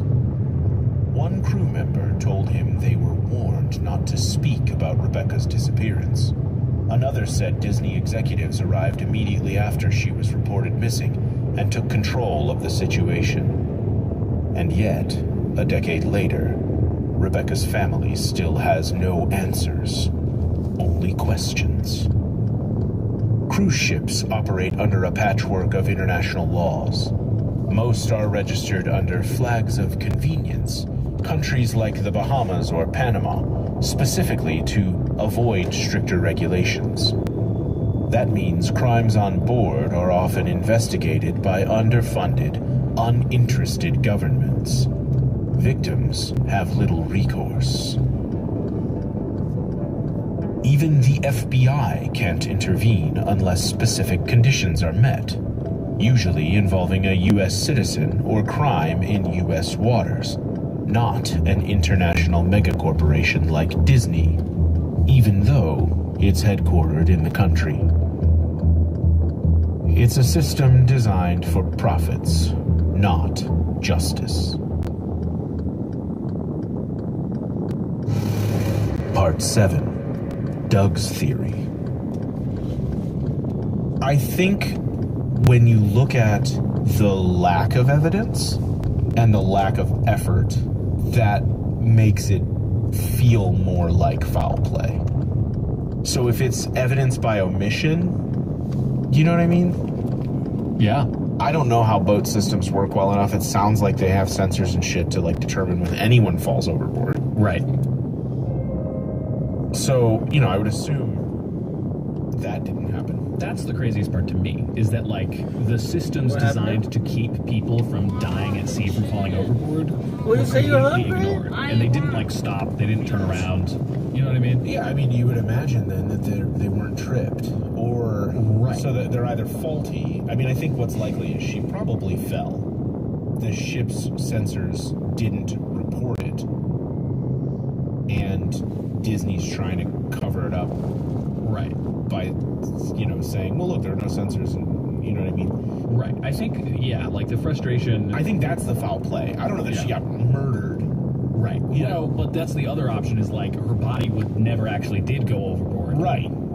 And then, like, I mean, there's so many places you could hide totally a body on a ship.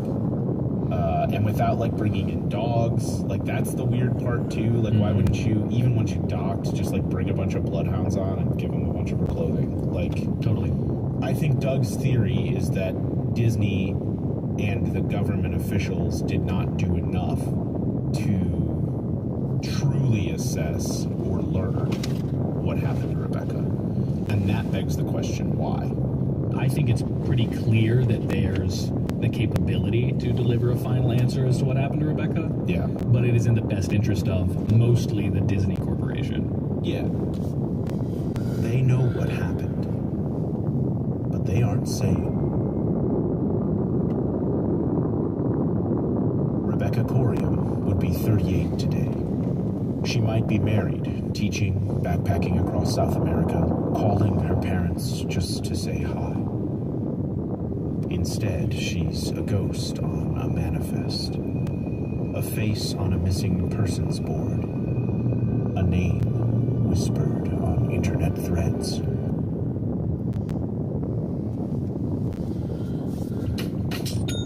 When you think about businesses that are selling through the roof, like Aloe or Allbirds, sure, you think about a great product, a cool brand, and great marketing. But an often overlooked secret is actually the businesses behind the business, making selling and for shoppers, buying simple. For millions of businesses, that business is Shopify. Nobody does online business better than $1 per month trial. You get 30, but you get 20, 20, 20, but you get 20. Eternally screaming that I want this ride over ASAP. From killer podcasts, true tales of horror, bizarre happenings, unexplainable events. This is Disturbed. Oh, she mad? I can get you a hamburger right here. say you're hungry, so you're not hungry.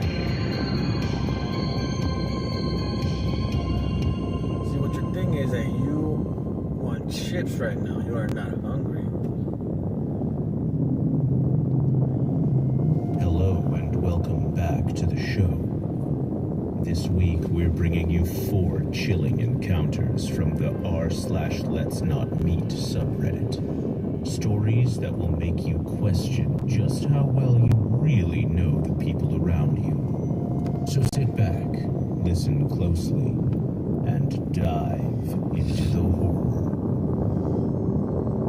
First, a story narrated by Danny Boyle from Reddit user Rosalera. My landlord knew what items I had in my bedroom. I never met my landlord in person.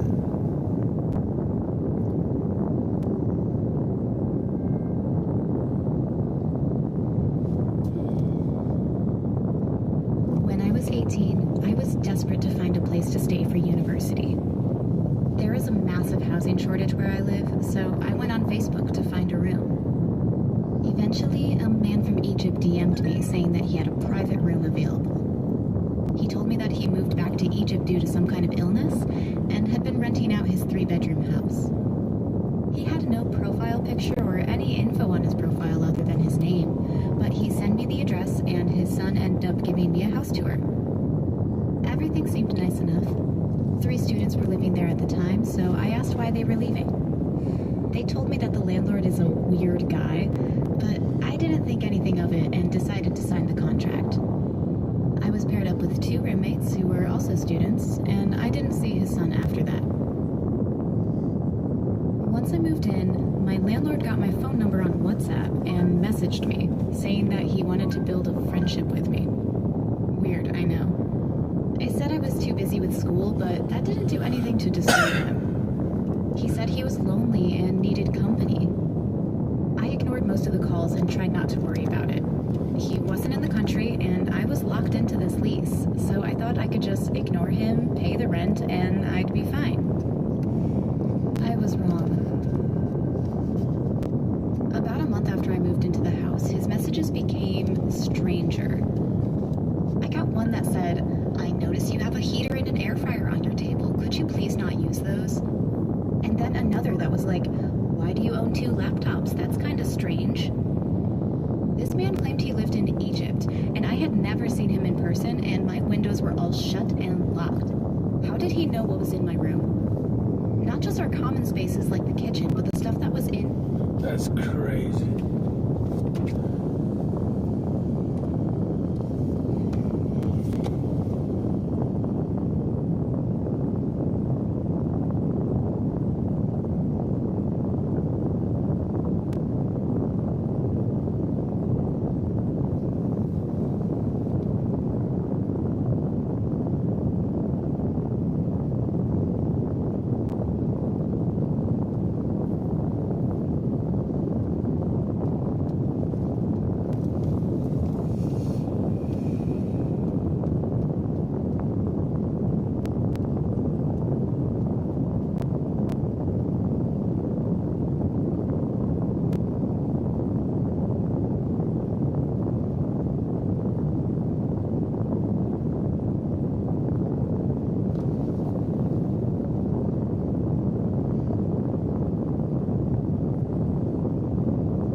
Worse from there. He sent multiple other messages commenting on the kinds of objects in my room or how I organized my room. And then he tried to charge 150 euros more on the rent just for using my air fryer too much. How do you know what I'm doing and why do you care? My roommates were pretty chill up to this point, so I was hesitant to accuse them of anything. But eventually I had to confront them. They were the only people who would have access to my room. They said they hadn't received any messages from the landlord and denied talking to him about my stuff. I didn't believe them, so I made them show me their WhatsApp, and there were no messages other than "rent has been paid." I even checked their keys, and neither of them could open my door. I didn't really know what else to do, so I decided to test the landlord. I placed specific objects on the table in my room to see if he would say anything, making sure my door was locked and the curtains were drawn. It didn't take long for him to send a message. I saw the text in the middle of class, and I had to do my best not to melt down in front of everyone. Then, 2 days later, after ignoring all the comments about the objects I placed, I got several calls from unknown phone numbers. I only answered twice, and the voice vaguely sounded like the landlord. The second time, the voice told me to come home. And when I got home that day, the trash I had thrown out earlier was all over the front door to my private room. This went on for almost a year, until I was able to find another place and leave the lease. I filed a restriction order against this Egyptian landlord, and luckily I haven't heard from him since. I still have absolutely no idea how he knew what objects I had in my private room, or how that trash ended up in front of my door. One of my friends thinks there were hidden cameras, but another thinks that a roommate was spying on me. But again, I don't really know.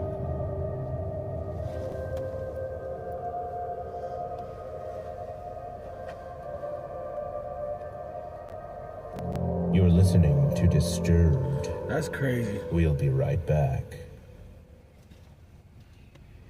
I don't scare easy, but something that makes my stomach turn over is cheap clothes. After one wash, this shirt is tasting. This Uber and Lyft.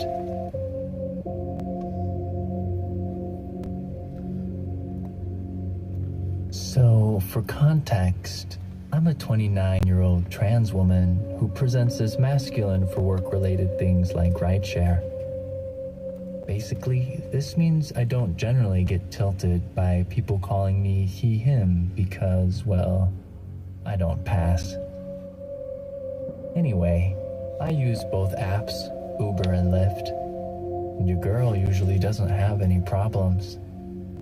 The riders are generally pretty nice and/or quiet, and honestly, I enjoy giving rides.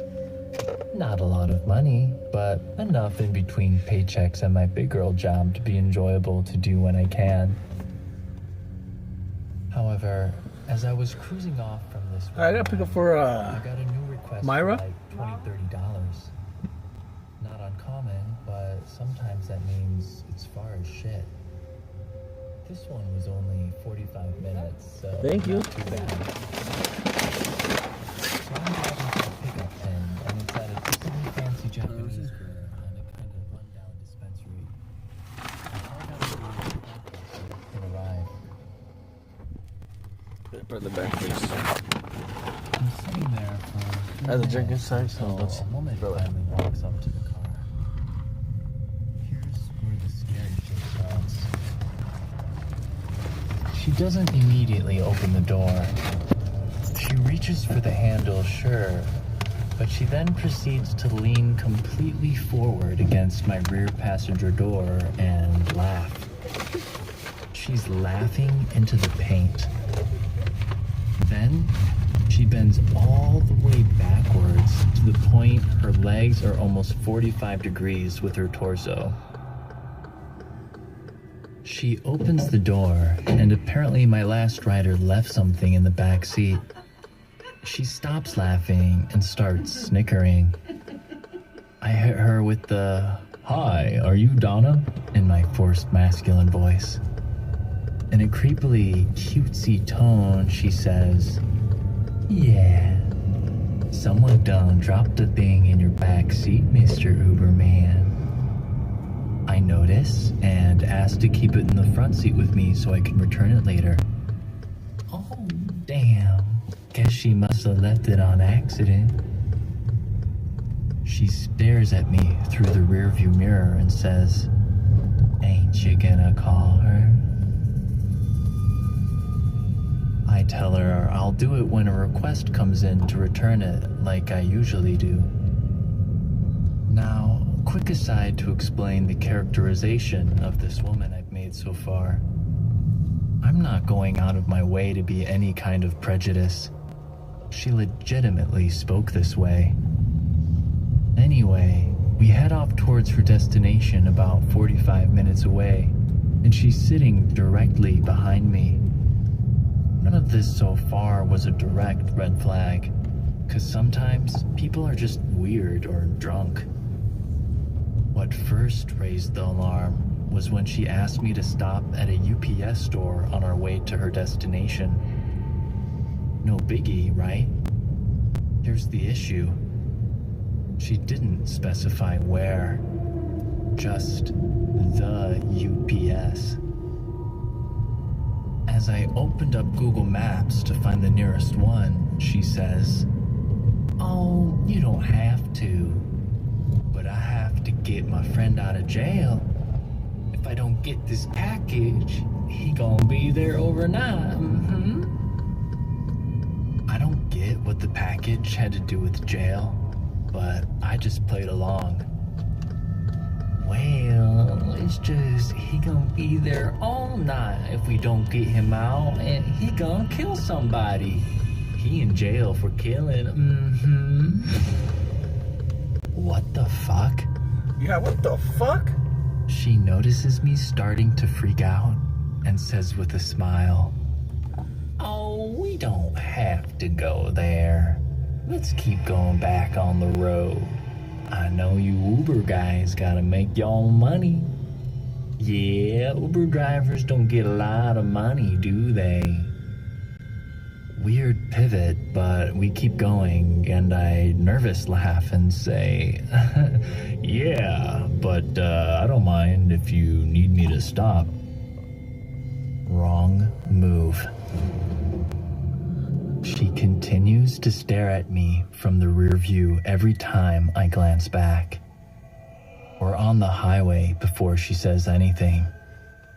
"I like this car. What car this be?" I tell her. "Ooh."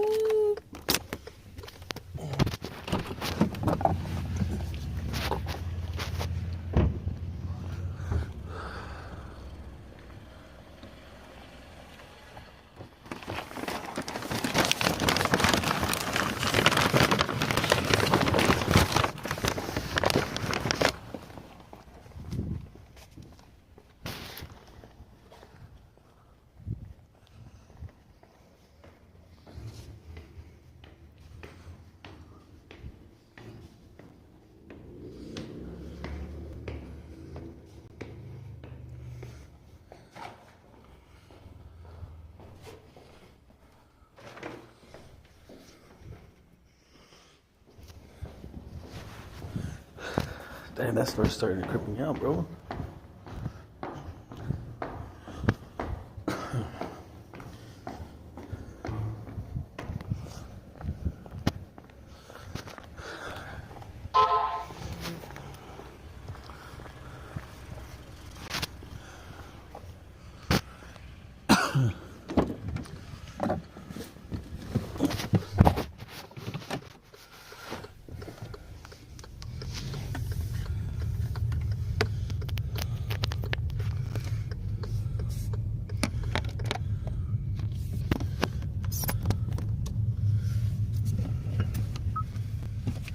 It's nice. You like it? You like this car? I nod and say, "Oh, yep, it's a nice car." Then she turns to the empty seat next to her and starts arguing with the air. "No, it's his car. No, I don't think he wants to do that. Stop it." I say, "Everything okay?" "Oh, my friend just say this car is nice." All I say is, "Oh?" I'm a bit freaked out, but it's whatever. People are weird. Then she goes, "Mr. Uberman, do you think it's okay to steal if you have to? I just shrug and go, I mean, what do you mean? Like, if I was in a grocery store and wanted bread, I should be able to take it, right? Especially if I work there. I shrug again.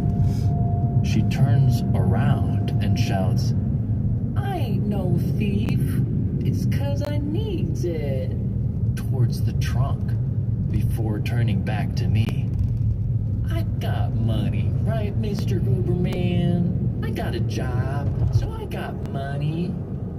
She's getting visually more agitated. Then she turns back to the trunk and says, What? No, you tell her to simmer down now. He's a nice man. And goes on this long rant about how she's not a vagabond and she's got a job, so she ain't poor. But that poor people like to pretend they're not poor. All the while turning back and forth from the trunk to the empty seat next to her. Eventually, she smirks, and it's kind of off-putting because she's missing teeth. At this point, her imaginary friends sounded like they wanted to attack and rob me. I continue driving, keeping to myself, and I see her smirk in the rear view.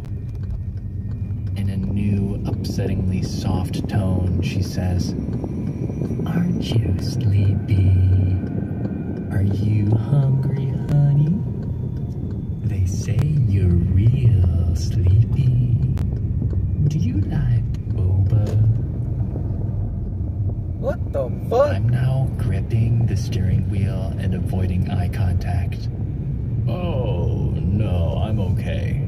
Thank you for the offer, though. I'll pay if we stop. Switching back to her sing-song voice from earlier, she says, Let's stop. Maybe you could even pull over and nap for a bit. She's baring her teeth at this point, and I'm internally screaming that I want this ride over ASAP.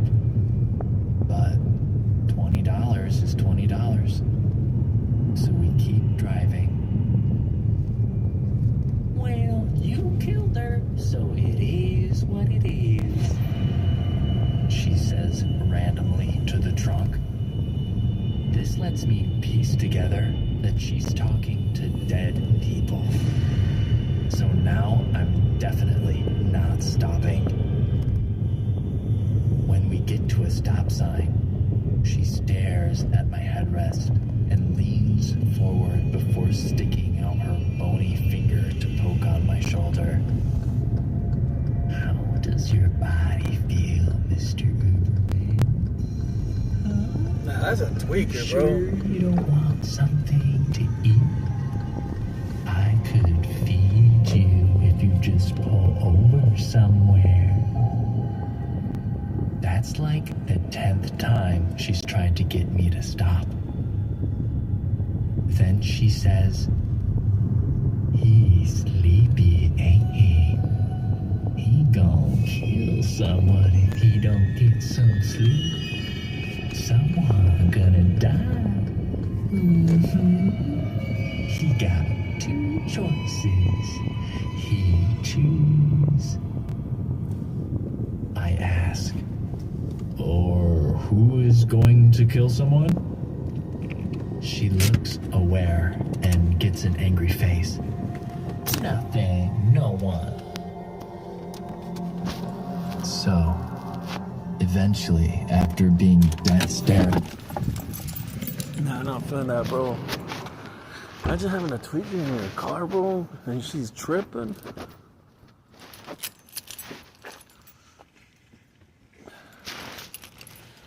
That bitch is the one that needs to eat and sleep.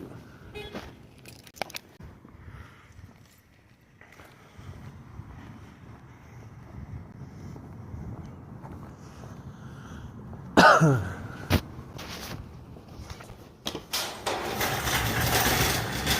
can get you some hot flash.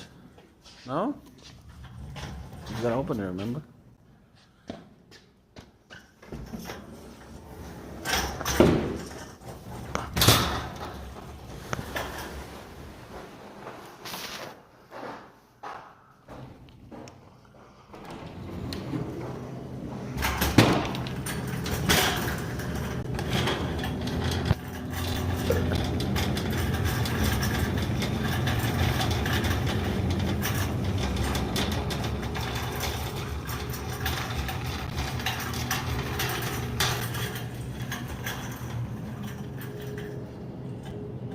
Oh, science, yeah.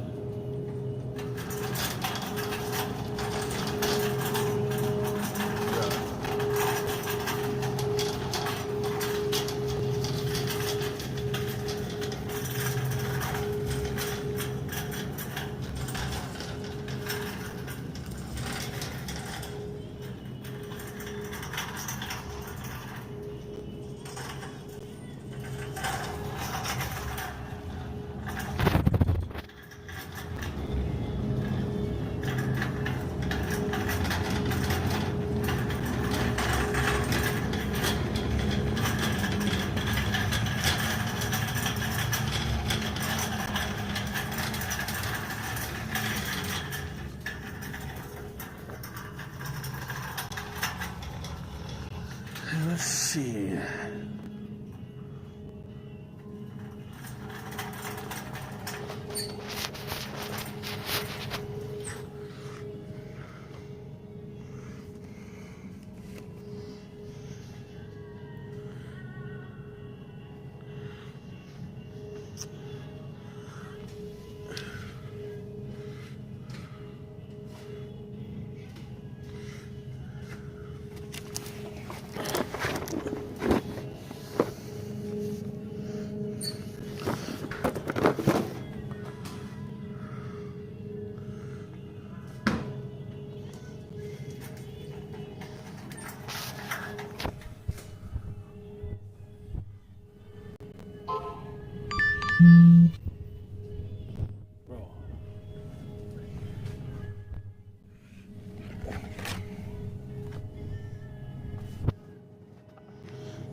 These.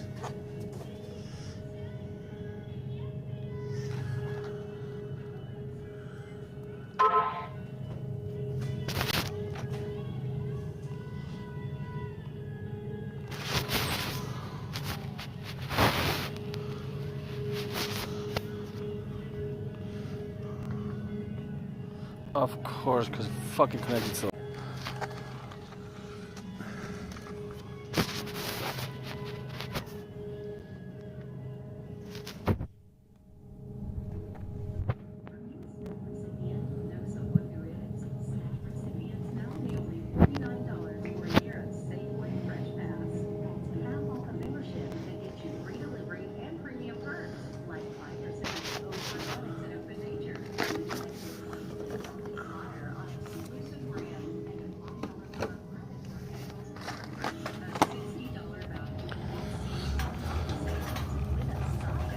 Bro, I connected to a Wi-Fi and kicked my stream, bro.